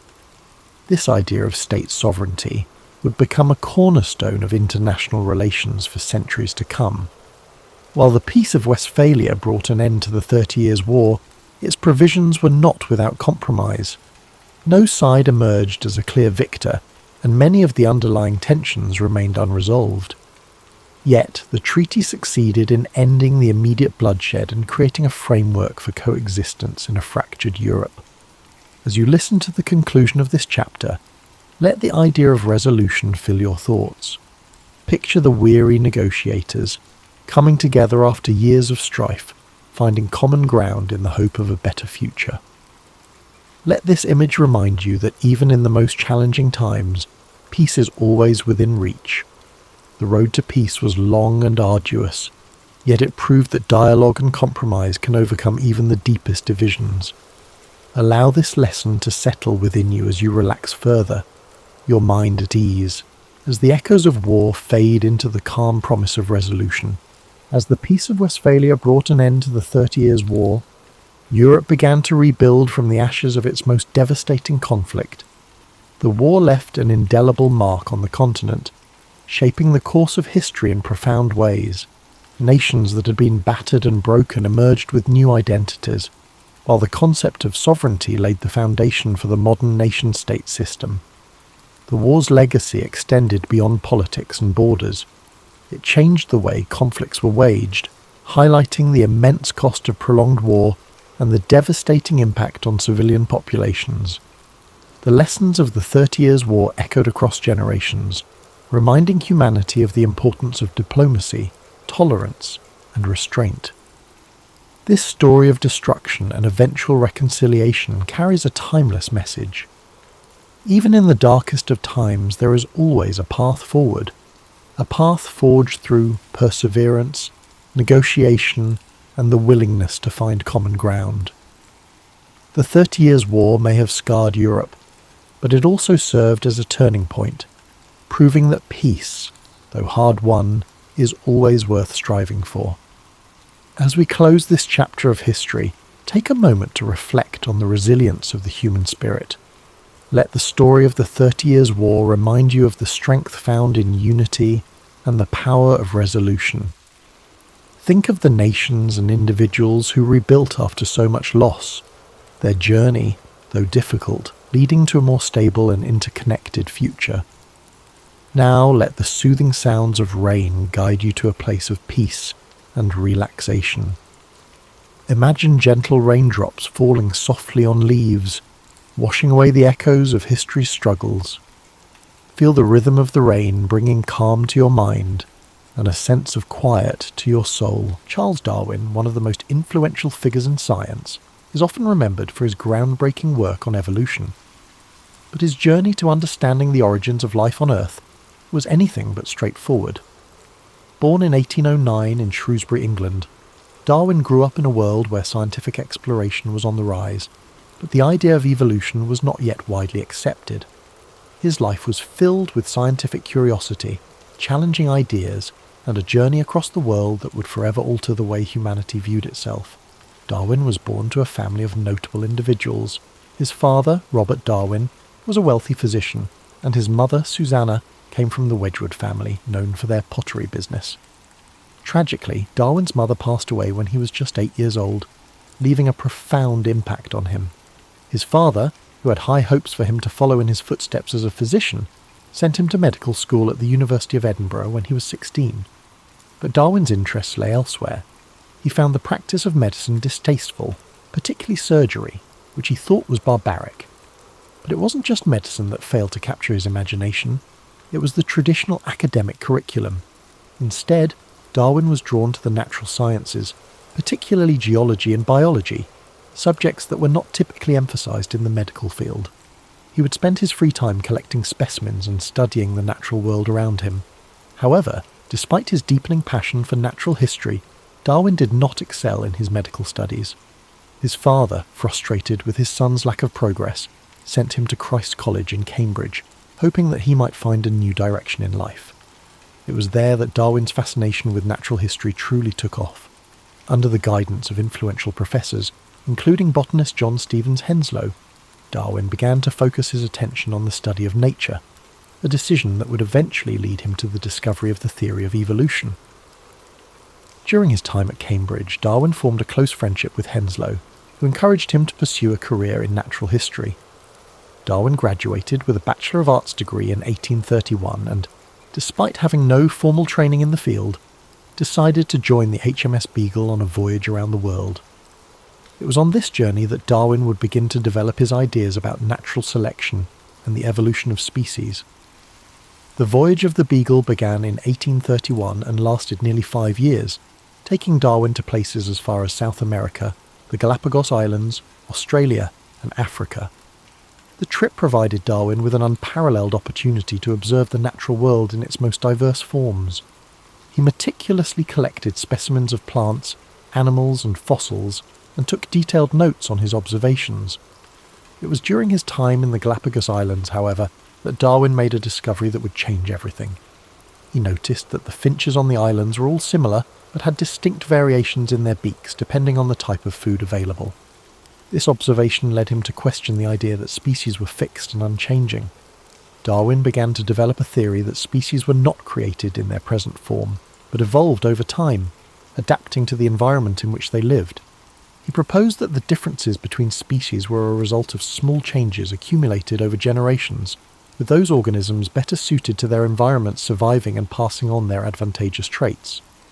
This idea, known as natural selection, became the cornerstone of Darwin's theory of evolution. Upon returning to England in 1836, Darwin began to work on his observations from the voyage. He spent the next several years analysing his findings, corresponding with other scientists and developing his ideas. It was a slow and meticulous process. He was reluctant to publish his ideas, knowing that they would be controversial. The scientific and religious communities of the time were heavily invested in the idea of creationism, the belief that life was created by a divine being in its present form. Darwin's theory of evolution challenged this deeply held belief, and he feared the backlash that would come with publishing his ideas. In 1859, after more than 20 years of research, Darwin finally published his most famous work, On the Origin of Species. The book outlined his theory of evolution by natural selection, and it quickly became one of the most influential scientific works of all time. The reaction to the book was mixed. Many scientists praised Darwin's work, recognizing the evidence he had gathered and the implications of his theory. However, the religious community was outraged, and the book sparked a fierce debate that continues to this day. One of the most significant aspects of Darwin's theory was its challenge to the traditional view of creation. Prior to Darwin, the widely accepted belief was that species were fixed and immutable, created by God. Darwin's theory of natural selection suggested that species could change over time, and that all life on Earth shared a common ancestry. This idea was revolutionary, and it provided a scientific explanation for the diversity of life on Earth that did not rely on divine intervention. Despite the controversy surrounding his work, Darwin continued to defend his theory and expand upon it throughout his life. In addition to his work on evolution, he made important contributions to fields such as geology, biology, and anthropology. He was also a vocal advocate for the importance of scientific inquiry and the need to question established beliefs. His work laid the foundation for modern biology and helped to shape the course of scientific thought in the years that followed. Darwin's personal life was not without its struggles. He suffered from various health problems throughout his life, including chronic illnesses that plagued him for much of his adulthood. Some historians believe that these ailments were a result of the stress and anxiety caused by the controversy surrounding his work. Darwin was also deeply affected by the death of his beloved daughter, Annie, in 1851. Her death, at the age of 10, profoundly impacted Darwin, and he became more reclusive in the years that followed. Despite these personal challenges, Darwin continued to work on his research and ideas. In his later years, he published several additional works, including The Descent of Man, in which he explored the implications of his theory of evolution for human beings. He also continued to correspond with scientists and researchers around the world, exchanging ideas and collaborating on scientific projects. Charles Darwin passed away on April 19, 1882, at the age of 73. His death marked the end of a remarkable life dedicated to understanding the natural world. He was buried in Westminster Abbey, a testament to the profound impact his work had on the scientific community and the world at large. His theory of evolution by natural selection continues to shape our understanding of biology, genetics, and the history of life on Earth. Though Darwin's ideas were controversial in his time, they have since become widely accepted and have fundamentally altered the way we view the natural world. His work has influenced generations of scientists, philosophers, and thinkers, and his legacy continues to live on today. Charles Darwin may not have had all the answers, but his relentless curiosity and dedication to scientific inquiry have left an indelible mark on human history. As we reflect on the profound impact of Darwin's life and work, it's important to consider not only his scientific contributions, but also the broader implications his ideas had on society. Darwin's theory of evolution challenged not just the scientific community, but also deeply held beliefs about human existence, our place in the world, and the origins of life itself. At the time Darwin published On the Origin of Species, the idea of evolution was not new. The concept had been suggested by other thinkers before him, such as Jean-Baptiste Lamarck and Alfred Russel Wallace. However, it was Darwin who provided the most compelling evidence and a cohesive theory of how evolution occurred, through natural selection. His work brought together ideas from various fields of biology, geology, and paleontology, making a case for evolution that was based on observable evidence, rather than conjecture or religious dogma. While the controversy surrounding Darwin's ideas was significant in his time, it's also important to understand how these ideas influenced the course of modern science. Today, the theory of evolution is a cornerstone of biology, and its principles apply to everything from genetics and genetics-based medicine to the study of animal behavior and the environment. Evolution has shaped how scientists understand the relationships between species, the mechanisms of genetic inheritance, and the patterns of life on Earth. But Darwin's influence extends far beyond biology. His ideas have left an indelible mark on philosophy, ethics, and even social sciences. For instance, Darwin's theory of natural selection has had a significant impact on discussions around human nature and society. His ideas were taken up by social theorists like Herbert Spencer, who coined the term survival of the fittest, though it's important to note that Darwin himself never used this term in relation to human society. In the years following the publication of On the Origin of Species, Darwin's ideas became increasingly important in various fields. The study of genetics, which would come to prominence in the early 20th century, provided further support for Darwin's ideas as it became clear that inheritance patterns followed the principles of evolution. Additionally, the study of fossils and ancient life forms revealed a more complex and nuanced picture of the history of life on Earth, further validating Darwin's theory. However, despite the acceptance of Darwin's theory among the scientific community, challenges to his work have remained. One of the most enduring debates centres on the concept of human evolution. While the evidence for evolution among animals is overwhelming, questions about the specifics of human evolution, particularly the origins of human consciousness, continue to be explored and debated by scientists.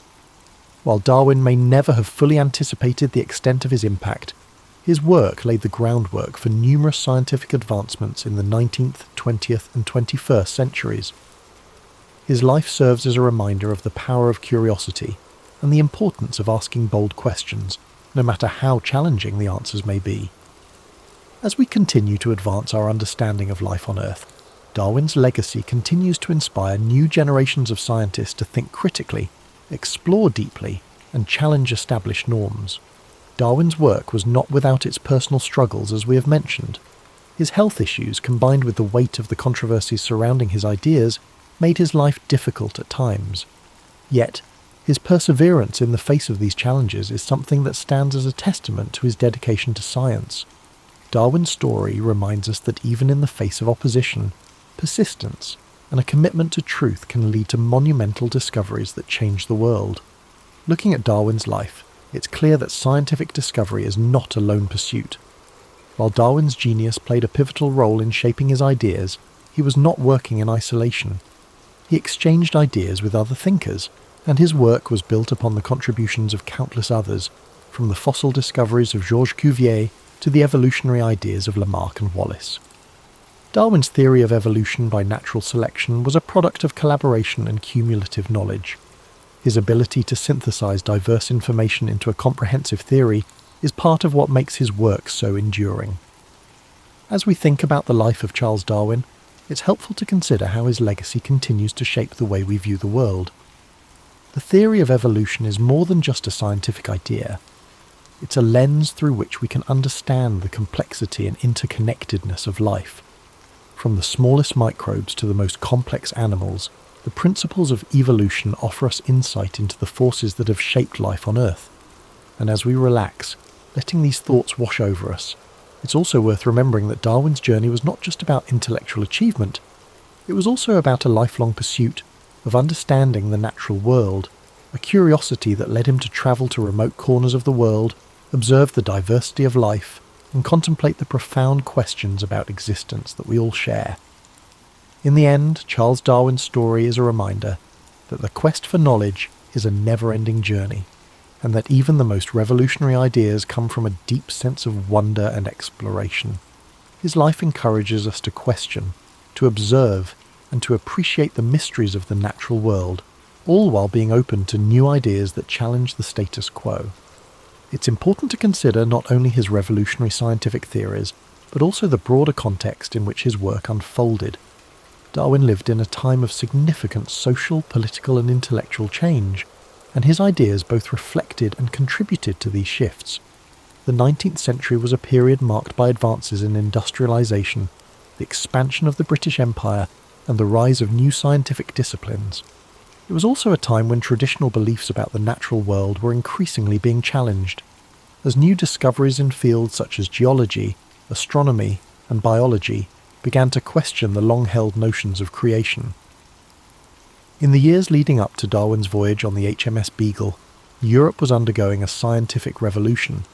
Scientists were increasingly looking beyond religious explanations for natural phenomena and seeking empirical evidence to understand the world. The work of figures like Sir Isaac Newton, who had established the laws of physics, and James Hutton, who had developed the theory of uniformitarianism in geology, set the stage for Darwin's own discoveries. Hutton's idea that the Earth was shaped by slow, gradual processes over time influenced Darwin's thinking on the gradual nature of evolution. Darwin's voyage aboard the Beagle in the 1830s was not just a scientific expedition. It was an intellectual journey that would shape his worldview. The places he visited, from the volcanic islands of the Galapagos to the diverse ecosystems of South America, provided him with a rich tapestry of evidence that would help him piece together the theory of evolution. However, Darwin's observations were not just about collecting data, they were about questioning the nature of life itself. As he witnessed the diversity of species and the variations within them, he began to realize that the differences were not merely superficial, but were the result of deep, underlying processes that could be understood through science. One of the most striking aspects of Darwin's work is the way he combined observation, experimentation, and theory. His meticulous attention to detail and his ability to synthesize information from various fields, botany, geology, zoology, and more, allowed him to develop a comprehensive theory of evolution. This interdisciplinary approach set Darwin apart from many of his contemporaries and paved the way for future scientific exploration. Yet, despite his groundbreaking ideas, Darwin was deeply aware of the potential repercussions of his work. He knew that the implications of his theory would challenge not only the scientific community, but also the broader cultural and religious views of the time. Darwin was not the first to suggest that species might evolve over time. Lamarck had proposed an early theory of evolution, and Wallace had arrived at similar conclusions independently. However, Darwin's theory of natural selection was different. because it provided a mechanism for how evolution occurred. Unlike Lamarck, who suggested that organisms could pass on traits acquired during their lifetime, Darwin argued that natural selection, whereby the fittest individuals survive and pass on their advantageous traits, was the driving force behind evolution. Darwin's caution in publishing his ideas is often noted by historians. He spent more than 2 decades refining his theory before releasing On the Origin of Species, in part due to the anticipated backlash. When the book was finally published in 1859, it created a storm of controversy. While many scientists, particularly those in the emerging fields of genetics and paleontology, quickly embraced Darwin's ideas, the religious community vehemently opposed them. The idea that humans were not created in the image of God but were instead the result of a long process of natural selection was, and still is, a deeply contentious issue. This opposition did not deter Darwin, though. He continued to defend his ideas and engage in public debates, ultimately cementing his place as one of the most influential scientists in history. One of the reasons Darwin's theory has remained so influential is its ability to explain the complexity of life in a coherent and scientifically rigorous manner. Today, with the advent of modern genetics and molecular biology, Darwin's theory has been supported and expanded upon in ways he could not have imagined. The discovery of DNA and the understanding of genetic inheritance have provided a detailed mechanism for how traits are passed down through generations, supporting the concept of natural selection. In this way, Darwin's ideas have stood the test of time, evolving alongside new discoveries and technologies. Yet, despite the overwhelming evidence supporting Darwin's theory, there are still those who continue to reject it. The debate over evolution remains one of the most contentious issues in modern society, particularly in the United States, where creationism and intelligent design are still promoted by some as alternatives to the theory of evolution. This ongoing debate highlights the intersection of science, religion, and education, and underscores the enduring power of Darwin's ideas to spark discussion and challenge existing beliefs. As we consider Darwin's impact, it's also important to recognise the personal sacrifices he made for his work. His health, which had always been fragile, deteriorated further in the years following his publication of On the Origin of Species. Some historians suggest that Darwin's chronic illnesses were exacerbated by the stress of the intense public scrutiny and the isolation he felt from his scientific peers. In addition, the death of his daughter Annie, whom he was very close to, left him devastated and further deepened his reclusiveness. Darwin spent the remaining years of his life largely withdrawn from public life, focusing on his research and writing. Yet even in his seclusion, he continued to contribute to the scientific community, publishing additional works, including The Descent of Man, which applied his theory of evolution to human beings. Darwin's contributions to science were not limited to his work on evolution. He also made important discoveries in the fields of geology, plant biology, and zoology. His observations on the geology of the Beagle's voyage contributed to the development of uniformitarianism, the idea that the Earth's features were shaped by slow, continuous processes. His studies of barnacles and the fertilization of orchids also provided valuable insights into the world of natural history. Today, Charles Darwin is regarded as one of the most important figures in the history of science. His work has influenced fields ranging from biology and genetics to psychology, anthropology, and even philosophy. His legacy extends beyond his scientific contributions. However, Darwin's life is a testament to the power of curiosity, persistence, and critical thinking.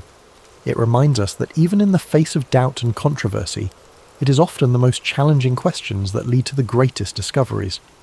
As we close the story of Charles Darwin, we can take a moment to reflect on his journey, not just as a scientist, but as a person who dedicated his life to understanding the mysteries of the natural world.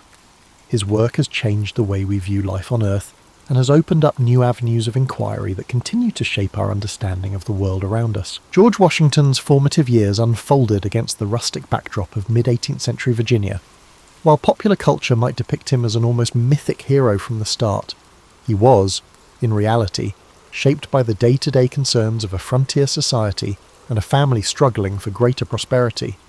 Born on February 22nd, 1732, in Westmoreland County, he was part of a sprawling network of half-siblings, uncles, aunts, and cousins who formed a complicated social web in the colony. His father, Augustine, sought to expand the family's holdings through tobacco farming, land speculation, and the occasional foray into iron mining. These early pursuits carved out the environment where young George would learn about risk, reward steer, and the challenges of shaping one's destiny in a new world. Contrary to apocryphal stories, Washington's childhood was not defined by toppling cherry trees or sporting wooden teeth. It was, however, marked by loss. His father died when George was only 11, throwing the family's finances into uncertainty. His half-brother Lawrence, considerably older, stepped in as a paternal figure. It was Lawrence who introduced George to polite society in Virginia and instilled in him an admiration for military achievement. Lawrence had served under the British flag in the Caribbean, a detail that quietly stoked George's aspirations towards soldiering. Through Lawrence, he was exposed to the idea that honour, discipline, and loyalty could earn a young man respect in the British colonies. Despite these influences, necessity often guided Washington's early path. Formal schooling was piecemeal at best, tutors came and went. Young George's mother, Mary Ball Washington, strove to keep the family afloat. But educational opportunities remained sporadic. This patchy instruction did not deter him. It forced him to become largely self-taught, an approach that would define his later life. He was, from his teenage years onward, a voracious note-taker and letter-writer, constantly refining his penmanship, grammar, and mathematical skills. Writing itself became a window into the adult world he hoped to master. One of his initial breakthroughs came in the realm of surveying, a skill both profitable and adventurous in colonial Virginia. Land in those days was currency, and individuals who could map uncharted territories were in high demand. Washington's early forays into the wild frontiers, often in the company of rugged backwoodsmen, introduced him to the complexities of dealing with Native American tribes, unscrupulous land speculators, and the raw challenges of nature. These expeditions were no mere camping trips. Nights spent in crude shelters, rainy days measuring difficult terrain, and the ever-present threat of disease built up his resilience. By the time he turned 17, he had already secured appointments to survey large tracts of land in the Shenandoah Valley, a testament to his growing reputation for diligence. During this phase, Washington also observed firsthand the tensions brewing between French, British, and native interests. The Ohio Valley to the west was a patchwork of claims and counterclaims, with British colonists, French trappers, and indigenous peoples all jostling for control. Though Washington was only a teenager, these experiences lit a spark. If he could prove himself an effective leader, especially in regions where boundaries were contested, he might ascend socially and financially. Colonial Virginia had its share of privileged families, but upward mobility was possible for those who possessed skill, connections, and an unrelenting work ethic. Beyond surveying, Washington's adolescent years were also a period of subtle social schooling. He learned the art of conversation and manners, so important in an era governed by strict codes of honour, by memorising the rules of civility and decent behaviour. This pamphlet, copied diligently in his youthful handwriting, offered guidelines for everything from posture in polite company to showing respect for superiors. Though it might seem quaint now, these rules exemplified the polished veneer that colonial society demanded of any young man aiming to rise in rank. By the time Washington approached adulthood, he was neither a wide-eyed farm boy nor a pampered aristocrat. He was a tall, physically strong young man, comfortable on horseback, capable with a musket, adept at mathematics, and cognizant of how crucial alliances could be. He held quiet ambitions that revolved around land, local military distinction, and acceptance among the elite. But events on the horizon, imperial rivalries that would ignite the frontier, would soon catapult him onto a larger stage. In that transitional zone between surveying in the wilderness and attending genteel dances along the Potomac, George Washington was preparing, without fully knowing it, for trials that would define his future and reshape a continent's destiny. Washington's transformation from a surveyor to a soldier was not the result of random events or a meticulously planned strategy.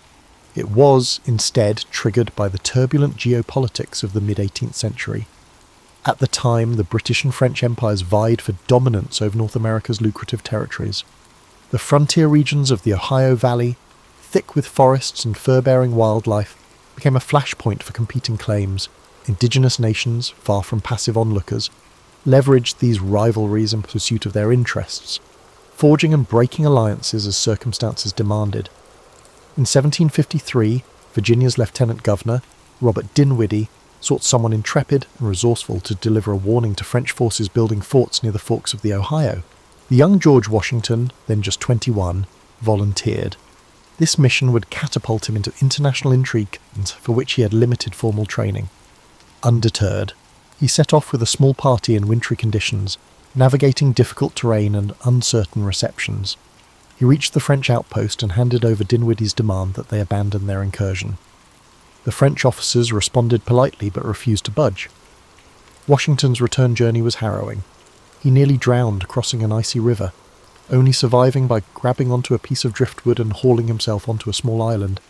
Yet that near-fatal ordeal did little to shake his resolve. Upon returning to Williamsburg, he penned a report detailing his observations. The account, published and widely distributed, burnished Washington's name. His straightforward prose, describing the hazards of the journey and the French refusal to retreat, resonated with colonists hungry for news and British officials eager for evidence of French defiance.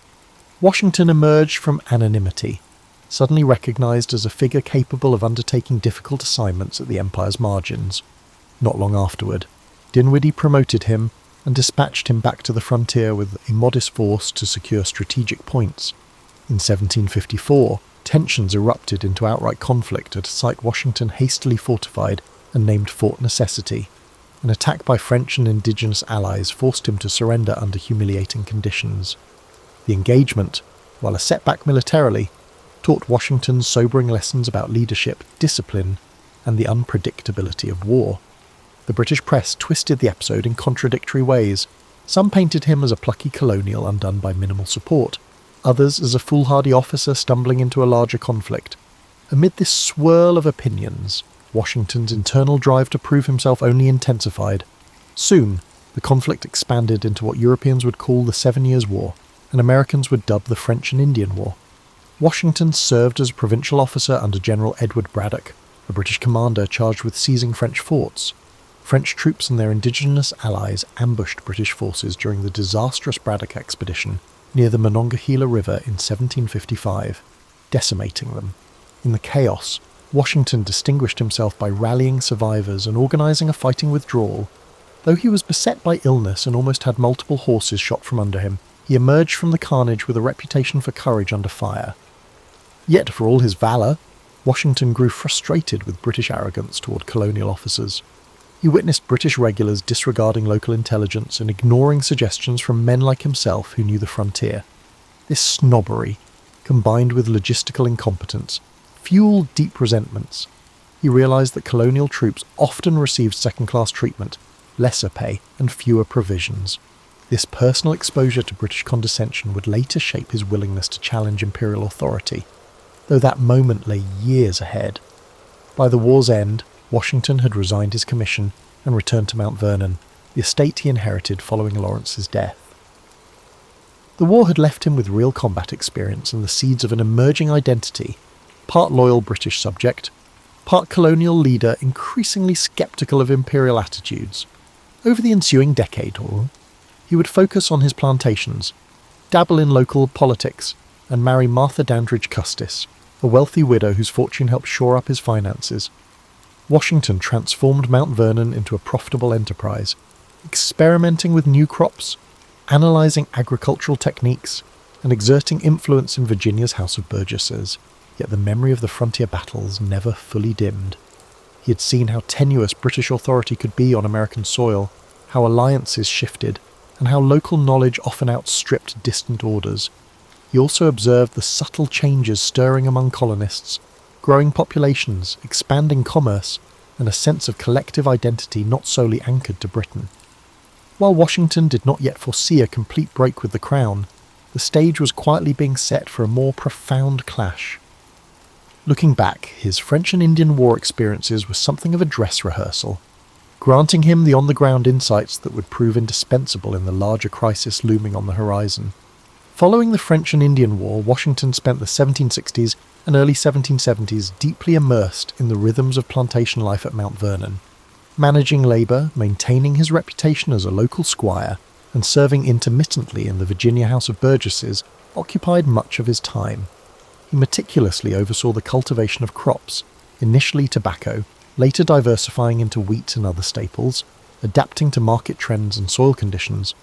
But economic security remained tenuous. British trade regulations, shipping monopolies, and mercantile restrictions often pinched colonial planters. Washington found himself confronting debts, currency shortages, and a constraining imperial bureaucracy that dictated how goods could be exported or imported. Amid these challenges, Washington's perspective on British authority gradually evolved. Early on, he had desired nothing more than to climb in status within the British imperial framework. He had admired British military traditions and social customs, but he began to see the practical constraints that came with living under a distant parliament that issued edicts without consulting colonial assemblies.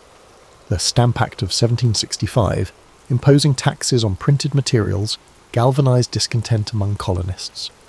Washington, who used legal documents frequently for land transactions, saw the act as a direct affront to local autonomy. While not the most fiery rhetorician in Virginia, figures like Patrick Henry captured that honour. Washington expressed measured indignation. He argued that taxation without representation violated the rights of Englishmen, a stance that resonated among fellow planters, merchants, and small farmers alike. In 1769, the Virginia House of Burgesses responded to new British taxes on glass, paper, paint, and tea by passing resolves condemning these impositions. When the royal governor dissolved the assembly, the delegates, Washington included, met informally at the Raleigh Tavern in Williamsburg, drafting non-importation agreements. These pacts vowed not to purchase British goods until colonial grievances were addressed. Though not as flamboyant as protests in Boston, these Virginian measures underscored how deeply resentment had taken root among even the more conservative landholding class. Washington's letters from this period reveal a measured but firm tone. He spoke of the encroachments of Parliament and the need for unity among the colonies. Not one to relish public speaking, he employed his reputation as a balanced, pragmatic figure. People listened when Washington spoke because they trusted his sense of responsibility and fairness. Privately, he worried about violence escalating, yet he also felt that the colonies should not yield to intimidation. This blend of caution and resolve was a hallmark of his character. Tensions escalated to a critical level by 1774. The Boston Tea Party and subsequent punitive British measures prompted the formation of the First Continental Congress. Washington was chosen as one of Virginia's delegates, solidifying his role as a national figure rather than just a regional voice. He travelled to Philadelphia, where representatives from across the colonies debated how far to push back against British encroachments. While radicals like Samuel Adams advocated more extreme measures, others sought a compromise or hoped for a restoration of harmonious relations. Washington's presence signalled that Virginia, the largest and most populous colony, was prepared to stand alongside New England in protesting imperial overreach. Washington's military background was not overlooked during those Congress sessions. He was one of the few delegates with first-hand experience in large-scale combat operations. Though overshadowed by the fiery oratory of John Adams or Patrick Henry, he projected a quiet confidence that could unify disparate factions. He seldom took the floor for dramatic speeches, but in committee meetings, delegates consulted him about potential military scenarios if the standoff with Britain escalated. How might a ragtag colonial militia confront the most formidable army in the world? Events soon compelled everyone to take action. In April 1775, the battles at Lexington and Concord unleashed open conflict. British soldiers and colonial militiamen had exchanged shots, and the war was effectively underway. By the time the Second Continental Congress convened, the question was no longer whether to resist militarily, but how. John Adams, recognizing the need to draw the southern colonies more tightly into the cause, nominated Washington to lead the newly formed Continental Army. With reluctance, Washington accepted, declaring he would serve without pay. He stressed that he was neither the most qualified nor seeking personal glory, yet he would do his duty if called upon. In that moment, the diligent Virginia planter and local politician found himself thrust onto a stage with no script. Leading a revolution against the crown seemed audacious, even reckless, but Washington believed the colonies had reached an irreversible point. He saddled his horse and departed for Massachusetts, determined, if unsure, about the trials that lay ahead. His leadership would soon be tested in ways few could have imagined, both by the might of British forces and by the fractious nature of a fledgling nation still discovering its collective identity. Washington's appointment as the Commander-in-Chief of the Continental Army paved the way for a challenging battle against the most formidable military force of the era. Arriving in Cambridge, Massachusetts, in July 1775, he took command of a collection of militias besieging British-held Boston. What he found was a disorganised force lacking supplies, uniforms, and consistent discipline. Militias from different colonies held different loyalties, varied drastically in training, and often viewed each other with suspicion. Washington realised that to stand any chance against the British, he had to forge these disparate units into a cohesive army with a shared purpose. Early on, Washington faced a series of strategic dilemmas. Despite the often romanticised notion of the Continental Army's underdog valour, the reality was messy. Disease, desertions, and short-term enlistments undercut the stable force he desperately needed. British troops in Boston were well supplied by sea, so a direct assault seemed suicidal. Instead, Washington imposed discipline, orchestrated siege lines, and introduced stricter regulations. Over time, he acquired cannon from Fort Ticonderoga, famously transporting them across difficult winter terrain under Henry Knox's oversight.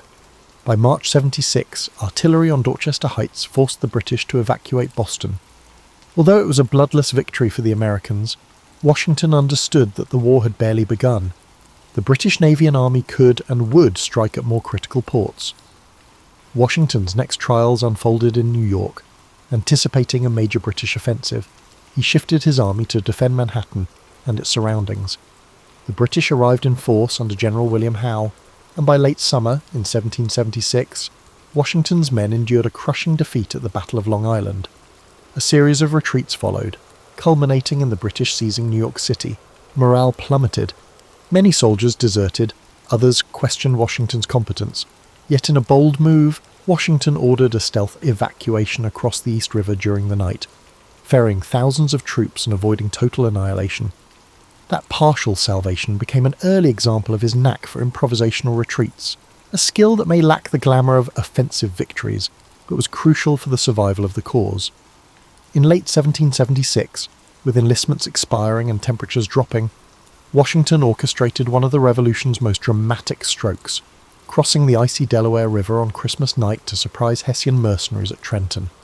The success at Trenton, followed by another victory at Princeton, rejuvenated the Patriot cause. Washington's leadership style in these moments combined meticulous planning with personal bravery. He rode at the front, encouraging his men, proving that cunning and audacity could offset numerical or logistical disadvantages. The morale boost was enormous, coaxing recruits to stay and new volunteers to join. Yet the Continental Army's tribulations remained abundant. The British sought to isolate New England by seizing the Hudson River corridor, while smaller armies skirmished in the interior. Washington clashed repeatedly with delegates in the Continental Congress who provided inconsistent funding and supplies, reflecting the fragile nature of the young Confederation. He wrote endless letters pleading for shoes, blankets, and rations. Meanwhile, British raids and Loyalist sympathisers sowed confusion behind American lines. In 1777, Washington lost a key engagement at Brandywine, allowing the British to capture Philadelphia, the Patriot capital. Another setback at Germantown followed. Critics in Congress grew louder, questioning whether a different general might fare better. Yet Washington retained the loyalty of many officers, forging a sense of unity that transcended local affiliations. At Valley Forge, during the cruel winter of 1777 to 1778, the army endured starvation, disease, and freezing conditions.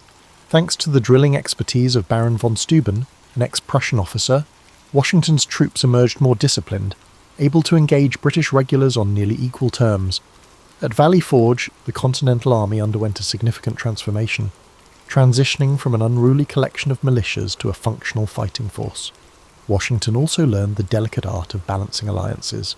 The French, persuaded by the American victory at Saratoga, where Horatio Gates led the effort, not Washington directly, joined the conflict, providing naval strength and additional ground forces.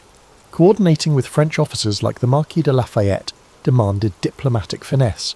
Washington adapted, forging trust with these foreign allies, even as inter-colony tensions threatened to fracture the American side. Through it all, Washington displayed a steadiness that became central to the army's identity.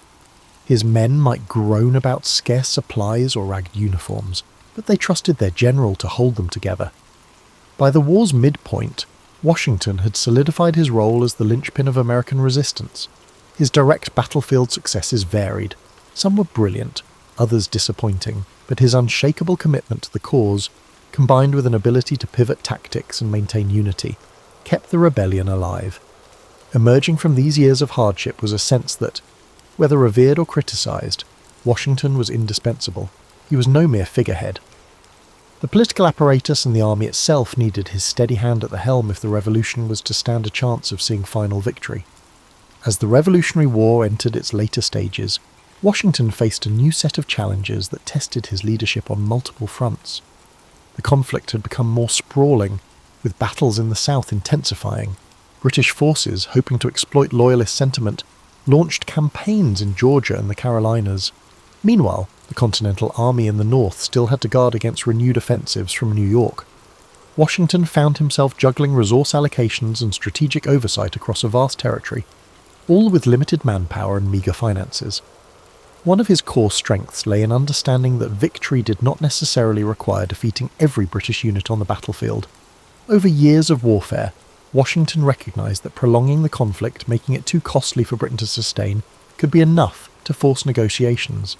As British public support for the war waned and the conflict strained the Empire's coffers, this strategy of endurance gained traction. He coordinated partisan warfare in the southern states, where generals like Nathaniel Greene used hit-and-run tactics and forced the British to overextend their supply lines.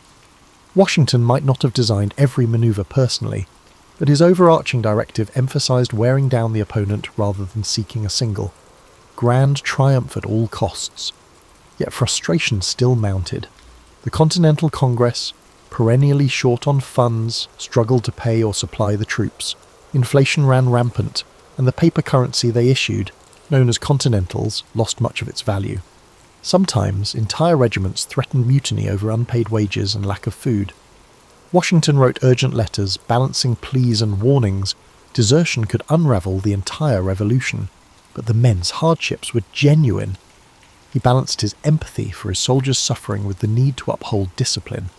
Against this turbulent backdrop, French assistance played a decisive role. Following France's official entry into the war, Spain and the Dutch Republic also offered varying degrees of support to America, broadening the conflict into a larger global struggle against Britain. Washington worked with French admirals and generals who, like Admiral de Grasse and General Rochambeau, brought naval superiority and well-trained troops. Diplomatic synergy was crucial. Washington, never fluent in French, relied on interpreters and the goodwill of allies like Lafayette to maintain strong communication. Joint operations required patience and compromise. The French Navy's schedules and European political priorities often constrained quick action. The culmination of these alliances and strategies took shape in 1781 at Yorktown, Virginia. British General Cornwallis had entrenched his forces there, hoping for resupply by sea. Washington seized the moment. He feigned moves toward New York, but then swiftly marched a major portion of his army south. The French fleet under de Grasse blocked the Chesapeake, preventing a British naval evacuation. Trapped and under constant bombardment, Cornwallis surrendered in October 1781. The victory at Yorktown did not instantly end the war, but it was the decisive blow that shattered Britain's willingness to continue. Negotiations in Europe soon began, leading to the 1783 Treaty of Paris, recognising American independence. Washington's role in the final phase showcased two defining traits of his leadership: adaptability and a knack for collaboration. He was not a tactical genius in the mould of Napoleon, but he excelled in forging unity among diverse groups with clashing egos and conflicting interests. He also grasped the psychological dimension of war. Victory could be achieved as much through morale and diplomatic pressure as through battlefield conquests.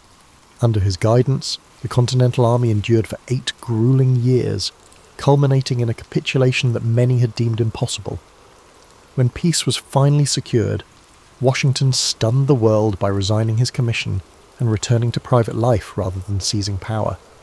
In a time when victorious generals in Europe often leveraged military success to become dictators or monarchs, his gesture was nearly unprecedented. He sent a farewell address to the army, bidding an emotional goodbye to the officers who had become like family through shared hardships. Then he returned to Mount Vernon, longing for quiet days overseeing his estate. In the public imagination, he became the embodiment of Roman republican virtue, akin to Cincinnatus leaving his plough to defend the nation and then returning to his farm. Yet the young republic soon discovered that independence would not solve every problem. War debts, disputes among the states, and a weak central government under the Articles of Confederation threatened the stability of the new nation. Calls for a stronger national framework grew louder, and once again, the gaze of the fledgling country turned to Washington. Would he remain a private citizen, or would he use his stature to help shape the governance of the country he had been so instrumental in forging? The next chapter of his life, and indeed of the nation's, would hinge on how he answered that question. After returning to Mount Vernon in 1783, Washington tried to refocus on his plantations, hoping for a respite from public affairs. Yet the fragile state of the post-war Union soon pulled him back into the spotlight. Under the Articles of Confederation, the federal government lacked authority to tax, regulate commerce effectively, or settle disputes among states. Economic turmoil loomed large. Debts from the war weighed on every state, and the absence of a cohesive national policy bred friction. Insurrections such as Shays' Rebellion in Massachusetts highlighted how easily unrest might spiral if the central government could not act decisively. Leaders across the states recognized the dire need for reforms, and Washington was a natural figure to help spearhead them. Though initially hesitant, he feared public service would once again swallow his private life, he came around to the idea that a stronger government framework was essential to preserve the Union. In 1787, he agreed to preside over the Constitutional Convention in Philadelphia. This gathering, intended first to revise the Articles, soon morphed into a wholesale creation of a new constitution. Washington did not speak often during the debates, but his mere presence lent gravity to the proceedings. Delegates disagreed vigorously over representation, slavery, and executive power. Yet most recognized that Washington's approval would be critical for winning public acceptance of any proposed constitution. His role was largely that of mediator and symbol of unity. He allowed men like James Madison, Alexander Hamilton, and Benjamin Franklin to articulate competing ideas. But whenever debate grew contentious, the image of Washington, seated at the front, reminded them that the revolution's integrity and the future of Republican governance were at stake. By September 1787, the delegates crafted a new constitution that incorporated a more robust federal government, tempered by a system of checks and balances. Although not perfect, it was a revolutionary experiment in structured liberty. Washington's endorsement carried enormous weight during the ratification process, especially in Virginia. Reluctant anti-federalists found it difficult to argue that the Constitution masked tyranny when Washington vouched for it. Once the Constitution became law, calls for Washington to serve as the first president were unanimous in their intensity. He was the linchpin who could lend immediate legitimacy to the new system. Despite personal reservations, he was aging, and the toll of public life was no small burden. He reluctantly accepted the role. The Electoral College elected him unanimously in 1789. In April of that year, he journeyed to New York City, the temporary capital, to take the oath of office. His inauguration was a subdued ceremony, reflecting a new nation's blend of optimism and anxiety. He stood on a balcony overlooking throngs of cheering citizens, placing in his hand on a Bible and swearing to preserve, protect, and defend the Constitution. In shaping the executive branch, Washington faced a blank slate. There was no blueprint for how a president should behave. He believed in setting careful precedents that would guide successors, and this cautious approach coloured his every decision. He formed a cabinet of advisers, including Thomas Jefferson as Secretary of State and Alexander Hamilton as Secretary of the Treasury. The ideological clashes between Jefferson, who championed agrarian democracy, and Hamilton, who pushed for a robust federal government and industrial growth, forced Washington to navigate a delicate balance. Balancing these factions, he aimed to prevent the country from splitting into partisan camps. Still, the seeds of political rivalry were planted, eventually sprouting into the Federalist and Democratic Republican parties. Washington's presidency also navigated foreign policy dilemmas. The young United States was militarily weak, financially indebted, and overshadowed by European powers. When the French Revolution erupted, many Americans felt they owed France a debt of gratitude for its wartime support. Yet Washington believed neutrality was crucial. entangling the fragile republic in Europe's wars could spell disaster. His proclamation of neutrality in 1793 drew ire from those who wanted to aid France, but it shielded the new nation from a catastrophic conflict it was ill-prepared to handle. Domestic issues also tested the new administration. Hamilton's financial plan, which included federal assumption of state debts and the creation of a national bank, sparked fierce debates. Washington backed Hamilton, believing that fiscal stability was essential for national respectability. But Jefferson's faction decried these measures as threats to states' rights. Then, in 1794, the Whiskey Rebellion flared in western Pennsylvania, where farmers violently opposed a federal tax on distilled spirits. Washington, alarmed by the prospect of an armed insurrection, personally led troops to quell the rebellion, an act that showcased federal authority but also raised fears about militarized responses to dissent.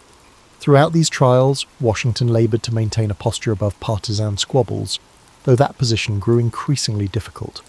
Newspapers, reflecting the rise of party-driven journalism, attacked or praised him depending on editorial leanings. Criticism stung the once revered hero, but he remained steadfast, convinced that the survival of constitutional governance required robust debate, even if it sometimes descended into vitriol. By the end of his second term, he yearned for retirement more earnestly than ever. The question was whether the country could sustain itself without him, or if his moral authority and balanced leadership remained indispensable. By 1796, Washington had served 2 terms as president and felt strongly that rotating leadership was essential to the Republic's health. Unanimously re-elected in 1792, he could likely have secured a 3rd term, but he declined. In doing so, he established a precedent of voluntary executive turnover, later codified by the 22nd Amendment, that would profoundly influence American political culture. Recognizing the young nation's precariousness, he offered parting guidance in his farewell address. Published rather than delivered orally, it warned against the dangers of permanent foreign alliances and excessive partisanship. He urged Americans to cherish unity, keep religion and morality as public pillars, and remain wary of ideological factions that could fracture national cohesion. After leaving office in March 1797, Washington returned to Mount Vernon. A sense of relief washed over him, tempered by ongoing concerns about the fledgling nation's trajectory. He oversaw expansions at his estate, experimented with different crop rotations, and dabbled in various manufacturing ventures on site, such as a grist mill and a distillery.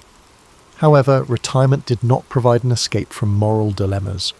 Washington's wealth and plantation lifestyle had always hinged on enslaved labour. While he had privately expressed ambivalence about slavery, calling it repugnant in certain correspondences, he never publicly championed abolition. Only in his will did he arrange for the emancipation of his enslaved people after Martha's death, a move that became one of the most significant private emancipations of that era. But the structural system of slavery continued unabated across the South, highlighting the contradictions embedded in the new republic. Increasingly, foreign tensions threatened to pull Washington back into public life. Relations with revolutionary France deteriorated under John Adams's presidency, culminating in the quasi-war at sea. In 1798, Adams asked Washington to serve as commander of a provisional army should full-scale war break out. Washington agreed, though he delegated most duties to Hamilton. He remained on standby, hoping conflict could be averted. By 1799, the immediate threat passed, and Washington settled again into the routines at Mount Vernon. That same year, on December the 12th, Washington braved a cold, wet ride around his estate, checking fence lines and farmland. Later that evening, he developed a sore throat. Within days, his condition worsened into what many now believe was acute epiglottitis.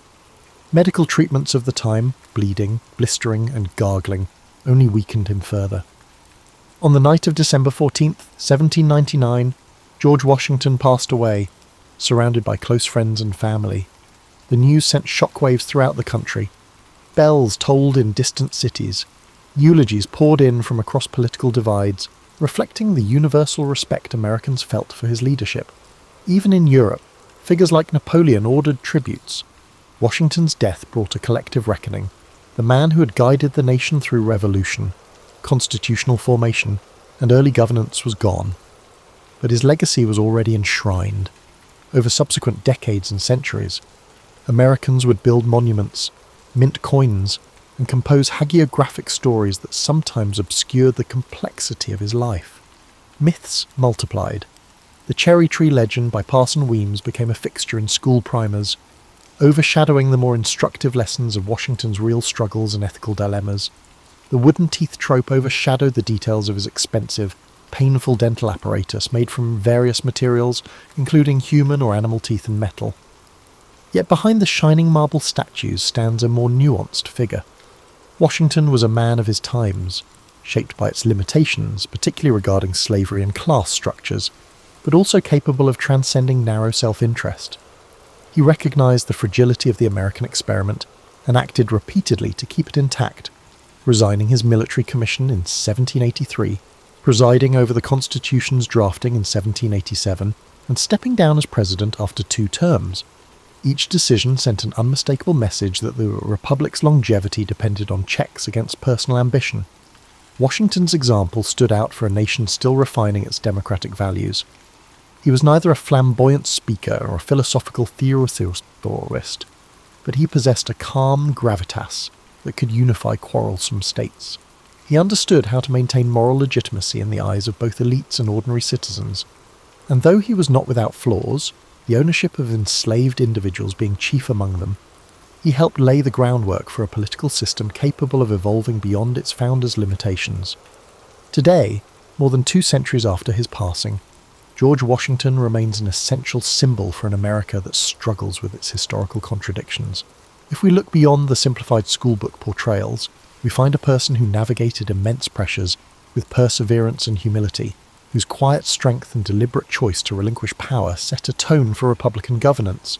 The complexity of his legacy invites us to reflect on both the grand achievements and the unresolved tensions that were woven into the nation's birth.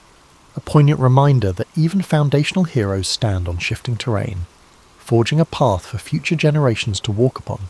Leonardo da Vinci was born on April 15, 1452, or 1452 by the Florentine calendar, 1452 to 1453 by modern reckoning, in the Tuscan hamlet of Anciano, near the town of Vinci.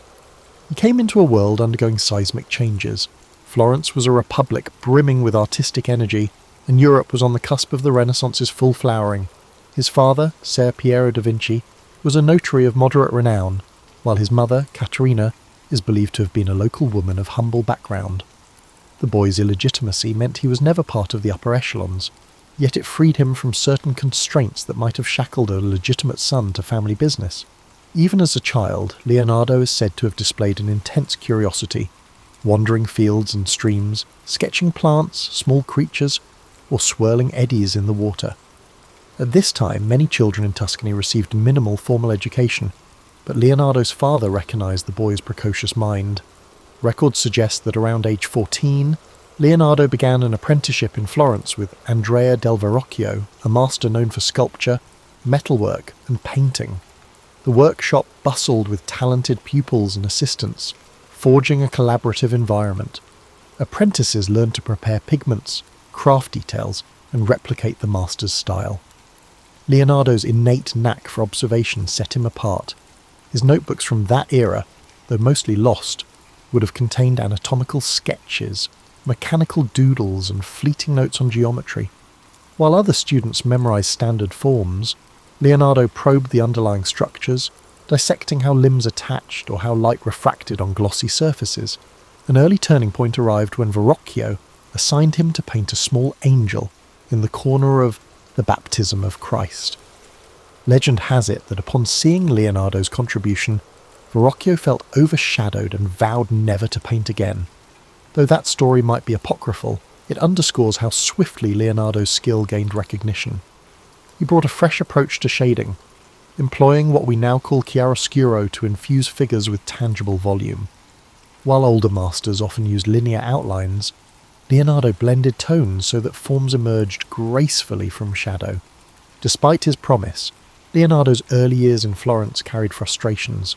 Some commissions fizzled due to political upheavals or patron shifts. Eager to expand his reach, Leonardo sought new vistas. Around 1482, he journeyed to Milan, offering his services to Ludovico Sforza, the ruling duke. He wrote a letter extolling his engineering prowess, listing designs for bridges, cannons, and war machines, only concluding with a mention that he could paint. This detail reveals how Leonardo viewed himself, not merely an artist, but a multifaceted engineer who happened to paint. Sforza, intrigued by such potential, welcomed him. In Milan, Leonardo thrived. The ducal court was a centre of intellectual pursuits, blending politics, the arts, and emerging sciences. He tackled a massive equestrian statue project for Ludovico, intending to cast a colossal bronze horse to honour the Duke's father.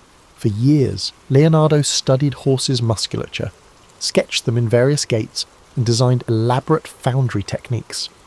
Ultimately, political strife disrupted the project. French armies invaded, and the raw bronze allocated for the statue was repurposed into cannons. The uncompleted clay model became a casualty of war, shattered as Milan fell. This fiasco, however, did not dampen Leonardo's thirst for grand challenges. During his Milanese phase, Leonardo also produced The Virgin of the Rocks, a painting that showcased his mastery of atmospheric perspective. He experimented with layered glazes and gentle transitions, making the rocky grotto and figures radiate an otherworldly hush. Simultaneously, he furthered his anatomical investigations, dissecting animals to refine his knowledge of muscle groups. He documented swirling water patterns in the city's canals, studied the flight of birds, and toyed with the idea of a flying machine. Milan's environment gave him the space to roam intellectually, bridging artistry with scientific speculation in a manner rarely seen before. Yet these pursuits coexisted with real-world demands. The Sforza court needed fortifications, festival designs, and mechanical contraptions. Leonardo obliged, penning treatises on geometry, building stage sets for pageants, and engineering ephemeral wonders. Some found him eccentric, especially as he scribbled notes in mirror writing. Others recognised him as an inexhaustible thinker who might at any moment produce the next stroke of genius. By the late 15th century, Leonardo had established himself as a leading figure of the Renaissance, though his restless mind kept him pushing forward, always hungry for the next frontier of knowledge.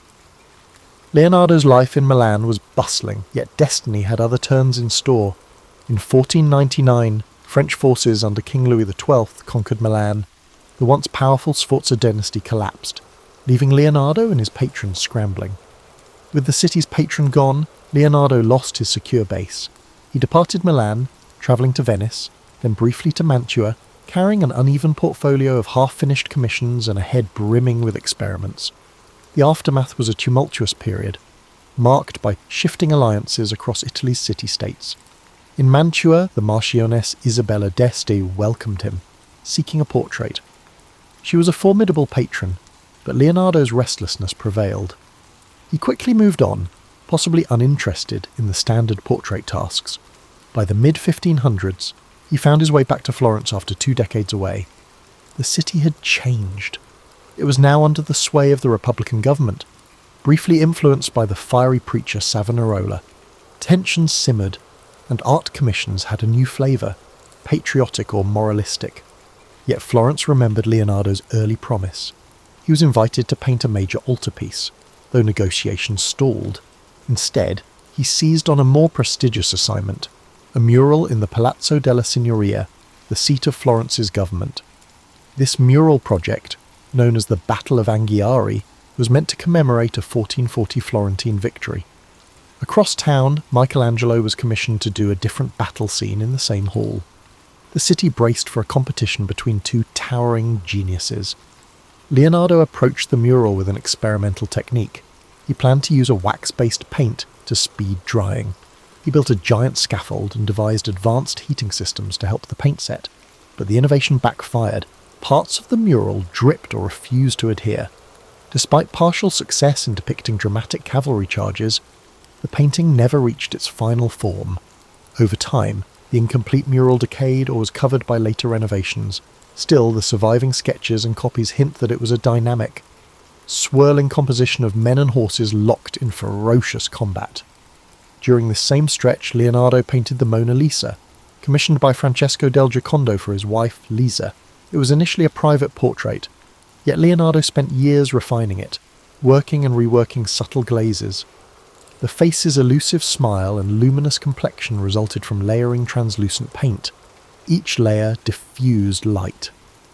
The painting's mysterious aura also came from Leonardo's habit of constantly altering details.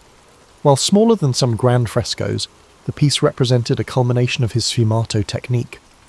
The background's hazy mountains and winding roads mirrored Leonardo's fascination with geology and fluid dynamics.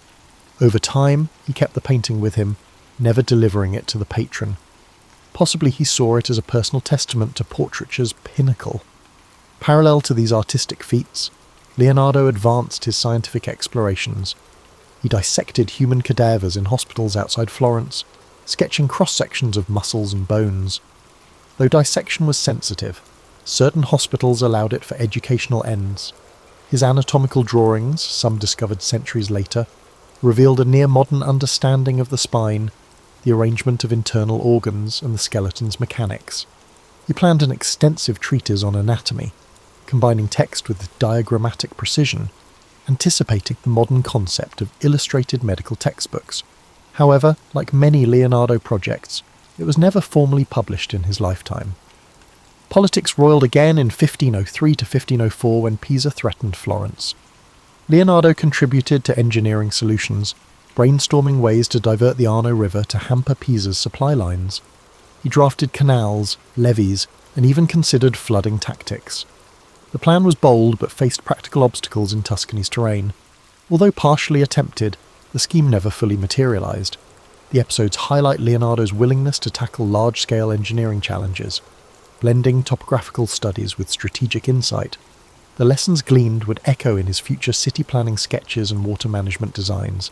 By 1506, French rule stabilised in Milan, opening the city once more. Long gone was Ludovico Sforza, but the new French governors beckoned Leonardo. Eager to revisit uncompleted ideas like the giant horse statue, he returned. Florence parted ways with him under a cloud of frustration, as the Battle of Anghiari lingered unfinished. Yet Leonardo's departure signalled that loyalty to a single city was never his style.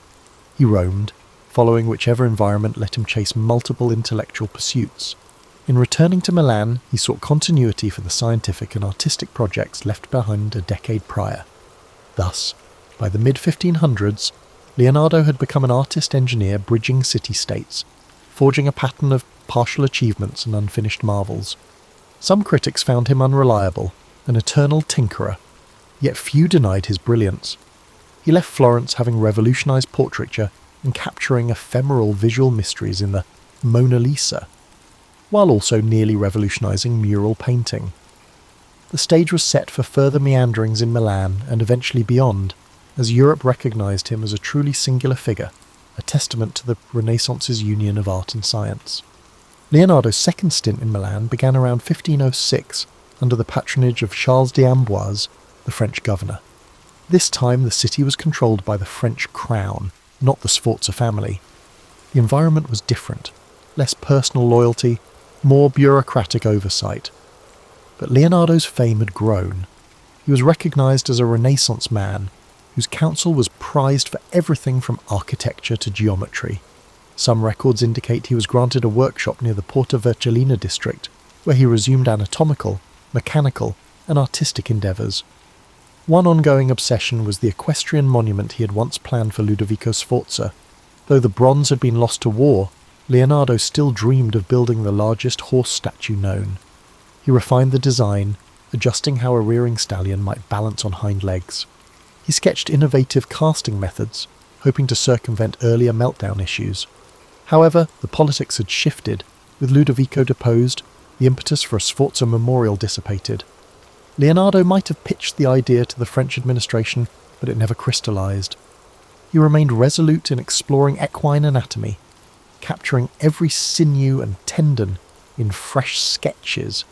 During this period, Leonardo welcomed a youthful apprentice named Francesco Melzi, who would become his most devoted disciple and eventual executor of his estate. Melzi, from a noble Milanese family, offered loyalty, scribing capabilities, and stable finances. He accompanied Leonardo on trips, helped organise notes, and became the master's confidant. The presence of a still or respectful apprentice might have provided Leonardo the continuity he'd long sought, especially after dealing with earlier assistants who sometimes parted on mixed terms. Meanwhile, glimpses of his scientific mania multiplied. He dissected more cadavers, filling notebooks with nuanced drawings of hearts, muscles, the bronchial system. Observing that heart valves directed blood flow, he speculated about circulation decades before William Harvey's formal discovery. He studied the vitreous humour in an ox's eye, investigating how images formed. While the Catholic Church mostly tolerated such dissections for medical progress, certain clergy frowned on it, so Leonardo often performed them discreetly or at night. Had he published these findings, he might have revolutionised medicine centuries earlier, but perfectionism and continuous revision meant his data stayed personal, locked in cramped notebooks and penned in a mirror script. In parallel, Leonardo authored treatises on flight. Fascinated by birds' wing structures, he dissected wings to decode the interplay of feathers. He built mechanical prototypes, ornithopters, aiming to replicate flapping flight. Though never tested on a large scale, these contraptions presaged modern aviation concepts. He recognised that pure flapping wouldn't suffice for human flight. He studied gliding surfaces, suspecting that air currents could keep a craft aloft. Yet the technology of the era, no engines or suitable materials, curbed these ambitions. Even so, the sketches reveal an acute understanding of aerodynamics. Around 1510, Leonardo's patron Charles d'Amboise died, prompting another shift in Milan's political circle. Still, the French King Louis XII valued Leonardo. Another momentous figure emerged. The newly ascendant Giuliano de' Medici, brother of Pope Leo X, invited Leonardo to return to the Florentine orbit or possibly move to Rome, where the papacy was fueling grand building projects. Leonardo, now in his late 50s, weighed these overtures carefully. The lure of Rome's architectural expansions and advanced scientific resources might prove irresistible. Eventually, around 1513, Leonardo departed Milan for Rome, with an entourage that included Melzi and some assistants. In Rome, under Pope Leo X, the artistic scenes soared. Michelangelo and Raphael dominated the city's commissions, Sistine Chapel expansions, grand papal apartments. Leonardo expected a role in major architectural or hydraulic projects. Instead, he found himself overshadowed by younger rivals. Michelangelo, known for moody brilliance, had little patience for Leonardo's diversions, while Raphael's rising star enthralled the papal court. Leonardo was offered small tasks. For instance, the Pope asked him to devise mechanical amusements or stage designs, but no major papal commission emerged. Despite the frustration, Leonardo utilised Rome's libraries, continuing anatomical dissections. He took advantage of more cadaver supply from local hospitals. Some rumours suggest friction with the Vatican Curia, especially after a cardinal supposedly saw dismembered bodies in Leonardo's quarters. The environment felt stifling. He wrote letters implying that the papal circle favoured spectacle over more profound research. With insufficient official support for his large-scale experiments, Leonardo grew restless again. Yet he found fleeting satisfaction exploring the Belvedere Gardens, measuring ruins of ancient Roman structures. He studied geometry with scholars, exchanging ideas about perspective and the Ptolemaic universe. Perhaps a quieter dream to unify art and mathematics kept him going. Still, the unstoppable politics of Italy soon overshadowed local tasks. The shifting alliances in 1516 catapulted France into dominance once more. Francis I became king, eyeing Italy hungrily. For Leonardo, the swirling intrigue spelled an opportunity to pivot yet again. The next invitation from the French crown would beckon him across the Alps for what would become the final chapter of his life's remarkable journey. In 1516, King Francis I of France, a young monarch intrigued by art and technology, extended an invitation to Leonardo da Vinci. Tired of Roman politics and seeing limited scope for big projects there, Leonardo accepted. He travelled north, crossing the Alps at an advanced age, bearing precious paintings and volumes of notes, among them the Mona Lisa and likely St. John the Baptist. Francis offered him the manor house of Clos-Lucé, near the royal Château d'Amboise in the Loire Valley. This arrangement put Leonardo under royal patronage, granting him comfort and a platform for his creative urges. At Clos-Lucé, Leonardo enjoyed relative calm, gone were the fierce rivalries of Florence and the ephemeral commissions of Milan. Francis I often strolled over, discussing fortifications, canal systems, or mechanical contraptions. The king revered Leonardo as a living legend, a reservoir of Renaissance brilliance. The older man reciprocated with sketches of improved weaponry or designs for a grand palace. However, age and ill health limited the impetus for new large-scale ventures. Some accounts claim Leonardo tried to outline an ideal city for Francis, merging symmetrical layouts with efficient waterways, but no direct implementation followed. Amid this peaceful setting, Leonardo's health issues worsened. He wrote fewer lines in his notebooks, and his once dexterous hand might have trembled from possible strokes or nerve troubles, yet his mind remained inquisitive. He refined old anatomical drawings, re-examining them in the quiet orchard near his manor. Melzi, ever faithful, organised the piles of manuscripts, ensuring references to geometry, geology, optics, and anatomy didn't vanish into chaos. The older assistant Salai, who had begun as a teenage model with a mischievous streak, also lived there, though rumoured tensions occasionally flared between him and Melzi. A highlight of this period was visits by French courtiers who marvelled at the Mona Lisa. They admired her half-smile, rumoured to be a representation of intangible grace. Francis I himself is said to have purchased the painting directly from Leonardo, or inherited it after the artist's death, eventually placing it in Fontainebleau. Then it travelled to the Louvre centuries later. Another puzzle, St. John the Baptist, a moody, half-lit figure, pointing heavenward, also accompanied him to France. Its swirling hair and ambiguous expression invited speculation that it was a deeply personal reflection on spiritual transformation. Though slowed physically, Leonardo sometimes produced ephemeral amusements for the court.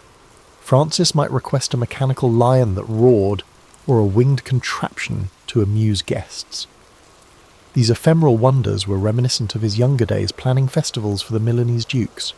In letters, watchers described him as gracious but occasionally melancholic, lamenting the ephemeral nature of grand projects he never completed. The once unstoppable polymath was contending with the reality that time was finite. He also penned reflections on theology, bridging Catholic doctrines with his own scientific viewpoint. While devout in belief, he had long championed rational inquiry, sometimes rattling clergy with statements about Earth's position or the universal laws of nature. In France, the monarchy had a slightly more flexible attitude toward intellectual exploration, so long as loyalty to church dogma wasn't overtly challenged. This gave Leonardo space to fuse spiritual musings with scientific wonder. A few cryptic lines in his notebooks hint that he believed the study of anatomy and nature only deepened reverence for a divine creator. Socially, the small circle at Clos Lucé was cosy. Francis I occasionally dined with Leonardo, absorbing tall tales from Italy's golden cities. Melzi recorded these dialogues, though few transcripts remain. Meanwhile, rumours circulated about Leonardo's final unseen manuscripts. Some believed he was penning a definitive treatise on flight or a universal theory of water currents. In truth, he likely polished segments of older notes rather than forging a single cohesive magnum opus. The scattered nature of his archive meant the future would discover his brilliance piecemeal. During the winter of 1518 to the 1519, Leonardo's condition deteriorated. Chronic arm pains, possibly from a stroke, forced him to rely heavily on Melzi for everyday tasks. Francis, hearing of the decline, visited more often, hoping for final insights from the master. Legend has it that the king was at Leonardo's side as he passed on May 2nd, 1519. While romanticised accounts depict Leonardo dying in Francis's arms, the historical veracity is uncertain. Still, the bond between them was genuine, a deep mutual respect between an ageing Renaissance titan and a monarch hungry for cultural ascendancy. Thus ended Leonardo's mortal journey far from the Tuscan hills of his birth, in a French manor brightened by orchard blooms. This final French chapter was quieter, reflective, yet still brimming with sparks of creativity. From building ephemeral mechanical lions to preserving the greatest paintings humankind had known, Leonardo's culminating years embodied a spirit that refused to go dim. He might not have erected a final monument, but he left behind a personal realm of knowledge-bridging art, science, and imagination, a legacy that would endure for centuries to come. In the immediate aftermath of Leonardo da Vinci dying, the question arose, what would become of his manuscripts and personal effects? According to some accounts, Francesco Melzi emerged as the designated heir, entrusted with safeguarding the thousands of pages brimming with sketches, notes and drafts. Salai, an earlier companion, received certain paintings and minor possessions. Yet the sheer volume of Leonardo's papers posed a challenge.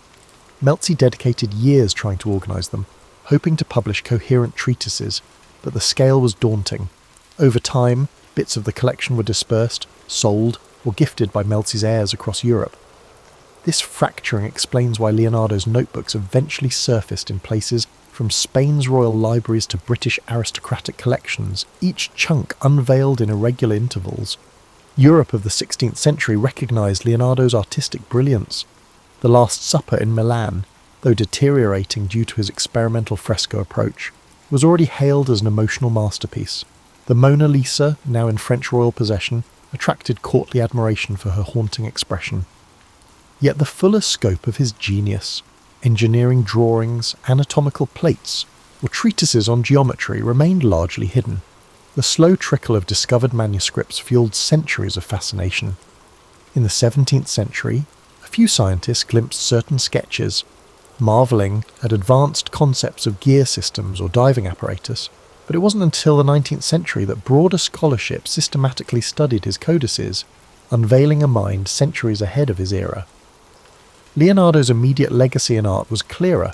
His painting style influenced a generation of mannerists who admired his smoky transitions, sfumato, and atmospheric depth. Milanese artists, though overshadowed by the city's shifting political fortunes, carried forward elements of his approach. In Florence, students who'd glimpsed the aborted Battle of Anghiari mural adapted some compositional ideas, but the direct lineage was complicated. Leonardo left no formal academy.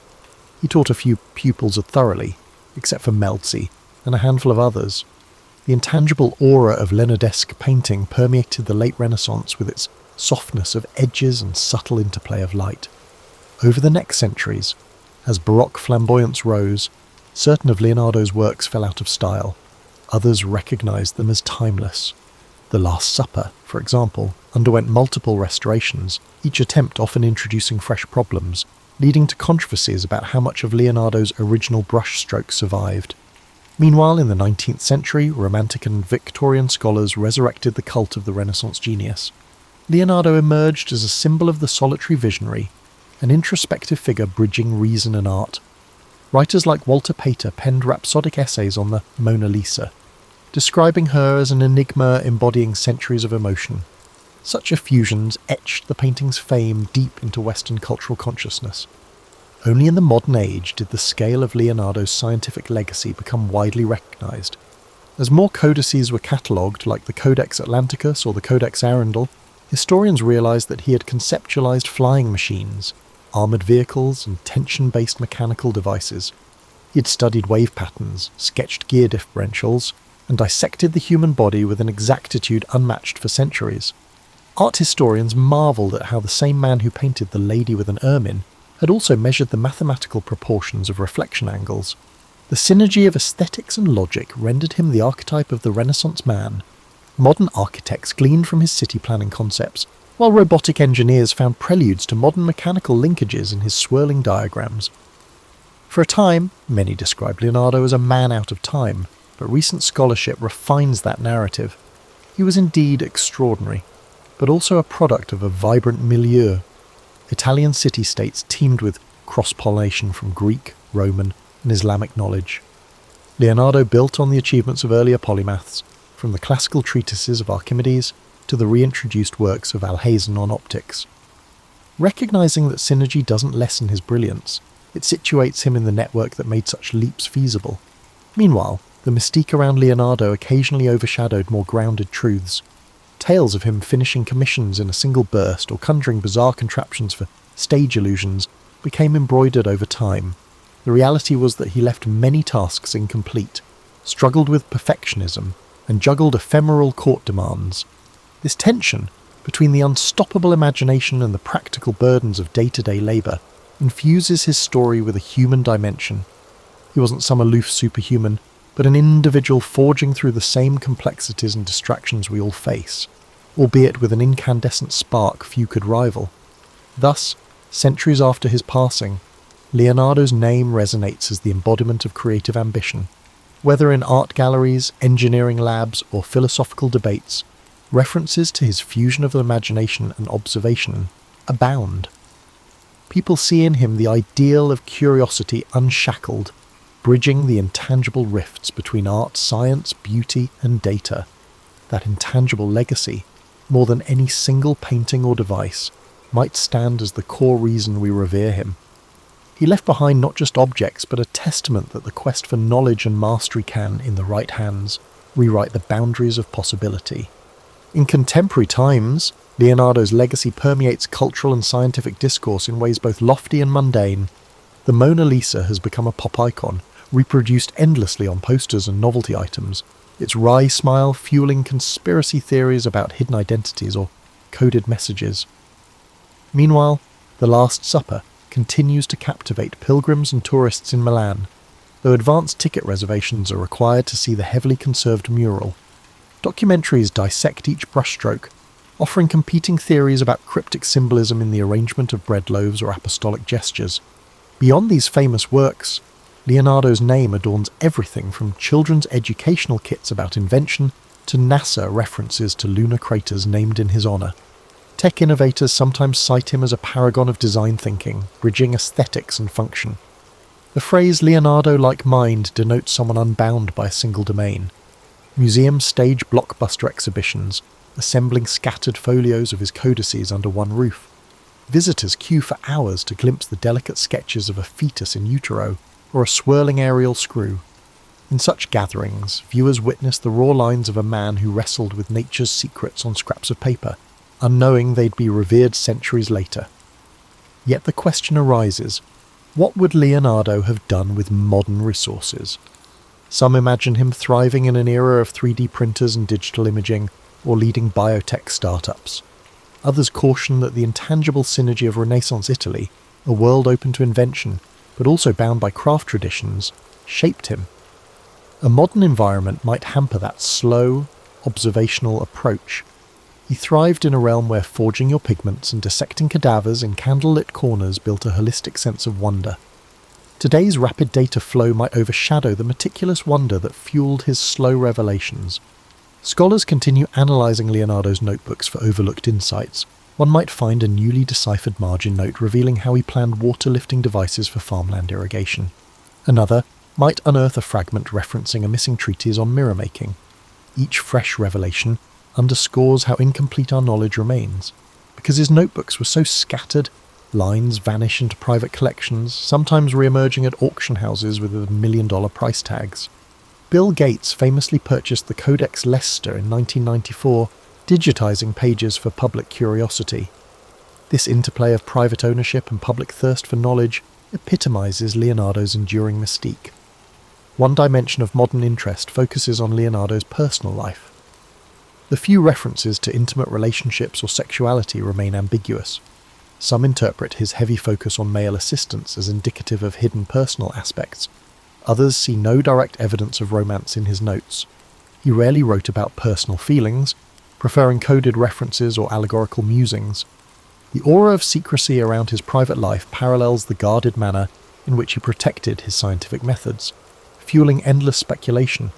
At the same time, the notion of the incomplete genius resonates with modern anxieties about productivity. Leonardo's many half-finished paintings and ephemeral designs illustrate the challenge of reconciling curiosity with the finality of deadlines. In an age obsessed with completion and output, his story hints that the path of exploration, though meandering, can yield intangible but profound insights. That he never published his anatomical volumes didn't negate their brilliance. Their posthumous influence shaped fields from architecture to fluid dynamics. Many contemporary creatives draw solace in Leonardo's example. Creation can be iterative, perpetually in flux, and still crucial to progress.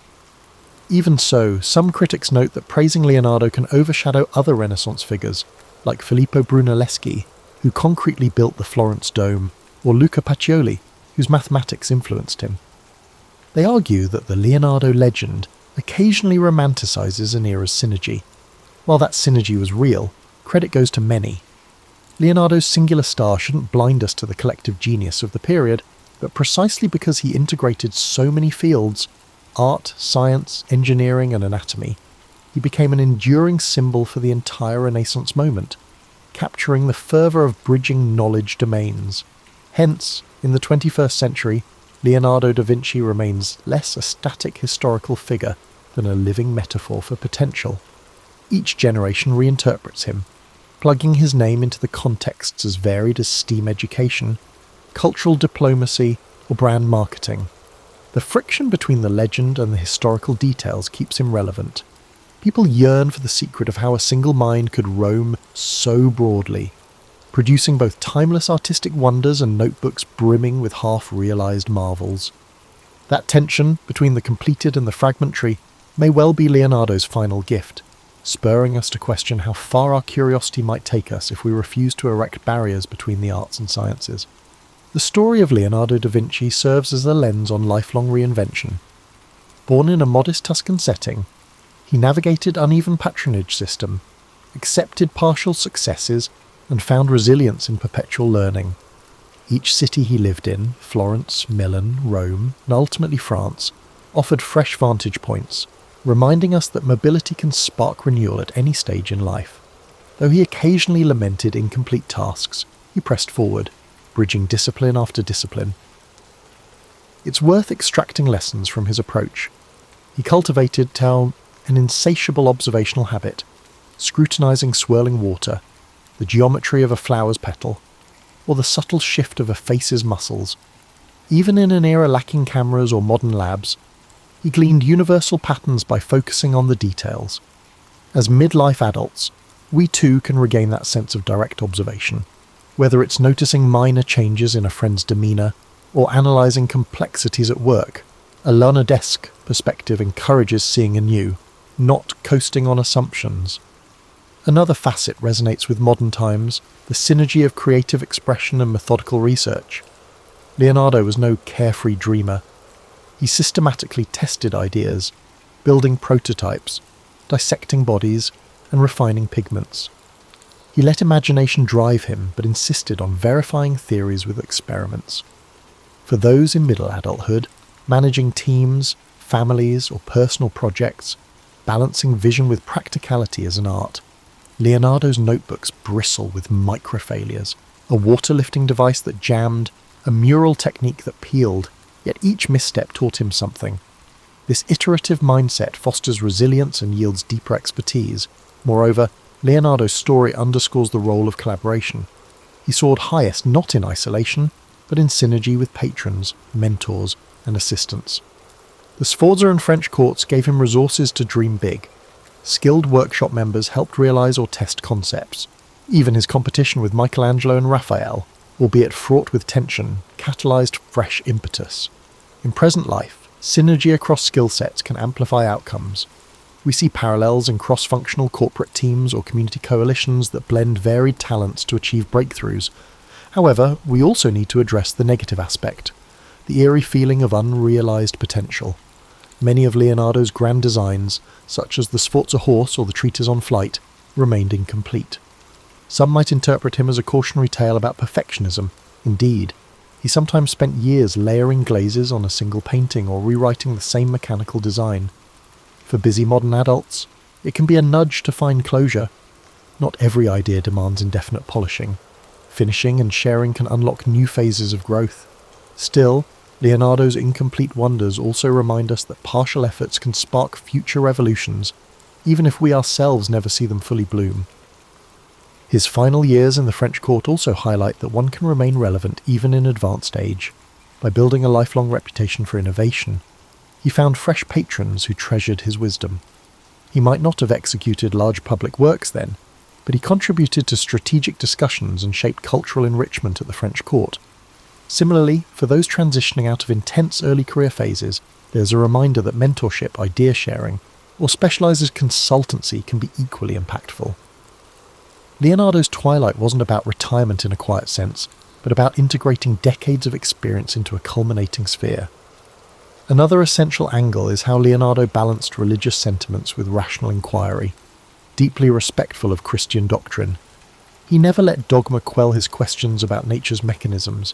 He believed understanding creation's intricacies honoured the Creator. In an era where faith and science sometimes clashed, he navigated a personal path, for a modern audience frequently contending with polarised debates. Leonardo's outlook offers a model. Rational exploration can coexist with spiritual depth, each fueling gratitude for existence's marvels. Ultimately, the life of Leonardo da Vinci stands as an emblem of boundless curiosity, bridging disciplines that many treat as separate. He embraced incremental knowledge, acknowledging that each discovery planted the seeds for further mysteries. His notebook, though scattered and partial, reveal a mind enthralled by the interplay of form, motion, and cosmic design. 5 centuries on, we still glean from him the power of wonder, the value of dogged experimentation, and the humility to accept that mastery is a continual journey, never fully complete. In a world that yearns for innovation and empathy, he remains a shining example of what a single human can accomplish when guided by the persistent awe at the world's complexities. And that, perhaps, is Leonardo's ultimate gift, to remind us that even the simplest observation, like a swirl of water in a basin, can unravel entire universes of insight if we only dare to look closely enough. The story begins on a chilly, fog-laden night in early 20th century France, along the western front of World War I, where the air hangs heavy with the anticipation of dawn. Private James, our narrator, lies in his bunk, his breath forming gentle clouds in the cold trench air. The sounds of the night are a stark contrast to the usual cacophony of war. Instead, there's the distant hoot of an owl, the soft rustle of leaves, and the faint murmur of soldiers whispering are in the distance. This setting is not just a backdrop, but a character in itself, embodying the eerie calm before the storm, the quiet that envelops the battlefield. After the day's violence has subsided, the fog acts like a blanket, muffling the sounds of war, creating an almost otherworldly peace. This tranquility is deceptive, as beneath it lies the ever-present tension of conflict. James, with his soft-spoken narration, invites the listener into this world where every sound is magnified, every whisper carries weight. The trench, dug into the earth, serves as both a shelter and a prison, where soldiers find moments of introspection amidst the chaos. The night watch is not just about vigilance, but about embracing the silence that the war has temporarily yielded. Here, in this timeless space, James begins to share a tale, passed down from his grandfather, one that speaks of a patrol where silence was their weapon, their shield, and their solace. The setting thus sets the stage for a story where the war's harsh realities are softened by the quietude of the night, offering listeners a unique perspective on how soldiers found peace in the midst of conflict. The concept of the whispered patrol introduces listeners to a unique facet of warfare. During World War I, where stealth and silence were paramount, James explains how his grandfather was part of a specialised unit, trained not in the art of combat, but in the art of listening, observing, and moving undetected. These patrols were not about confronting the enemy, but about gathering intelligence through the subtlest means possible. In the silent, fog-shrouded no man's land, every whisper, every soft footstep could reveal more than any battle could. The patrol's mission was to slip through the lines, their presence almost ghostly, to listen to the murmurs of enemy plans, the clink of equipment, or the hushed tones of soldiers, sharing secrets they thought were safe from prying ears. This approach to reconnaissance was born out of necessity, in a war where every inch of ground was contested and conventional methods often led to immediate and deadly counterattacks. The whispered patrol was thus a testament to human ingenuity and the desire to survive, to understand the enemy not through might, but through silence. James narrates how his grandfather and his comrades would prepare for these missions, dressing in layers to minimize sound, using natural cover and communicating only in whispers or through hand signals, their breath barely a whisper in the cold air. This method of operation required immense patience, a deep understanding of human nature, and an acute awareness of one's surroundings. It was a psychological battle, as much as a physical one, where victory was measured not in territory gained, but in secrets uncovered. The story unfolds with a sense of suspense, but it's a suspense born from the anticipation of discovery rather than confrontation. Through this narrative, listeners are invited to imagine the tension of moving silently through a landscape fraught with danger, where the rustle of a leaf or the soft crunch of earth underfoot could spell disaster. Here, in this tale, the war is not about the roar of cannons, but the quiet that follows, the profound respect for silence that defines the whispered patrol's legacy. As James dives deeper into his narrative, the listeners are immersed in the eerie, almost mystical journey of the whispered patrol through no man's land, that infamous strip of earth between enemy lines where life and death are separated by mere moments. His voice, calm and measured, paints a vivid picture of this desolate yet hauntingly beautiful landscape, where the fog serves as both a cloak and a canvas for the silent theatre of war. This journey is not just about traversing physical space, but about navigating through layers of fear, anticipation, and the profound solitude that comes with such perilous endeavours. His grandfather's patrol moves with a kind of spectral silence, each man a shadow among shadows, their movements choreographed by the necessity of stealth. They tread carefully, avoiding the remnants of the day's violence, the twisted metal of barbed wire, the deep craters left by artillery, the occasional stark reminder of life's fragility. In the form of a fallen comrade or foe, the fog softens these harsh realities, turning the battlefield into a ghostly tableau, where the lines between past, present, and the spectral future blur. The narrative captures the sensory experience of this journey, the crunch of frozen mud underfoot, the damp, earthy smell that permeates the air, the cold that creeps through their layers of clothing. Each step is deliberate, each pause filled with the intent listening for signs of life or danger from the opposing side. James describes how his grandfather would sometimes stop, kneeling to the earth, ear pressed against the ground, trying to catch the vibrations of enemy movements, or perhaps the distant, muted sounds of a camp stirring. This part of the story is rich, with the tension of the unknown, where every rustle or whisper could signify the end, or a chance for survival. The patrol navigates by the stars, their only light sources, which twinkle indifferently above this silent war. The journey through no man's land becomes a metaphor for the soldier's own internal battles, the struggle to remain silent, to keep fear at bay, to maintain that thread of humanity in a place where death is an ever-looming presence. The emotional landscape is as challenging as the physical one. The men share a bond, forged in the silence, where words are unnecessary. An understanding is communicated through glances, through the shared weight of their mission.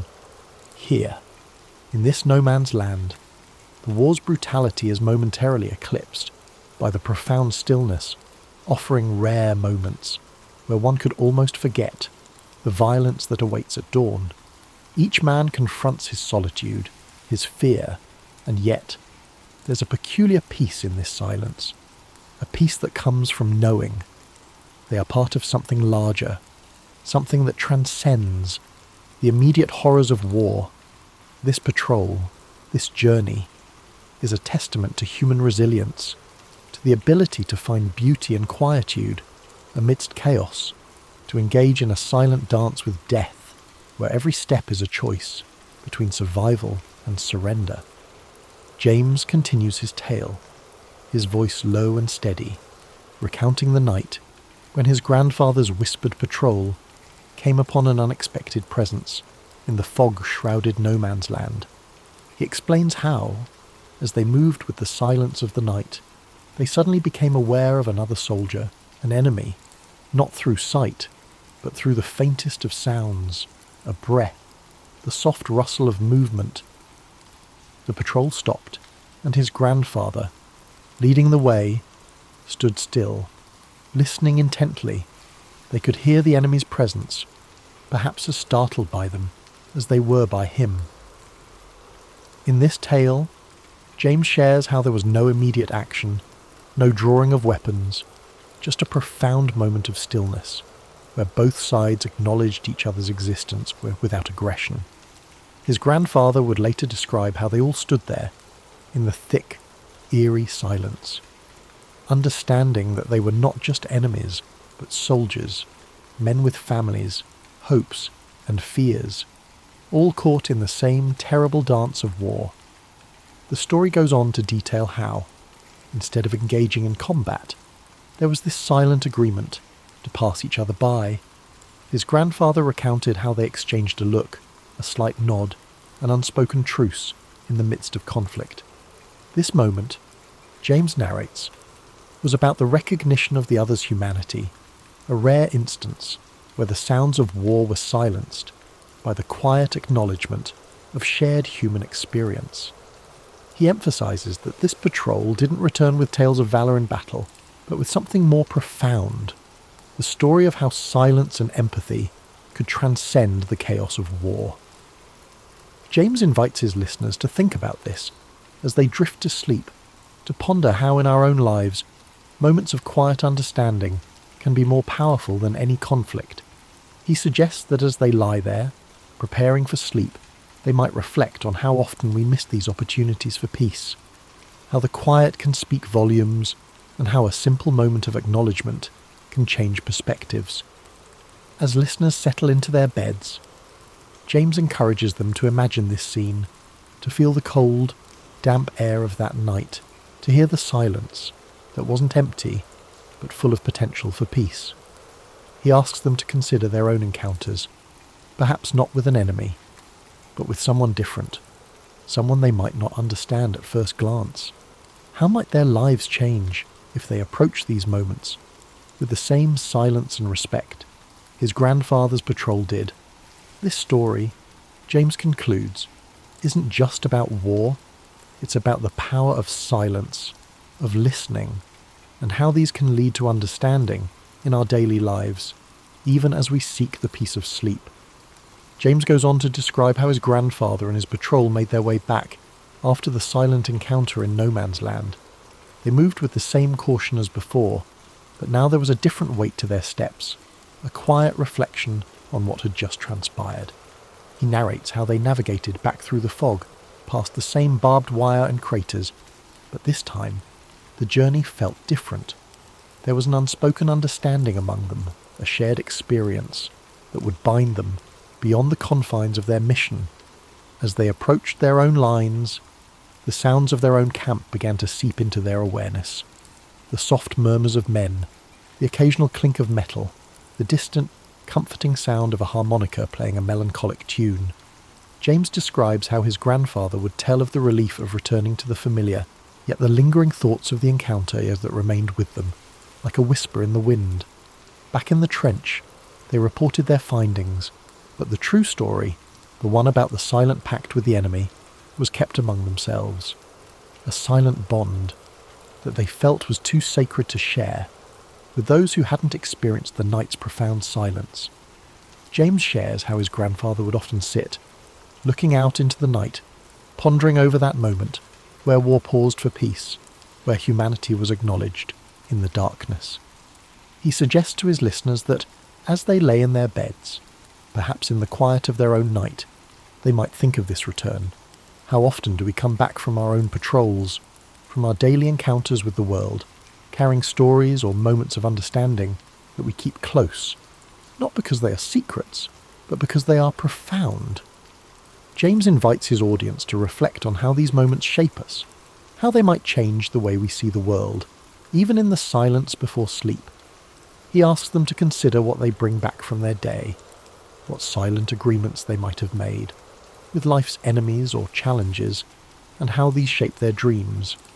This part of the story is an invitation to introspection, to consider the journey back from our own battles, physical or metaphorical, and how the quiet, reflective moments can be as impactful as the loud, obvious ones as sleep approaches.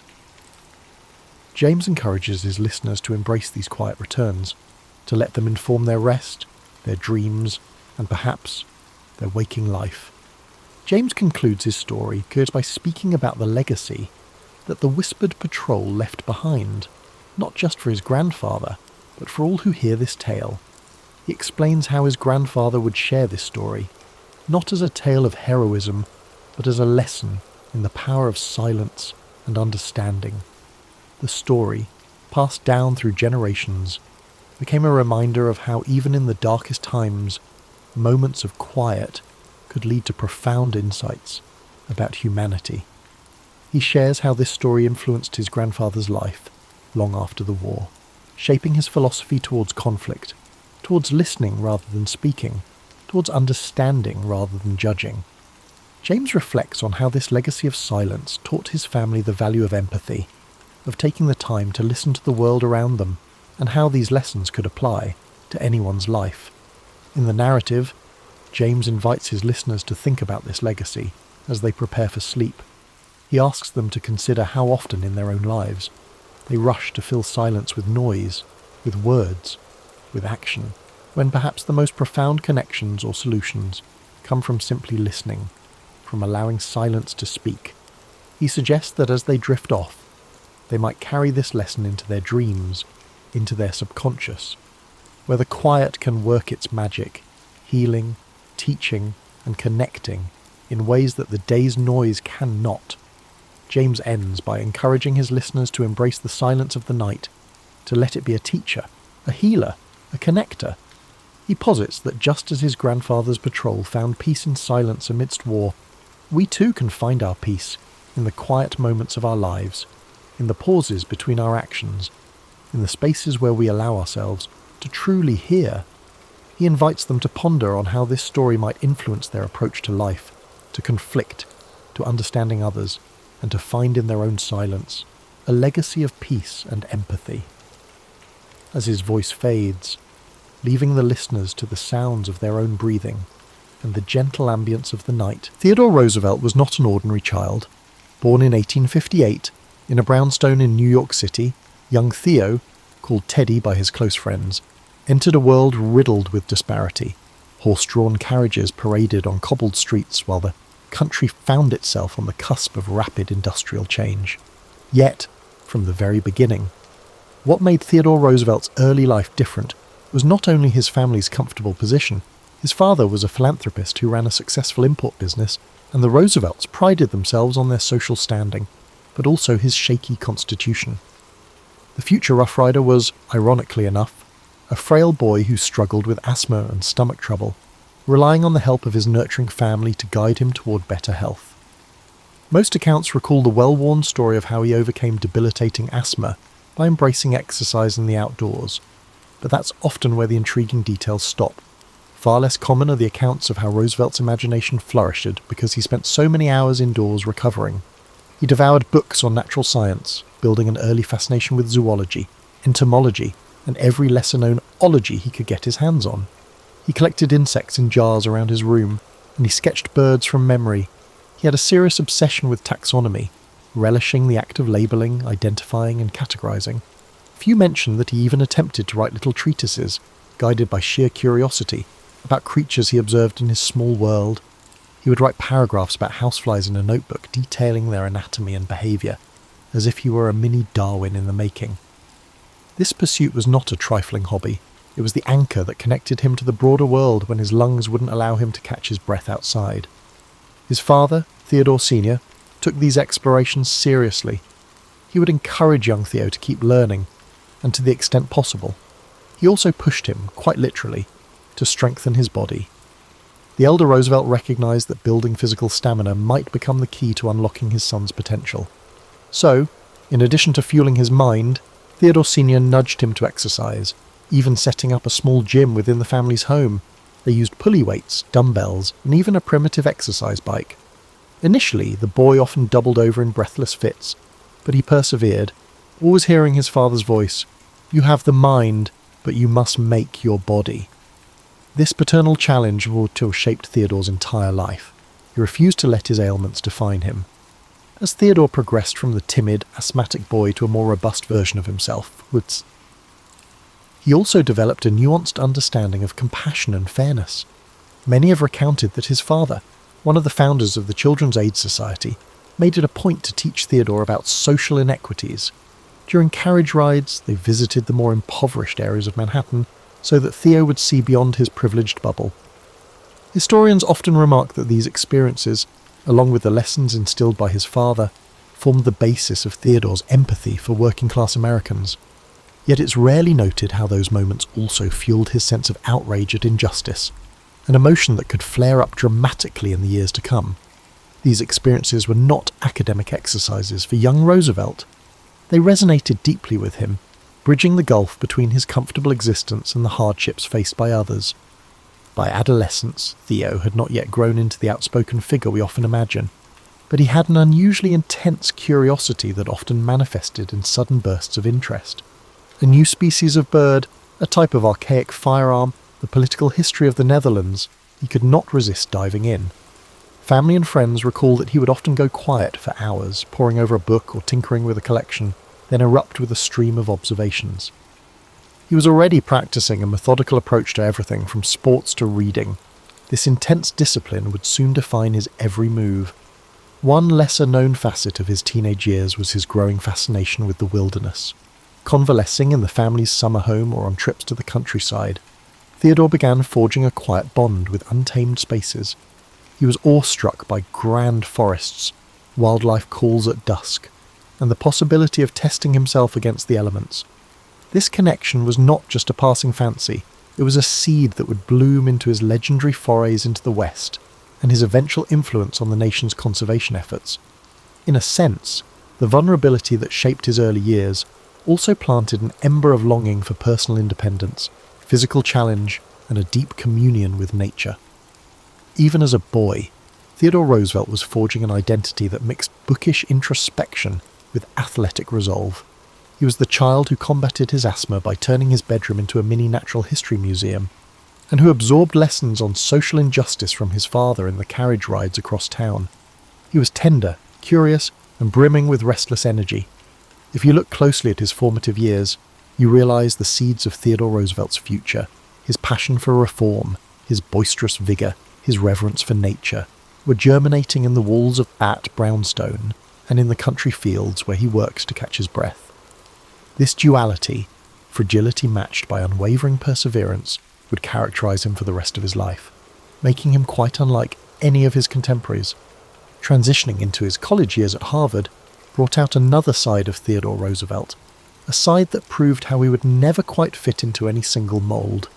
Most stories highlight his academic tenacity and his famously rambunctious personality, but they rarely dwell on how he continuously navigated social circles that didn't know quite what to make of him. He was too worldly to be the purely bookish type, but still too studious to be the campus gadabout.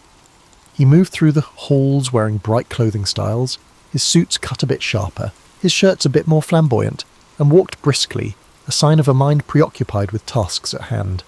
People noticed him, not just for his dynamism but for his slightly eccentric edge. During these years, Theodore continued to combat lingering health problems, though he rarely spoke of them, always determined to prove he was as hearty as anyone else. The boxing club at Harvard offered an outlet for his pent-up energy. Ironically, it wasn't in the ring that he faced his most stinging defeats.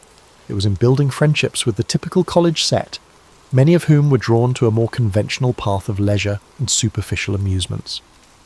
He had a small circle of close companions, but was often teased for his intensity. Some found him downright exhausting to be around, describing him as a steam engine in trousers. Yet that social friction reinforced the self-assuredness that was forming in him. It was during this period that he wrote copiously in his diaries about moral fortitude, about striving to maintain a sense of honour amid a sea of peer pressure.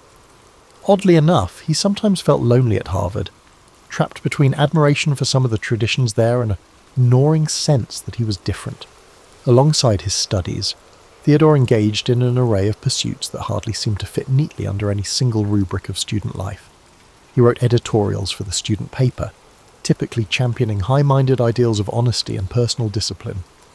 He pored over the works of Audubon, Darwin, and personal heroes such as naval historian Alfred Thayer Mahan. He even found time to gallop off on weekend trips to collect specimens and practice birdwatching, returning to campus dust-laden and always bursting with stories.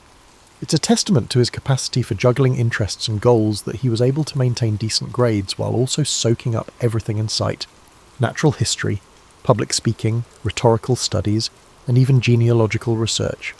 The man loved to learn in a wholehearted way, as though every subject could be an adventure if only one looked closely enough. In the midst of his academic fervour, something else was happening. Roosevelt was quietly falling in love, not just with any young socialite, but with Alice Hathaway Lee, a woman who embodied grace and warmth. She was a cousin of a classmate, and the attraction was immediate. Their courtship provided a surprising sense of balance for him, proof that he could be both intense and tender, formidable yet affectionate. As their relationship deepened, he began to think more concretely about his future. He was deeply into love, but also determined to shape his life in a way that would impact society. If the two could be reconciled, his political ambitions and his devotion to Alice, he believed he might find his true calling. It was a joyful, hopeful season of his life, tinged with the earnest optimism of youth. At Harvard, Roosevelt also honed his talent for debate, though interestingly, it was not always well received. He clashed over issues ranging from foreign policy to civic responsibility with classmates who, in his eyes, did not embody the moral vigour he valued. His style was direct, and sometimes his passion erupted into high-decibel insistence. People questioned whether he was grandstanding or genuinely fervent. In truth, he was both. He felt ideas with his entire being, unable to separate academic discourse from moral imperative. While some admired his zeal, others wrote him off as a brash upstart who needed to tone it down. But Theodore wasn't interested in toning anything down. He believed that if something was worth doing, it was worth doing vigorously. What's rarely acknowledged is that this unrelenting passion nearly derailed him in terms of his mental health. Long nights of study, intense physical exertion, and a kind of constant internal thrum of ambition could wear him out. He would suffer bouts of insomnia, something he stubbornly tried to hide from even his closest friends. Journals from the time suggest he wrestled with dark moods, worried that if he let himself slip, even for a moment, he might not regain traction. But he had set a personal credo: better to burn brightly than fade quietly. He would follow this creed, whether positive or negative, for the remainder of his life. Upon graduation, Theodore left Harvard with more than just a diploma. He carried away a fierce sense of self, shaped by intellectual endeavours, personal romance, and the ceaseless quest to push against his limits. Shortly after leaving Harvard, Theodore Roosevelt took his first bold step into the realm of public service, winning a seat in the New York State Assembly. Some might call it a natural progression for a young man of his social background, but in truth, the gritty nature of local politics was something of a baptism by fire. The assembly halls were rife with infighting, patronage, and under-the-table deals. As a new member, Roosevelt was expected to keep his head down and align with party bosses.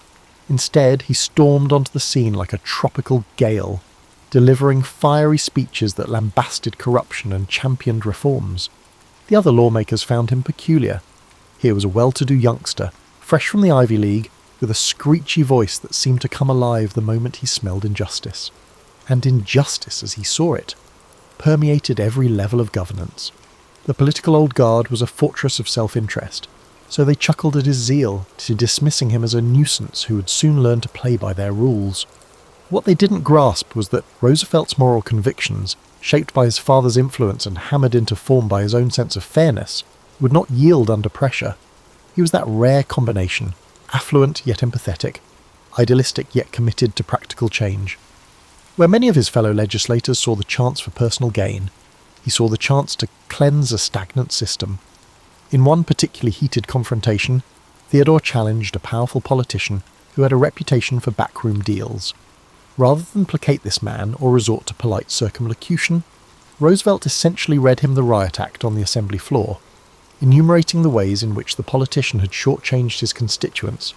The outburst was so electrifying that it made headlines. Overnight, Roosevelt transformed from an unknown freshman assemblyman into a political figure to watch.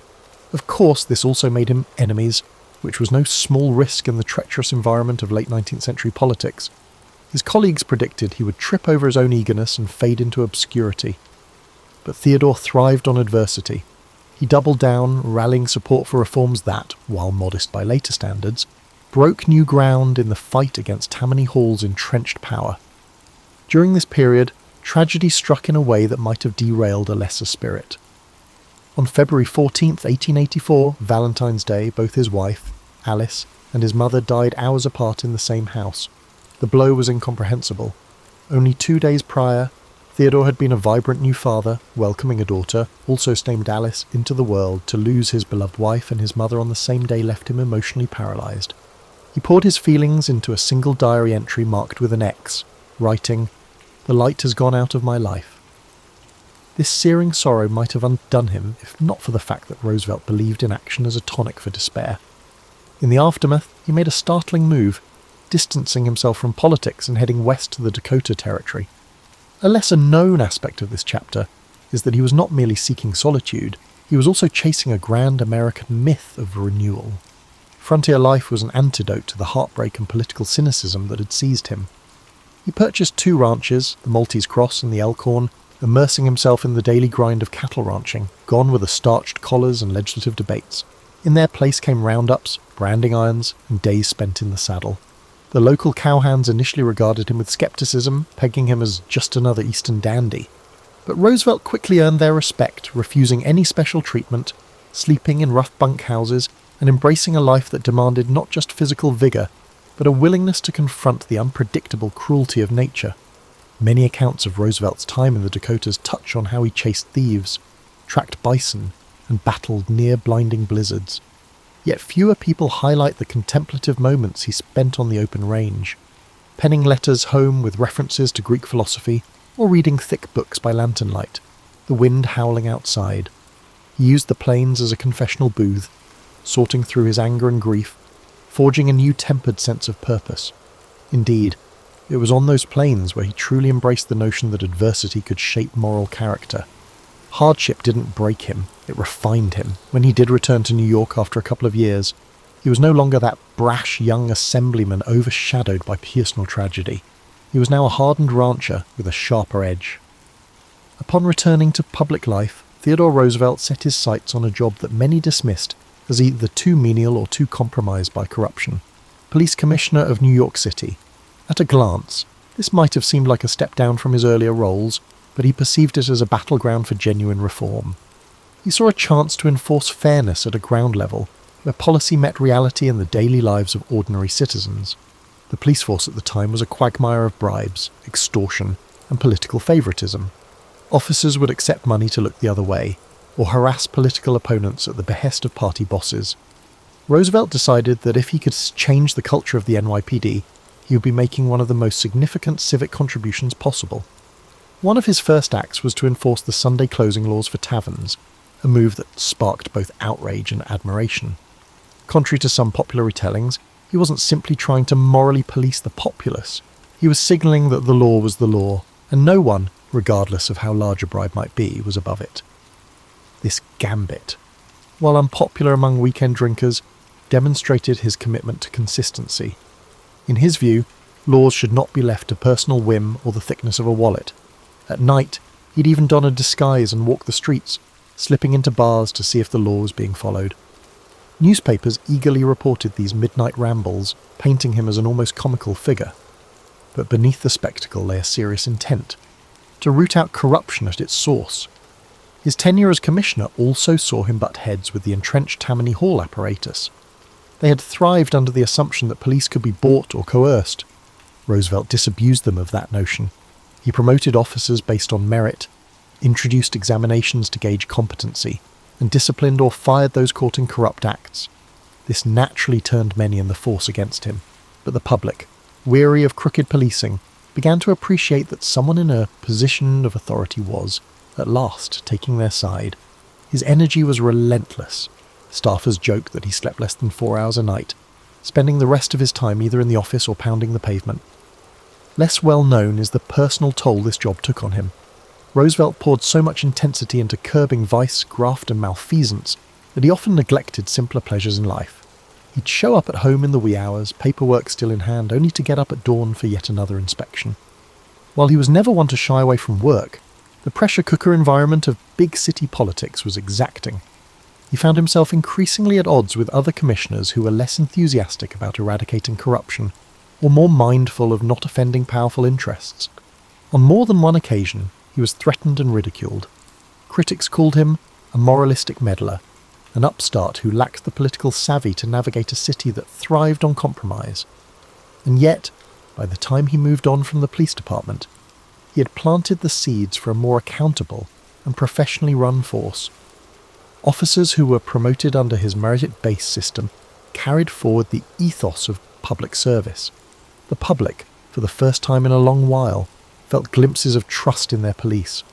Roosevelt had not eradicated corruption, for it ran too deep, but he had made strides and, just as crucially, made a name for himself as a man of principle who was not afraid of unpopularity. His high-profile reforms laid a foundation for his next leap, an appointment as Assistant Secretary of the Navy under President William McKinley. Some saw this as a curious transition. Why place a boisterous, reform-minded ex-commissioner in the Navy Department? Others recognised a pattern. Roosevelt was drawn to challenges that demanded both discipline and daring. In his new role at the Navy, Roosevelt wasted no time in championing the modernisation of the fleet. He had long been an admirer of naval strategist Alfred Thayer Mahan, who argued that national power hinged on naval supremacy. Far from being a bureaucrat satisfied with pushing papers, Theodore dove deep into budget allocations, pushing for new warship designs and better training. He recognised that the world was shrinking, that America's role on the global stage was expanding, and that the Navy would be essential to projecting and protecting American interests. Then came the Spanish-American War, a brief conflict that seemed tailor-made for someone of Theodore Roosevelt's temperament. When the USS Maine exploded in Havana Harbour in 1898, public sentiment towards Spain had already been riled by sensational journalism. Roosevelt saw this as both a chance to liberate Cuba from colonial oppression and a test of American resolve. But beyond ideology, it was personal for him. He had grown restless in Washington, convinced that action was often sacrificed on the altar of caution. So he resigned from his post as Assistant Secretary of the Navy and famously organised the first US Volunteer Cavalry, better known as the Rough Riders. The myth of the Rough Riders has been recounted in 1,000 different ways, usually focusing on the charge up San Juan Hill. Yet what many people don't realise is that the unit was an oddball mix of Ivy League athletes, frontier cowboys, Native Americans, and everyone in between. Part of Roosevelt's genius lay in his ability to unite disparate individuals around a shared sense of adventure and duty. He wasn't naive. He knew that forging discipline from such a melange of backgrounds would be challenging. But he saw in these men the spirit of America itself, resilient, varied, and headstrong. Training for the Rough Riders was rigorous, but the logistical challenges of shipping them to Cuba were even more daunting. Horses got left behind, supplies went missing. Some men ended up on the battlefield without enough provisions. When the unit finally arrived in Cuba, they found themselves grappling with heat, disease, and disorganized command structures. Roosevelt, who had pined for action, found that the reality of warfare was a chaotic maze of conflicting orders, muddy roads, and the constant whine of enemy gunfire.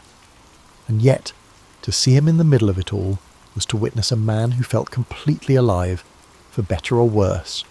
He led from the front, riding his horse, Little Texas, as close to enemy lines as he dared, his spectacles fogging in the tropical humidity.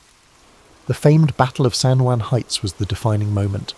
While Roosevelt and his men did indeed take part in the bold assault, the charge up San Juan Hill has often been painted in more glorified tones than the day itself likely warranted. War correspondents, eager for a heroic narrative, latched onto Roosevelt's vigorous leadership. The truth remains that it was a brutal affair, with heavy casualties on both sides. Many of the Rough Riders had never experienced anything like it. Roosevelt himself noted later how the fear of death gripped him, yet also spurred him forward. He believed that courage did not mean the absence of fear, but the resolve to act in spite of it. In that sense, the charge encapsulated much of what he believed about life. Better to face peril head-on than to cower behind caution. Once the battle concluded, the Spanish forces surrendered, and the Rough Riders triumphantly returned home as national heroes. Newspapers breathlessly lauded Roosevelt as a war hero who had personified American valour. He played the part well, though privately he mourned the friends he'd lost and grappled with the weight of having seen men killed at close range. It left him even more convinced that reforms were needed, not just in the military, but in how America approached its growing international role. He argued that the country should maintain a strong defence, but always keep a moral component in its actions. For Roosevelt, war was never to be glorified for its own sake. It was a crucible in which national character was tested. Upon his return, Roosevelt's popularity soared. Seizing the moment, political allies urged him to run for governor of New York. He obliged, and the public, enchanted by his war record and leadership, elected him. In the governor's mansion, he managed to marry progressive ideals with pragmatic governance. He championed everything from civil service reform to corporate regulation, challenging the massive trusts that dominated industries at the expense of smaller competitors. The path that led Theodore Roosevelt to the presidency was rather unorthodox. In 1900, Republicans, wary of his reformist zeal as governor, sought to sideline him by offering him the vice presidential spot under President William McKinley. They believed it was a ceremonial role where Roosevelt's boisterous energy would be contained, his capacity to shake up the status quo effectively nullified. They forgot that fate often has other plans. Following McKinley's assassination in 1921, Roosevelt, at the age of 42, unexpectedly emerged as the youngest president in American history. Stepping into the Oval Office, Roosevelt brought with him an array of passions: conservation, trust-busting, and a growing desire to project American influence abroad. But the real hallmark of his administration was a philosophy he called the Square Deal, designed to ensure that ordinary citizens received fair treatment from government and big business alike. His attitude toward the enormous corporate trusts was not hostile purely for its own sake. Rather, he believed that monopolies stifled competition and exploited consumers. Thus, he championed antitrust litigation, famously taking on the Northern Securities Company. Some critics called him an economic radical, but in truth, he wasn't against wealth or industry. He simply demanded that they adhere to established regulations. Meanwhile, Roosevelt's passion for the environment resulted in one of the most significant conservation legacies in history. He established wildlife refuges, national parks, and millions of acres of protected forest lands by drawing on his love of nature, which began in his youth and was refined on the Dakota Plains. He placed Gifford Pinchot, a fellow conservationist, in charge of the Forest Service, setting the tone for responsible stewardship of America's resources. He recognized that nature was not an infinite bounty to be pillaged, but a national treasure to be preserved for posterity. This conviction might seem commonplace today, but in the early 1900s it was visionary. Despite fierce opposition from logging, mining, and oil interests, Roosevelt's political determination prevailed. He considered it his duty to ensure future generations would inherit landscapes unmarred by short-sighted greed. On foreign policy, he embraced an activist stance, guided by the maxim, "Speak softly and carry a big stick, you will go far." This approach was evident in his role in the construction of the Panama Canal. When Colombia balked at the terms proposed for a canal zone, Roosevelt covertly supported Panamanian rebels seeking independence from Colombia. Once Panama seceded, the new government swiftly granted the United States rights to build the canal. Controversial then, and still debated by historians now, this move showcased Roosevelt's willingness to wield American might to achieve strategic goals. He had no illusions that power should remain dormant. For him, national strength was a tool to shape global events, ideally in a manner he saw as ultimately beneficial for America and, in his mind, the world. Throughout his presidency, Roosevelt was a figure of constant motion, inviting athletes, writers, explorers, and all manner of individuals to the White House. He famously welcomed Booker T. Washington to dine, a move that shocked the segregated norms of the time. He championed progressive ideals that, while still limited by the social outlook of the era, nudged the country forward. Labour disputes, particularly the coal strike of 1902, saw Roosevelt intervene on behalf of workers in ways that no president before had done, effectively using the government as a mediator to secure better wages and hours, albeit without granting the full measure of union recognition. Numerous minor narratives often overshadow these major stories. For example, he placed a premium on physical culture within the White House, encouraging aides and visiting dignitaries to join him for hikes and boxing matches. The more traditional set, finding it unworthy for a president to engage in physical altercations, expressed their disapproval. But it was pure Roosevelt, energetic, fearless, and convinced of the importance of maintaining a robust body to match a robust mind. Roosevelt enjoyed immense popularity by the time he ran for election in 1904 in his own right. He won in a landslide, securing his place as a fully validated president rather than an accidental caretaker. That victory allowed him to double down on his agenda. After leaving the White House, Theodore Roosevelt embarked on what seemed at first like a grand victory lap, a 10-month African safari that captured the world's imagination. He was accompanied by a team of naturalists and hunters, and these travelled deep into territories teeming with wildlife. Sponsored in part by the Smithsonian Institution, the expedition aimed to collect specimens for scientific study. Though it was inevitably steeped in the colonial attitudes of the time, millions of people back home followed the journey through newspaper dispatches, enthralled by tales of lion hunts and elephant tracking.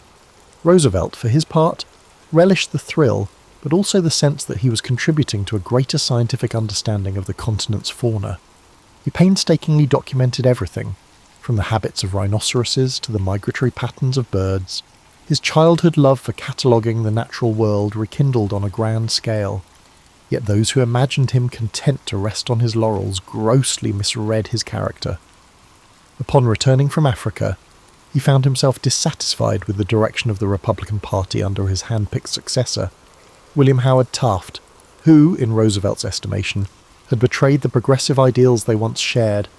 Incensed, Roosevelt made the controversial decision to run for president again, but this time under the banner of a new political organisation, the Progressive Party, often called the Bull Moose Party, a nickname sparked by Roosevelt's own boast that he felt fit as a bull moose. He stormed the convention halls, delivering speeches that invoked his familiar call for a square deal for all Americans. His platform included women's suffrage, labour reforms, and stricter controls on corporate power, elements that were ahead of their time. The election of 1912 became a three-way race among Roosevelt, Taft, and Democrat Woodrow Wilson. On the campaign trail, Roosevelt survived an assassination attempt when a deranged gunman shot him in the chest. In quintessential Roosevelt fashion, he insisted on delivering his scheduled speech anyway, blood seeping through his shirt. Before he started speaking, he pulled out his 50-page manuscript which had slowed the bullet and declared, "It takes more than that to kill a bull moose." His audience, horrified yet awed, watched him talk for nearly an hour.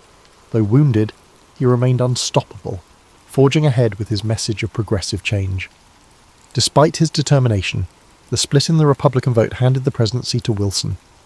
For Roosevelt, it was a stinging defeat, but he refused to slip quietly into obscurity. He embarked on yet another daring expedition, this time to South America, where he charted the River of Doubt in the Amazonian rainforest, later renamed Rio Roosevelt in his honour. The journey was perilous. Disease, hostile wildlife, and near starvation took a toll on the entire group. Roosevelt himself contracted a severe infection in his leg, and at one point he was so ill he reportedly begged his companions to leave him behind. They refused. The expedition eventually completed its mission, but Roosevelt returned gaunt and weakened, forever changed by the ordeal. Back home, the country was on the brink of World War I. Roosevelt, ever the hawk, criticised President Wilson's initial neutrality, urging a more assertive stance. He believed that failing to confront Germany's aggression would endanger both American ideals and global stability. When the United States finally entered the war, Roosevelt even offered to lead a volunteer division, much as he had done in the Spanish-American War. President Wilson declined, much to Roosevelt's frustration. Still, he rallied support for the war effort, seeing it as a moral imperative to resist autocratic powers. By the time the war ended, Roosevelt was older, his body battered by years of strenuous living and the after-effects of tropical diseases. Yet his mind was as restless and vigorous as ever. He kept writing history books, editorials, open letters to politicians, trying to shape public discourse. He remained convinced that America needed to balance power with righteousness, that corporations should serve the public good, and that the nation's wilderness areas required vigilant protection. In a sense, he never stopped campaigning for his version of progress, even if he no longer occupied any political office. The final chapter came quietly. In January 1919, he passed away in his sleep at Sagamore Hill. In the early 19th century, the United States was still refining its identity, grappling with international pressures. Chief among them was the persistent clash with Great Britain, which never fully receded even after the Revolutionary War. By the year 1812, tensions had once again escalated. British warships roamed the Atlantic, seizing American merchant vessels and impressing sailors into the Royal Navy. Britain justified these actions by citing its endless struggle with Napoleonic France, but Americans saw them as blatant infringements on neutral rights. Politicians in Washington, D.C., argued that national honour demanded a resolute stance. Yet not all Americans agreed. New England merchants, dependent on overseas trade, feared that a war would wreck their livelihoods. Frontier farmers from the West and South, meanwhile, were more bellicose. They complained of British influence over native tribes, alleging that British agents provided weaponry to indigenous groups resisting American expansion. Famed orators in Congress, labelled war hawks, pressed for military action, insisting that only force could end maritime harassment and secure national credibility. James Madison, the fourth president, presided over a charged political scene, a quiet, deliberative. He weighed options carefully, but the clamour for war grew. In June 1812, Madison sent a war message to Congress, highlighting impressment, trade restrictions, and alleged British incitement of native violence. A narrow majority in both houses voted for war, marking the first time that the United States formally declared it. The nation's newness and untested military raised questions. Could the young republic muster the unity and resources to challenge the world's leading naval power? On paper, the British hardly viewed the US as a primary threat. Napoleon's armies in Europe had captured their attention. Nonetheless, the British recognised that if the Americans invaded Canada, the region might be lost. After all, Canada was lightly populated, and the British presence there hinged on loyal militias. British leaders believed that, despite the American impetus, the conflict wouldn't supplant Britain's prime focus on the European front, so they stationed smaller garrisons, trusting that the disorganised American approach would yield limited success. Across the Atlantic, in American port cities, many tried to maintain commerce, but with British blockades looming, merchant captains found themselves restricted or forced to sail under constant threat. The administration in Washington saw the conflict as a chance to rid the continent of lingering British power. Some leaders fantasized that capturing Canada might be straightforward. They assumed Canadians would readily join the American cause. However, that assumption proved naive. Canadian loyalty to the Crown, especially among certain pockets, was stronger than Americans had anticipated. Meanwhile, the war's outbreak also reverberated among native nations, particularly in the Great Lakes region. Some tribes formed alliances with the British, considering them to be less harmful than the land-hungry American settlers. Leaders like Tecumseh strove to form a broad indigenous confederation that might halt further American encroachment. For them, this war was another chapter in a long-standing struggle to defend their homelands. The British, short on manpower, readily welcomed indigenous allies, albeit with uncertain commitments once the war ended. Public opinion within the United States remained uneven. Southern and western states tended to favour hostilities. In contrast, many New Englanders, reliant on Atlantic trade, found the conflict ruinous. Some states half-heartedly contributed militia. Political friction within the US threatened to hamper effective prosecution of the war.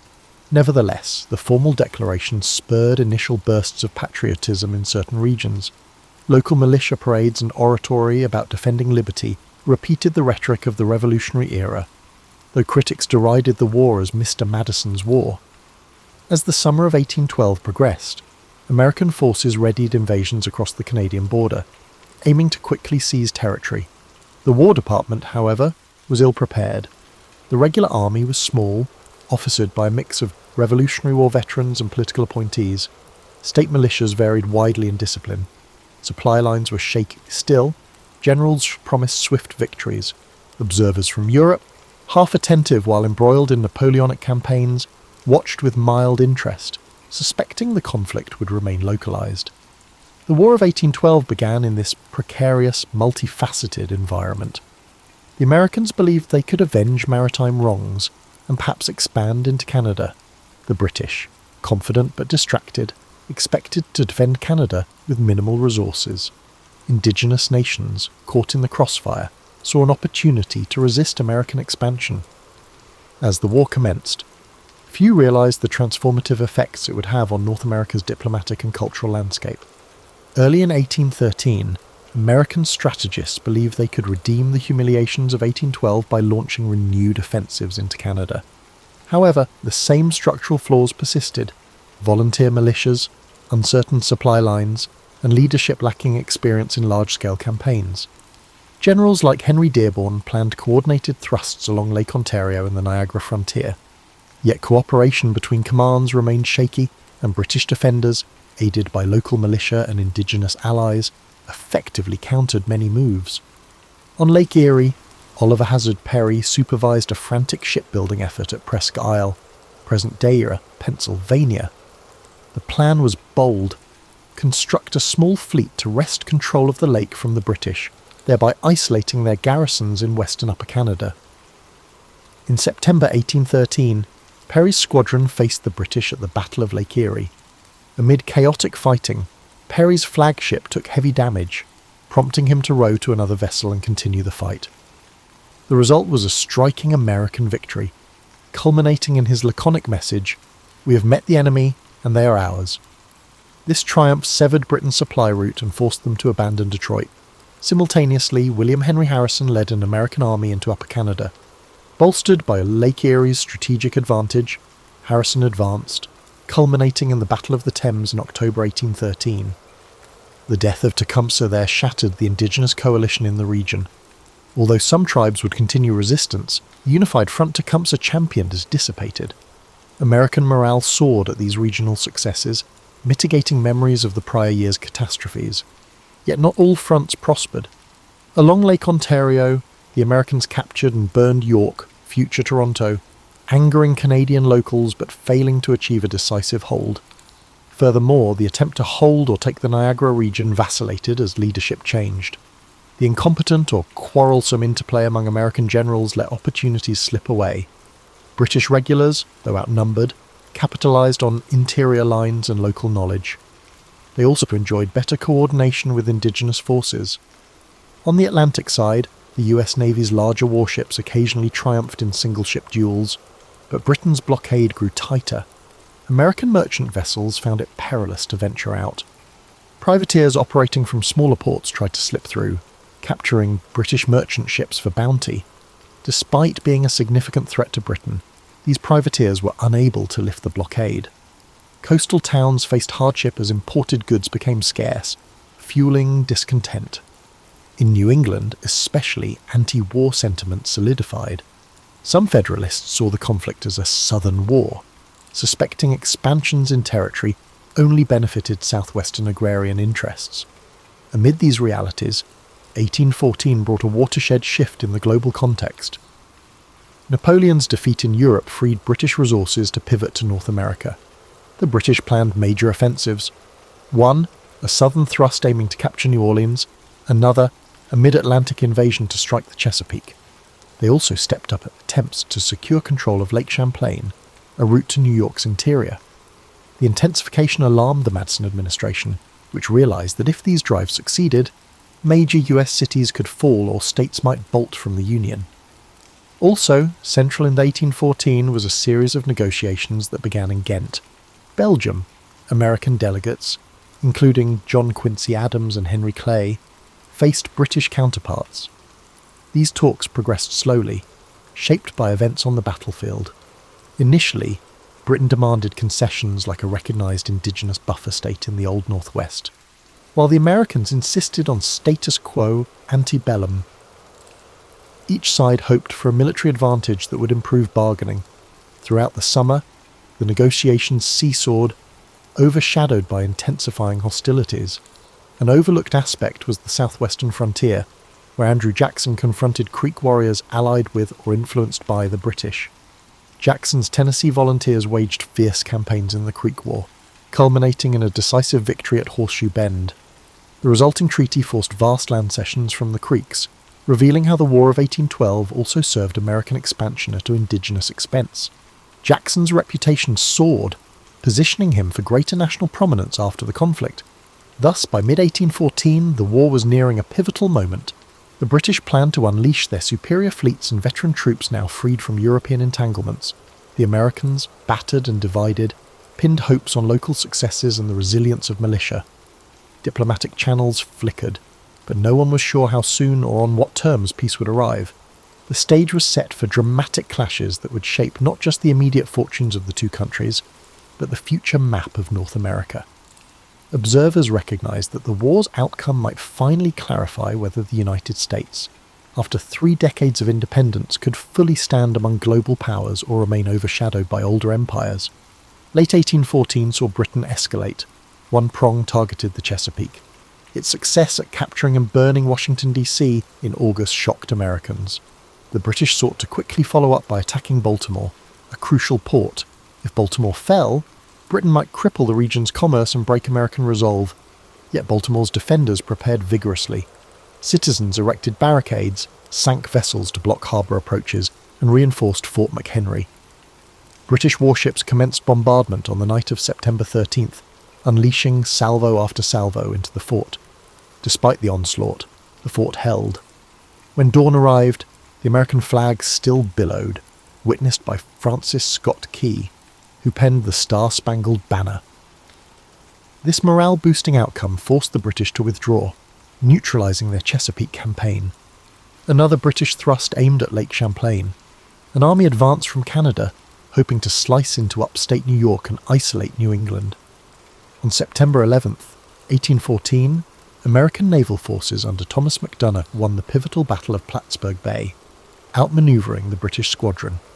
With their naval support lost, the British land invasion faltered, forcing a hasty retreat. This second repulse, alongside Baltimore's defence, shattered British hopes for a swift resolution by capturing major towns. Meanwhile, the southwestern frontier remained a separate theatre. Andrew Jackson's victory over the Creeks had freed him to concentrate on potential British moves along the Gulf Coast. British strategists planned a grand assault on New Orleans, imagining that controlling the Mississippi's mouth would hamper American expansion. Jackson, aware of the vital importance of the city, assembled a force of militia, volunteers, freedmen, and even a group of Barataria pirates under Jean Lafitte, forging a makeshift but spirited army. But that confrontation awaited final culmination early the next year. In the midst of these unfolding battles, negotiations in Ghent progressed. Sensing that neither side would gain from prolonged conflict, British diplomats seized earlier demands for territory or indigenous buffer states, while Americans, stung by the burning of their capital, recognised that an indefinite war threatened ruin. By December, a draft treaty emerged, endorsing the principle of status quo ante bellum. Both nations would revert to pre-war boundaries. Outstanding issues like impressment or maritime rights were not addressed, rendering the war's original triggers unsolved. Nonetheless, the desperate weariness on both sides pressed them to sign the Treaty of Ghent on December 24th, 1814. However, word of the treaty needed weeks to traverse the Atlantic. None of the signatories realised a major confrontation loomed on the Mississippi. British forces landed near New Orleans in mid-December 1814. Jackson rushed to fortify the city's approaches, digging entrenchments along the Rodriguez Canal. On January 8, 1815, the British launched a frontal assault, certain their disciplined ranks could overwhelm Jackson's ragtag defenders. Instead, entrenched Americans unleashed devastating volleys of musket and artillery fire, decimating British columns. The attack collapsed. British casualties soared. While American losses were modest, Jackson's victory catapulted him into national stardom. Ironically, this epic battle occurred after the signing of peace. When news of the Treaty of Ghent finally reached North America weeks later, both countries ratified it promptly, halting further bloodshed. For Americans, the war concluded on an emotional high thanks to the improbable success at New Orleans. They hailed the conflict as a second triumph over Britain, ignoring that the treaty omitted the maritime issues that sparked the war. For Britain, the war had always been a side theatre overshadowed by the Napoleonic Wars, so ending it with minimal concessions was acceptable. Only indigenous nations truly lost out. With Tecumseh's confederation broken and no recognised buffer territory, the war thus spurred the unstoppable wave of American expansion westward. In the aftermath, Federalist opposition collapsed, tainted by war-rumoured secession talk at the Hartford Convention. The party withered, ushering in the so-called era of good feelings. The war also stimulated a sense of national identity, forging heroes like Andrew Jackson, William Henry Harrison, and Oliver Hazard Perry. The mythos of the war overshadowed the chaotic mismanagement and half-baked strategies that marked its early phases. Instead, popular memory latched onto the star-spangled defense of Fort McHenry, the ragtag victory at New Orleans, and the notion that the United States had defended its independence once again. From a broader perspective, the War of 1812 significantly shaped North American geopolitics. Canada, having rebuffed invasion, consolidated its distinct identity, reinforcing loyalty to the Crown. The United States, for its part, experienced a surge of nationalism, ironically reinforcing Union sentiments despite the war's rocky start. The conflict also revealed structural weaknesses in American finance and logistics, prompting post-war reforms. Freed from foreign entanglements, the US turned more confidently toward internal development and westward expansion. Indeed, the war's messy conclusion paved the path for subsequent growth that would define much of the 19th century. Historians continue to debate the War of 1812's deeper significance. Some label it a minor war, overshadowed by the Napoleonic giants in Europe, while others see it as a critical second test of American sovereignty. The reality, perhaps, is that both are true. On the grand scale, Britain was more consumed with Napoleon, but for the young United States, the conflict marked a crucial juncture. Did the new republic have the cohesion to withstand external assault, or would it fragment under pressure? One often overlooked outcome was the impetus for American industrialization. British blockades cut off European imports, prompting domestic manufacturers to step in and supply textiles and finished goods previously sourced from abroad. This unintended stimulus laid early foundations for the Industrial Revolution stateside. Once peace resumed, those infant industries demanded tariff protection, spurring sectional debates over free trade versus protective measures, a theme that shaped national politics well into the mid-century. The war also spurred the creation of new symbols of identity. The battered but surviving flag at Fort McHenry, the poem by Francis Scott Key that morphed into a national anthem, and even the iconic image of Dolly Madison rescuing crucial state papers. These narratives turned the War of 1812 into a story of pure strength. For many Americans in subsequent decades, it stood as proof that courage and cunning could offset inferior numbers or resources. That cultural legacy overshadowed the administrative bumbling and the partisan rancor that nearly crippled the war effort. For indigenous nations, the war's end accelerated their dispossession. Tecumseh's dream of a native confederacy collapsed with his death. British forces, no longer needing a bulwark against US expansion, provided limited post-war assistance.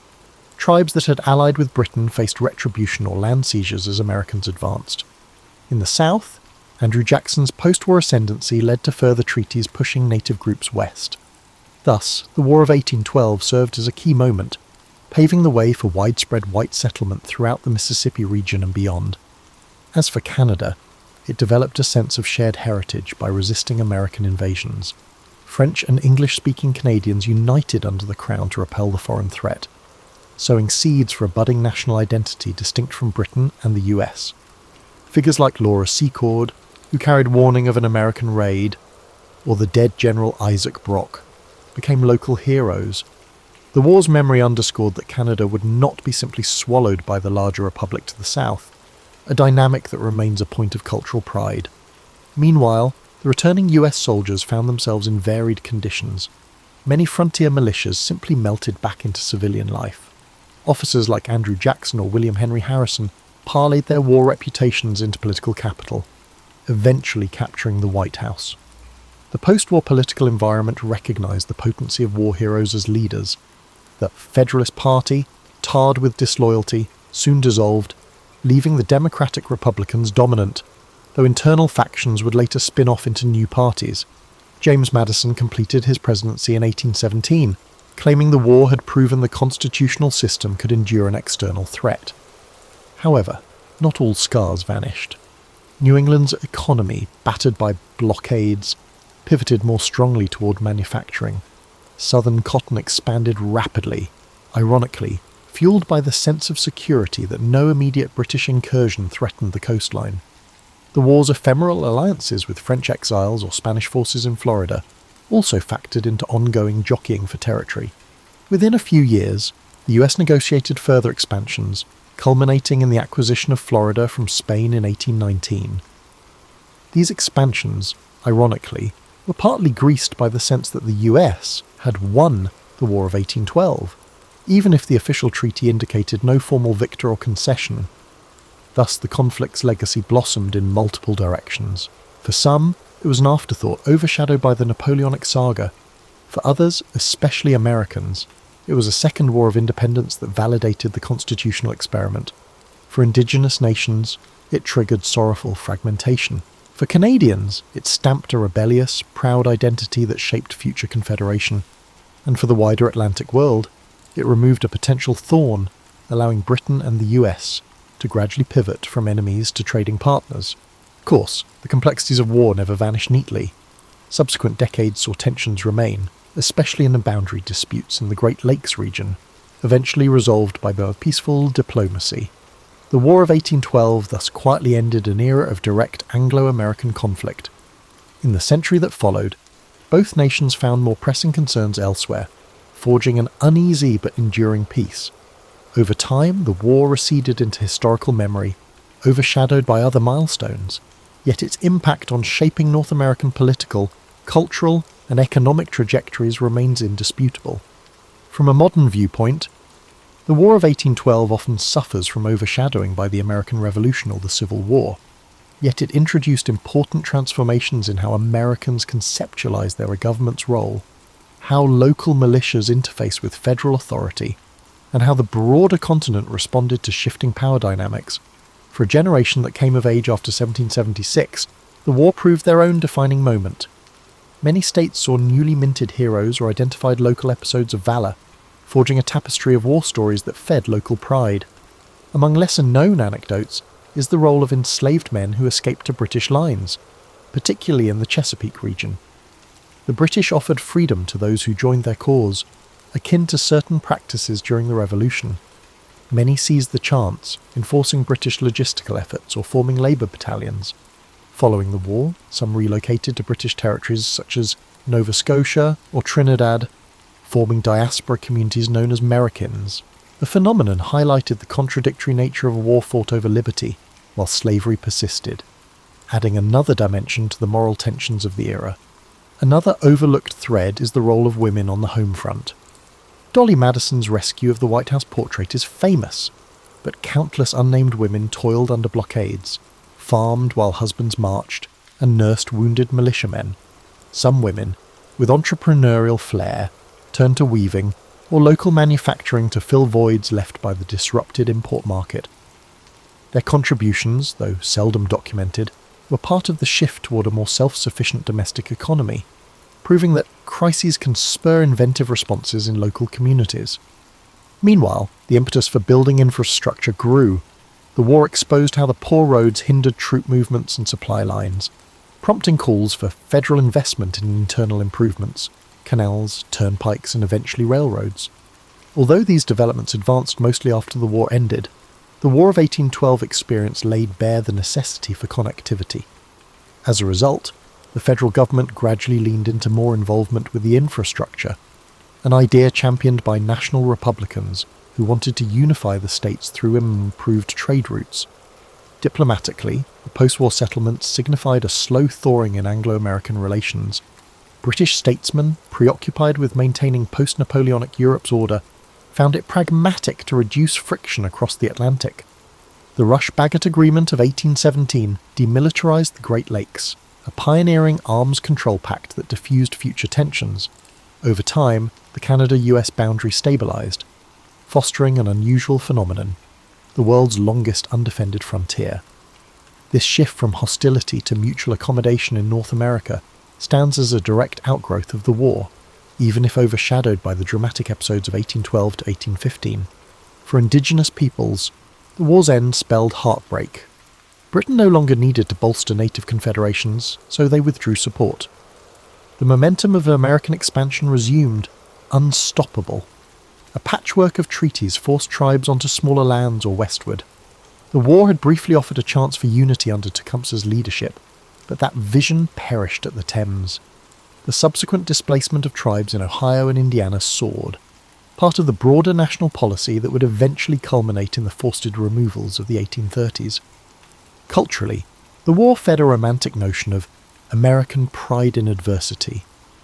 Painters produced works depicting the Constitution's duels at sea or the British retreat from Baltimore. Poetry and ballads commemorated local militia triumphs. Over decades, these popular accounts coalesced into a somewhat sanitized narrative highlighting victory at New Orleans and the heroic stand at Fort McHenry. The fiascos, the bungled invasions of Canada, the burning of Washington slipped into lesser emphasis.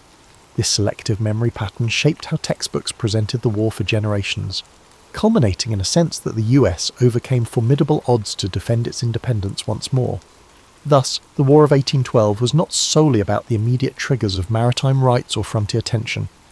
Its significance unfolded over decades, influencing economic policy, forging new heroes, weaving new cultural motifs, and setting boundaries for indigenous communities. Even with no territorial gains codified, the intangible results were profound. The conflict established that the US could wage war without fracturing, albeit narrowly. It paved a path for internal expansion and signalled that a truly post-colonial North America was emerging, with the US and Canada forging distinct identities. Looking back, these legacies underscore that wars, even ones overshadowed by larger global events, can reshape continents in subtle but enduring ways. The War of 1812 might seem distant, yet its themes echo in contemporary life.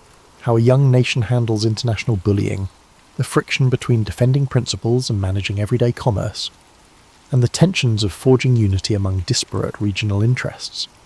Observing how that the US then navigated blockades, invasions, and internal disputes can offer perspective on the modern crises, where resource constraints and political divides remain just as real, albeit in different forms. One instructive aspect is the leadership dynamic. President Madison, initially reluctant, found himself backed into a war by vocal congressional voices. The war's early failures exposed the cost of insufficient preparation and partisan bickering. Only by mid-conflict did the administration coordinate effectively with local militias, naval contractors, and privateers. This shift from disorganisation to partial synergy teaches how policymaking, once confronted with real adversity, can pivot. Many modern observers glean that advanced planning, while ideal, often collides with political hesitance, yet adversity can spur belated but decisive collaboration. Another dimension is the interplay of personal and strategic agendas. Ambitious generals, such as William Hull or later Jacob Brown, had their reputations at stake.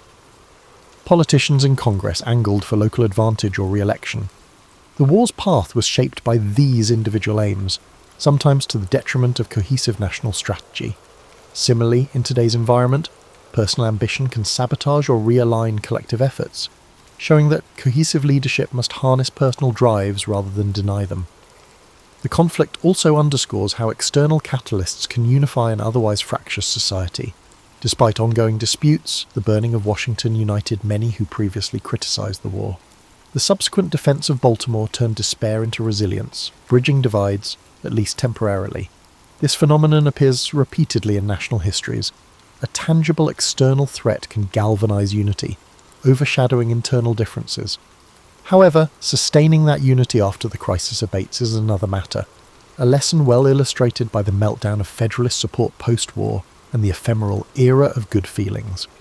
From a moral vantage, the war showcased how indigenous alliances can be manipulated by great powers. British promises to protect native lands or the American pledge to incorporate friendly tribes often found little fulfillment once strategic ends were met. The ephemeral nature of these alliances led to tragic outcomes for indigenous communities. Modern discussions about the rights of marginalised groups caught in geopolitical crossfires resonate with the story of these nations' exploitation as pawns. While times differ, the principle that real autonomy seldom emerges from foreign patrons remains relevant. In the realm of memory, the War of 1812 reveals how selective retelling can overshadow complexities. Francis Scott Key's rocket's red glare soared in the national consciousness, overshadowing episodes where US invasions failed or inflicted harm on civilians. Today, educational curricula often reduce the war to a handful of famous vignettes: burning of Washington, the Star-Spangled Banner, Andrew Jackson at New Orleans, neglecting the messy intricacies. This phenomenon, common in historical narratives, underscores the importance of seeking more profound perspectives beyond iconic highlights. Another parallel to modern times is the war's reflection on global commerce. Then, as now, major powers tried to control trade routes, imposing blockades or sanctions. The US had to navigate a dual challenge, sustaining internal unity while resisting external economic pressure. The war's outcome hinted that a nation with robust internal markets and flexible production can endure even when cut off from usual trade. This resilience dynamic remains at the core of contemporary discourse around self-sufficiency and global supply chains. Ultimately, the War of 1812's legacy remains multifaceted. It united Americans around a renewed sense of identity, advanced some individuals politically, and inflicted irreparable damage on indigenous confederacies. It highlighted that the young republic, though battered, could stand as an independent entity, shaping a distinct brand of national pride that propelled expansions west and cultural evolutions at home. Yet the moral questions, particularly regarding indigenous and enslaved populations, reveal deeper costs. For midlife readers who are balancing personal ideals with real-world complexities, the War of 1812 emphasizes that every grand enterprise, from commercial policy to warfare, hinges on negotiations of principle, ambition, and compromise. During this delicate balance, societies often uncover their potential for harmony as well as the potential for future strife. When the final guns fell silent and the Treaty of Ghent was ratified, the War of 1812's immediate outcome could be summarized as a military stalemate but a psychological victory for the US. The impetus behind the war, ending British impressment and maritime restrictions, remained largely unresolved in the text of peace, but global shifts, including the final defeat of Napoleon, rendered those maritime issues moot. Britain no longer felt the same compulsion to detain American sailors. Gradually, normal trade resumed. Domestically, the war left behind a changed political and economic landscape. The Federalist Party collapsed, tainted by its near-treasonous Hartford Convention. The Democratic Republicans established a single-party dominance despite the emergence of internal factions. James Monroe succeeded Madison and ushered in the so-called era of good feelings, where partisan bickering lulled temporarily. Simultaneously, the war stoked calls for a more robust national infrastructure, roads, canals, a better banking system to prevent future logistic nightmares. Many of the same states that had balked at federal authority during the war now grudgingly admitted the necessity of coordinated planning. Of the war's personalities, Andrew Jackson emerged as the archetypal hero. His triumph at New Orleans overshadowed earlier fiascos. Popular ballads hailed him as the unstoppable Old Hickory. This catapulted Jackson toward the presidency in the following decade, shaping a new wave of populist politics that departed from the more patrician style of Jefferson or Madison. Another figure, Dolly Madison, remained a cultural icon for her bravery during the White House evacuation, exemplifying how smaller personal acts can become legendary in a war overshadowed by battles and sieges. Meanwhile, the war's end did not bring peace to indigenous nations. With Tecumseh's coalition shattered, American expansion surged west, leading to treaties that often forced tribes off ancestral lands. The war's ephemeral alliances, wherein the British used tribal forces to hamper US invasions, vanished once the conflict concluded, leaving tribes vulnerable. This pattern repeated throughout the 19th century, culminating in a systematic push across the continent that overshadowed earlier illusions of indigenous-led confederations. For Britain, the war was a minor chapter. Most British historical accounts mention it as a side conflict overshadowed by the Napoleonic Wars. The eventual forging of an amicable British-American relationship in the 19th century meant that the War of 1812 quietly retreated into the background of British consciousness. The Joint Rush-Bagot Agreement of 1817 prevented future naval build-ups on the Great Lakes and fostered the concept of a demilitarized boundary that remains remarkable in global terms. For Canada, defending against American invasions underlined a budding sense of distinct identity. Residents of Upper and Lower Canada had, to many Americans' surprise, not welcomed the idea of annexation. This loyalty to the British Crown found fresh impetus after repelling repeated US attacks. Over time, Canadian historians pointed to the War of 1812 as a foundational moment. The volunteer militias, the alliances with Indigenous fighters, and the persevering local leadership formed the nucleus of later Canadian unity. Commemorations throughout the 19th century celebrated heroes like Isaac Brock, forging national myths that shaped the country's future. In the broader context of US military tradition, the war highlighted weaknesses that spurred professionalization. The humiliating collapses of militias taught that raw volunteer forces needed better training and discipline. Naval successes, on the other hand, proved the potential of a well-crafted professional navy. Post-war, the Navy's leadership gradually expanded, adopting new ship designs and forging a tradition that would eventually propel the US to maritime prominence in the next century. The Army, though overshadowed, also instituted reforms in leadership selection and supply management. As the decades passed, the war's memory nestled into national lore. The Star-Spangled Banner, originally penned as a poem, eventually became the national anthem by the early 20th century, immortalising that moment at Fort McHenry. Veterans of the war, overshadowed by the larger generation of Revolutionary War patriots, formed their associations, though their recollections were less frequently lionised. It wasn't until the war's centennial in 1912 that a wave of commemorative events revived interest. Historians passed diaries and official records, unveiling the war's complexities, how it advanced certain domestic industries, spurred expansions, inflamed indigenous dispossession, and permanently altered the shape of Canadian identity. For Canada, it reinforced a distinctive path under the Crown. For Britain, it ended an irksome sideshow that proved Americans wouldn't revert to colonial dependence. And for Indigenous peoples, it signalled the lethal truth of an expanding American republic.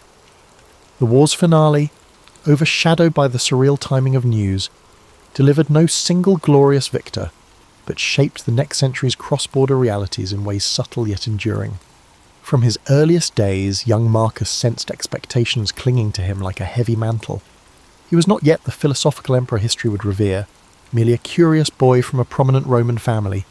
Marble halls and hushed political debates formed the backdrop of his childhood, each conversation reinforcing the idea that he was fated for a grand role. Even while tinkering with wax tablets and toying with styluses, the weight of the future loomed in every corner of his home. Despite his tender years, Marcus felt drawn to the Roman Forum's colossal columns and venerable statues.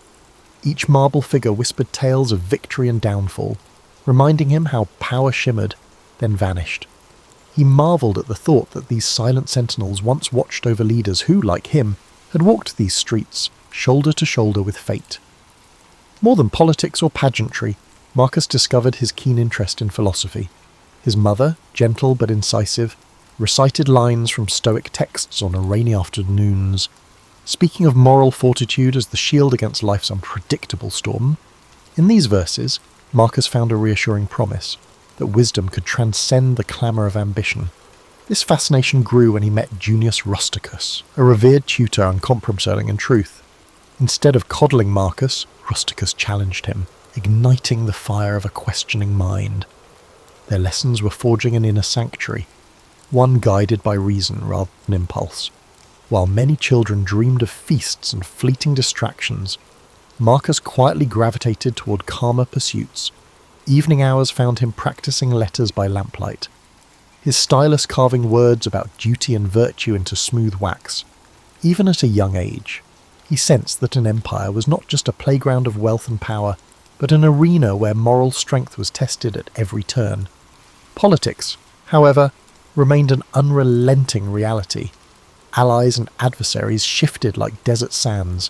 Whispered rumours ignited disputes in the Senate before the boy even finished his morning meal. The sheer chaos unsettled Marcus, reinforcing his belief that the world desperately needed unwavering ethical principles. In the orchard behind his family's estate, where lemon trees cast comforting shadows, the boy pondered the gap between noble intentions and the labyrinthine struggles for control. Could a leader maintain honour in a realm that seemed to thrive on cunning? One evening, he overheard a conversation between two young senators, speculating on the emperor's successor.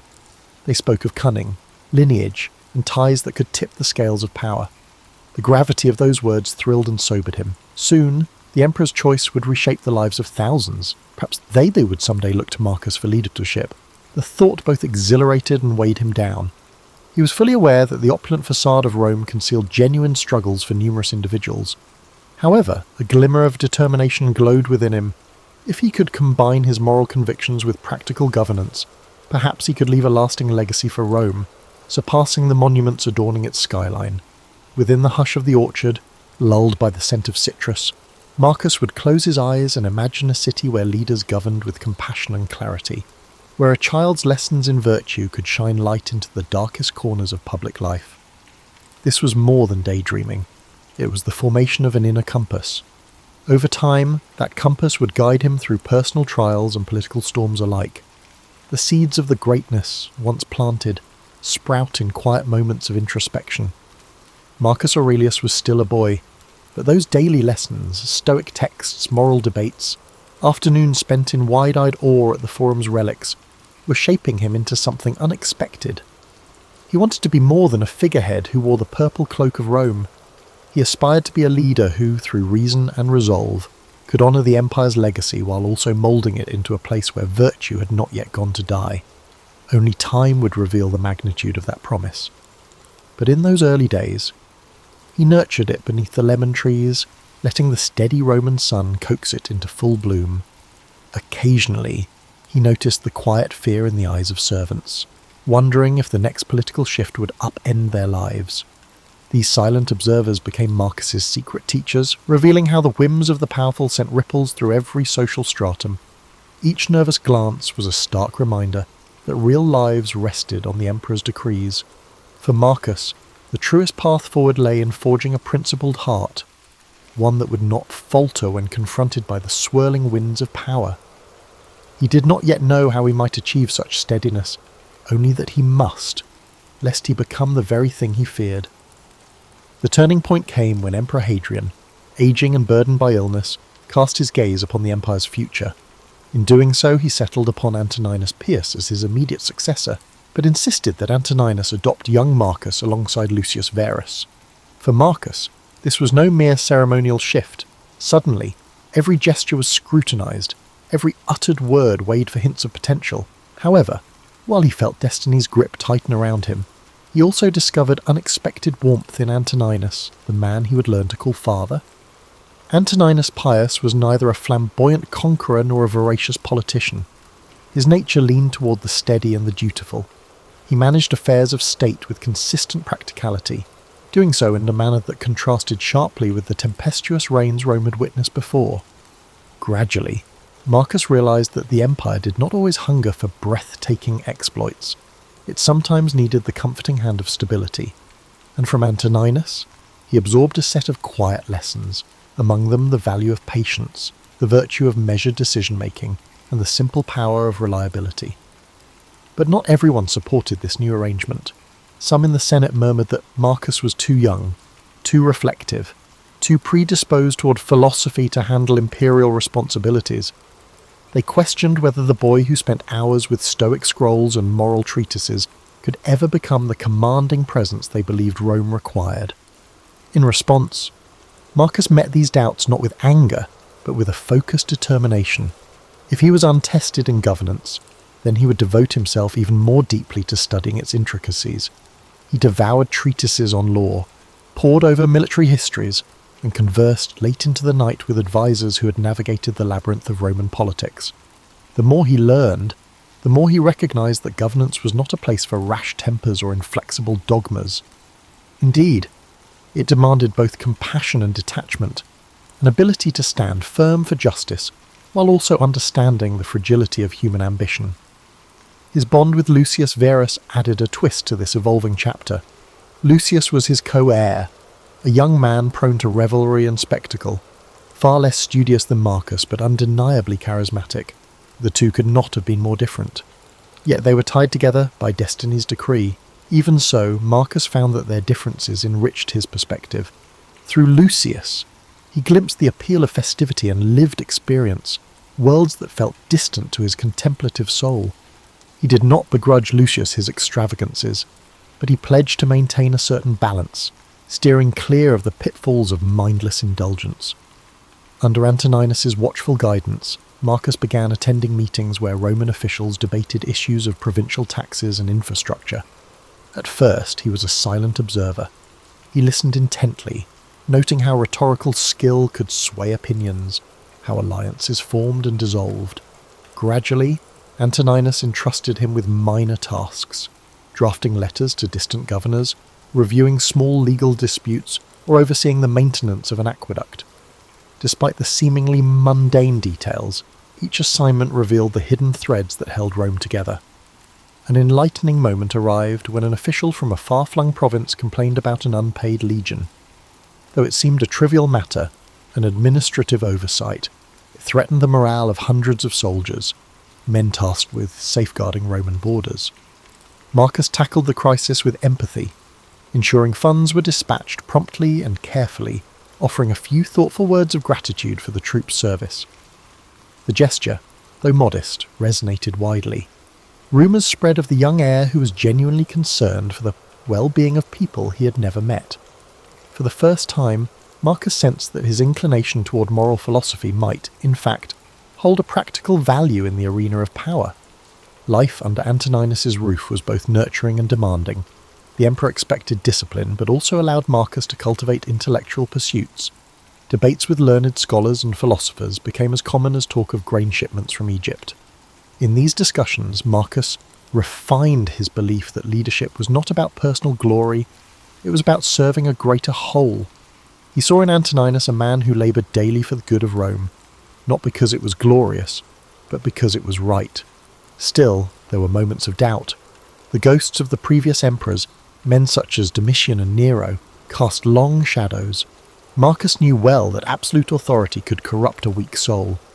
Late at night, when Roman lamps flickered, he wrestled with questions that few dared to ask aloud.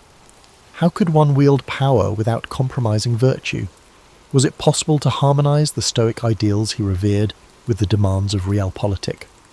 The path ahead was a precarious one, lined with expectations both from the Senate and the people.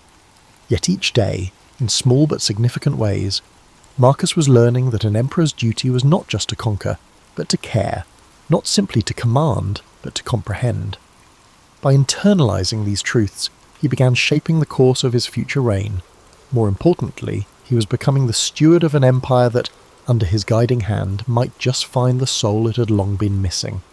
Years passed quietly, each sunrise an opportunity for Marcus to refine his understanding of both philosophy and government. Antoninus Pius, hale and cautious, presided over Rome without the military spectacles or outlandish feasts that had characterized some of his predecessors. In this environment, Marcus matured into a man who merged introspection with practical discipline. The empire, under Antoninus's measured hand, was relatively calm, but that calmness was not guaranteed to last. Everyone sensed the inevitable storms gathering on the horizon. Marcus spent his days balancing official duties with philosophical exploration. When he was not poring over scrolls of legislation or meeting envoys from distant provinces, he would lose himself in the works of Epictetus and Seneca. Far from an abstract exercise, these writings felt like maps, guiding him through the moral intricacies of leadership. He scribbled notes in the margins, pondering how to remain true to himself even when thrust into decisions affecting thousands of lives. Although he now enjoyed a status second only to Antoninus, Marcus remained approachable. He developed a habit of conversing with those at the fringes of power. Interpreters who facilitated talks with foreign delegations, stewards who oversaw the daily distribution of grain, even the librarians who cared for Rome's repositories of knowledge. Listening to their small but urgent stories, he saw more clearly the magnitude of responsibility that would soon rest upon his shoulders. Each conversation reminded him that the empire's success was anchored in everyday diligence, not just in grand proclamations. His personal life, though mostly tranquil, had its challenges. Encouraged by Antoninus, he entered a thoughtful marriage with Faustina, the emperor's daughter. Their union was not just a political arrangement, there was genuine affection between them. Faustina brought a spirited energy that balanced Marcus's more reflective nature. Yet, the intricacies of raising a family within the palace tested his composure in ways philosophy books rarely addressed. Their children's laughter filled the marble halls, but so did the strains of potential succession debates. Marcus tried to be an engaged father, but he often found himself juggling the empire's needs with the demands of parenthood. Meanwhile, Lucius Verus, his adoptive brother, grew increasingly restless. The lull under Antoninus's rule left Lucius craving excitement. He frequented gatherings that were rumoured to be lavishly hedonistic, drawing the curiosity of Rome's elite and the concern of its moralists. Despite their occasional friction, Marcus still cared for Lucius, who was, after all, part of the family. To reconcile their worlds, Marcus invited Lucius to more official functions, hoping to blend Lucius's charm with the seriousness of leadership. Sometimes it worked, other times it sparked tension. It was around this period that disturbing news began to trickle in from the northern frontiers. Germanic tribes tested the boundaries of the empire, small incursions hinting at bigger clashes to come. Rome had grown accustomed to relative peace, and these events rattled the comfortable illusions of eternal stability. Marcus became acutely aware that Stoic ideals would soon be tested on the battlefield as much as in the Senate. Responding to these threats required not just philosophical calm but strategic understanding, a skill he was only beginning to hone. In the midst of these concerns, Antoninus's health began its slow decline. The once vigorous emperor found it harder to manage day-to-day affairs. His breath grew laboured, and he often complained of fatigue. Though he did his best to hide this weakness from the public, it was clear that the reins of power would soon pass to Marcus. The Senate, aware of Antoninus's frailty, started looking to Marcus for guidance. The time of apprenticeship was ending. A new chapter beckoned. As the final months of Antoninus's life slipped away, Rome braced for another transition. Advisors, supplicants, and petitioners flocked to Marcus, seeking to gauge how he would wield authority. Their probing questions highlighted the complexity of the imperial mantle. He would have to be judge, general, administrator, and guardian of moral order. While Marcus's Stoic studies had long taught him to just detach from anxiety, he found it increasingly hard to remain unaffected by these growing burdens. In private moments, he confided in Faustina, admitting fears about war, about the intrigues lurking beneath Rome's placid surface, and about the simple possibility of failing those who depended on him. She, in turn, reminded him of his capacity for empathy and reason. Though the role of emperor seemed impossibly grand, Marcus had spent his entire life preparing, in subtle ways, for the very challenges that now loomed ahead. Finally, Antoninus Pius passed, gently and without drama, surrounded by those he loved. The city let out a measured sigh of sorrow, acknowledging the passing of an era defined by stability. However, beneath that grief lay a cautious optimism that Marcus Aurelius, thoughtful, unassuming, and thoroughly steeped in the empire's workings, might guide Rome with both virtue and pragmatism. Many whispered that a new golden age could be on the horizon. Others, recalling the cycles of history, reserved judgment until events proved the substance of Marcus's character. With the emperor's seat now vacant, all eyes turned to Marcus. The hush that settled over the city was brief but profound.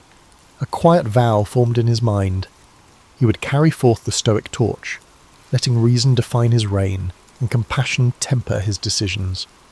Unknown trials awaited him, from barbarian incursions to political betrayals, but he would meet them as a man dedicated to something greater than personal gain.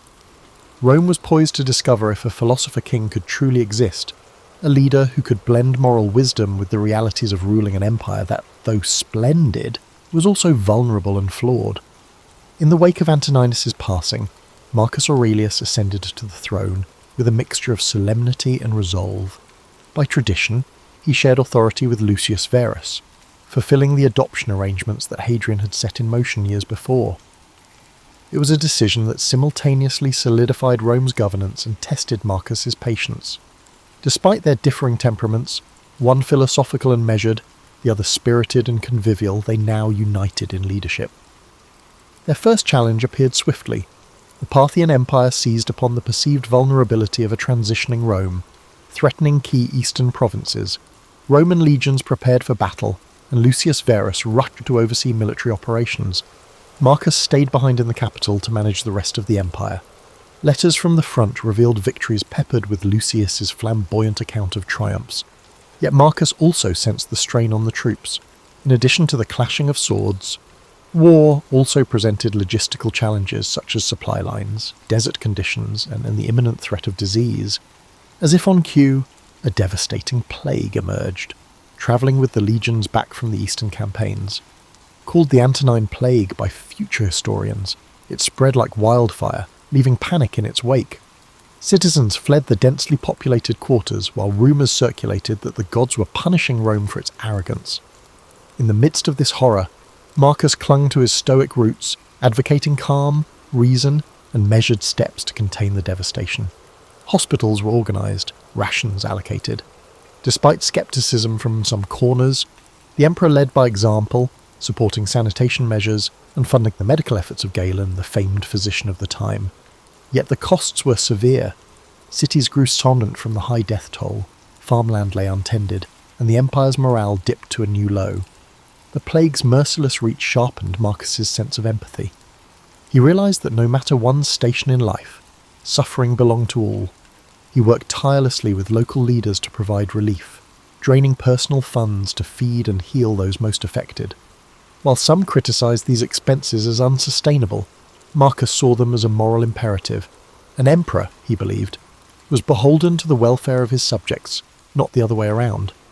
Over time, the plague receded, though the scars it left on Rome, both physical and psychological, would linger for years. The war front also stabilised under Lucius's oversight, enabling the generals to secure treaties. Eventually, Lucius returned to the capital, bringing with him ornate spoils of victory. Yet Marcus noticed a new gravity in his brother's demeanour. The conflict and subsequent plague seemed to have tempered Lucius's thirst for diversions, at least for a while.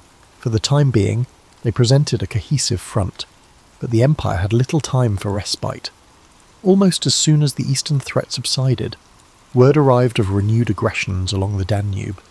Germanic tribes, emboldened by Rome's vulnerabilities, pushed southward.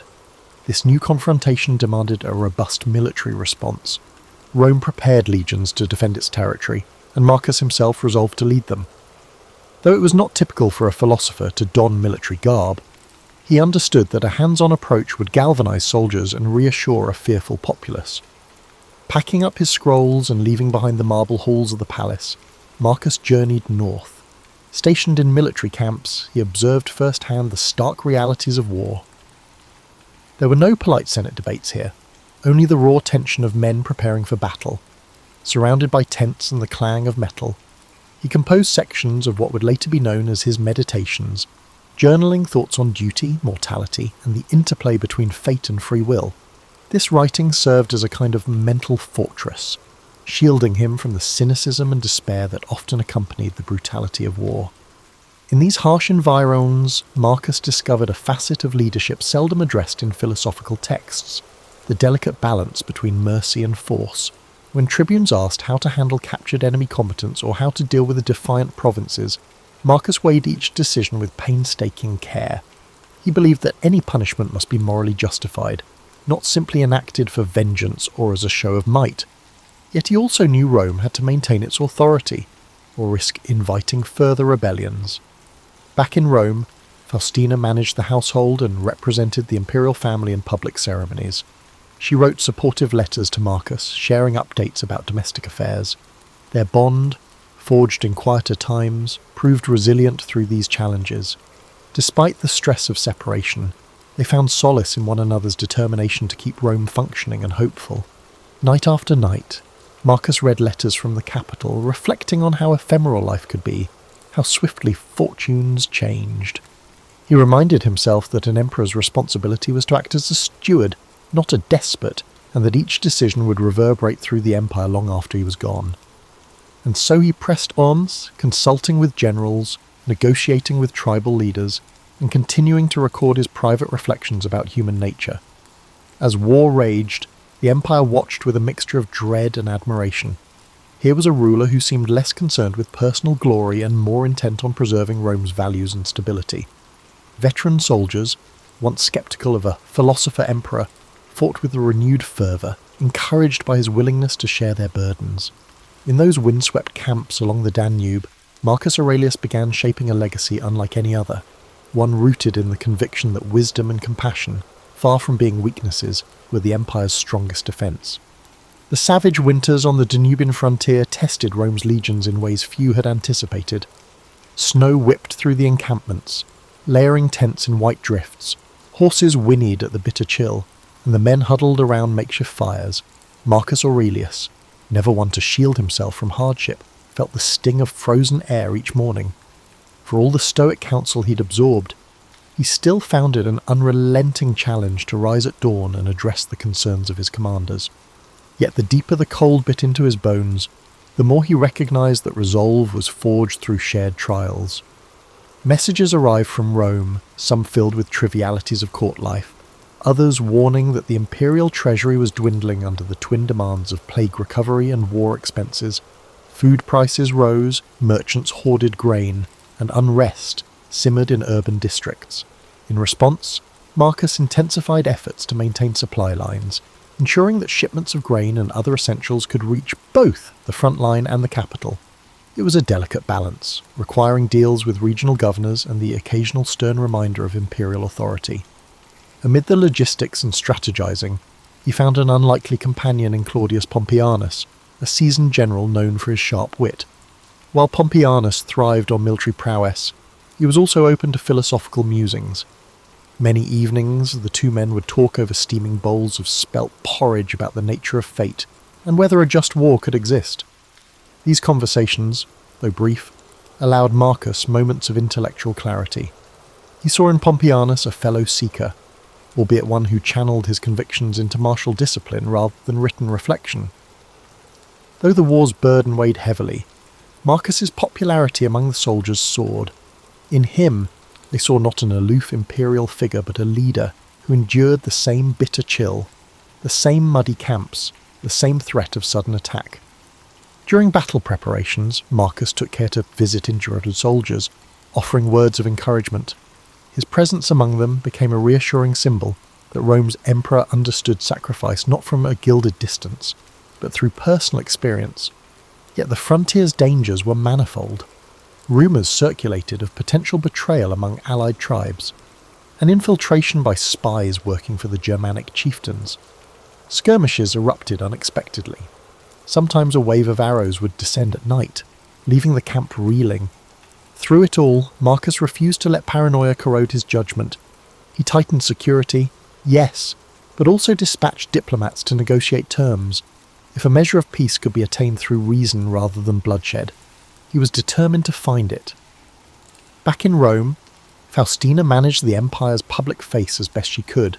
She visited temples, performed ritual offerings, and listened to the appeals of citizens who sought the emperor's ear. Though many admired her resilience, whispers of court intrigue continued to swirl. Some criticized Faustina for her independent demeanor, while others, eager for influence, tried to align themselves with her. She navigated these politics deftly, sending regular dispatches to Marcus so he was never uninformed. Letters also arrived from Lucius Verus, who split his time between the capital and lesser conflicts simmering in other territories. His initial flamboyance had softened, replaced by a pragmatic acceptance of imperial duty. Together, albeit from a distance, Marcus and Lucius worked to present a united front. They knew Rome's foes would seize upon any sign of discord. As the war stretched on, Marcus felt the strain in every facet of his life.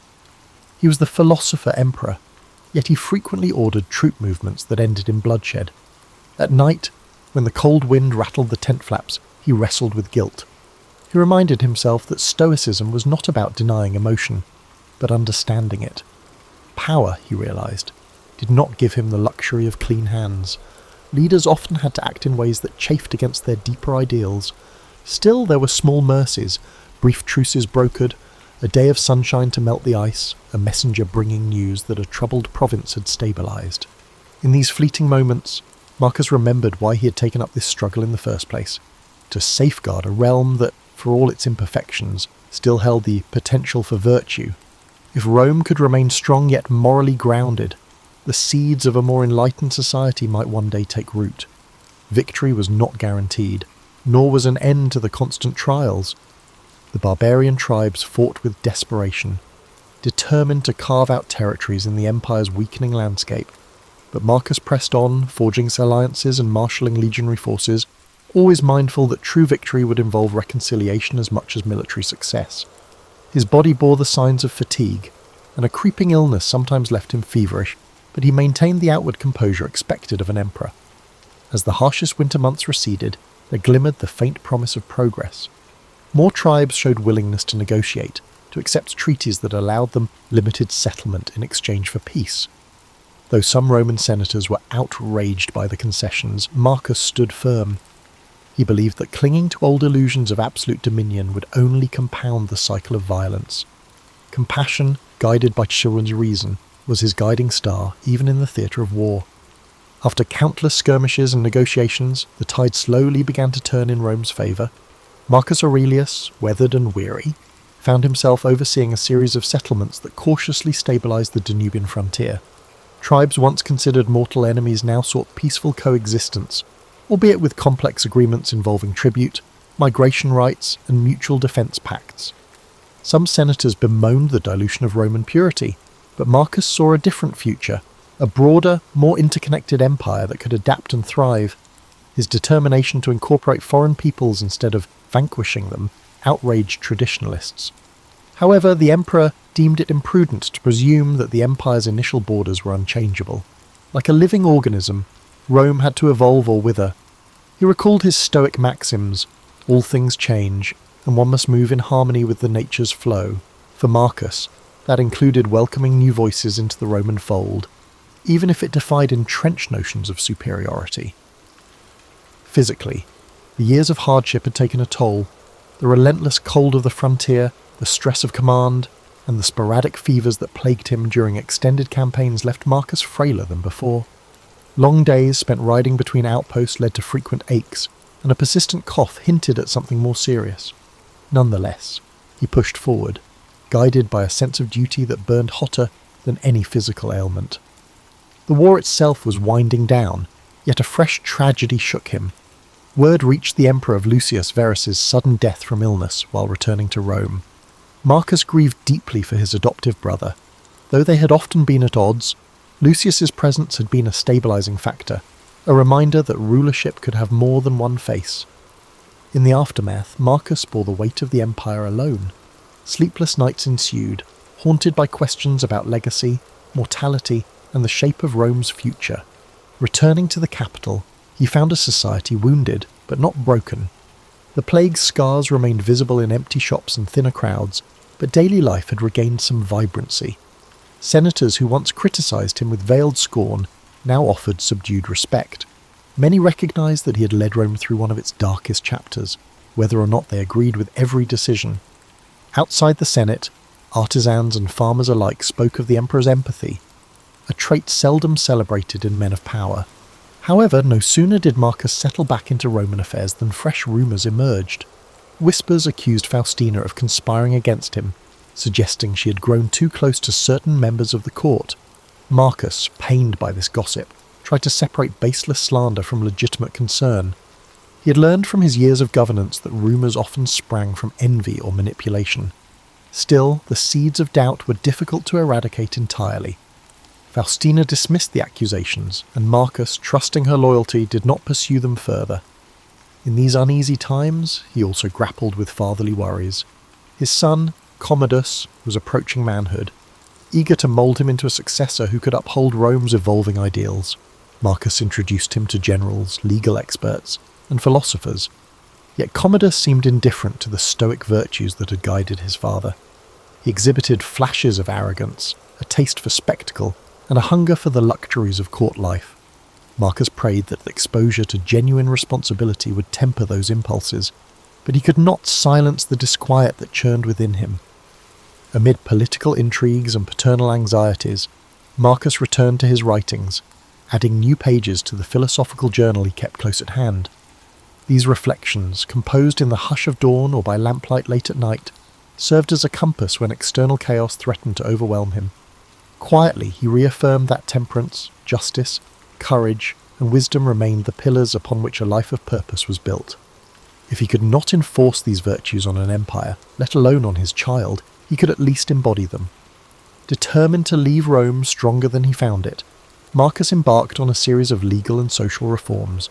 He wanted to streamline bureaucratic processes, ensure that provincial governors were held accountable, and provide stable infrastructure for a population still reeling from war and disease.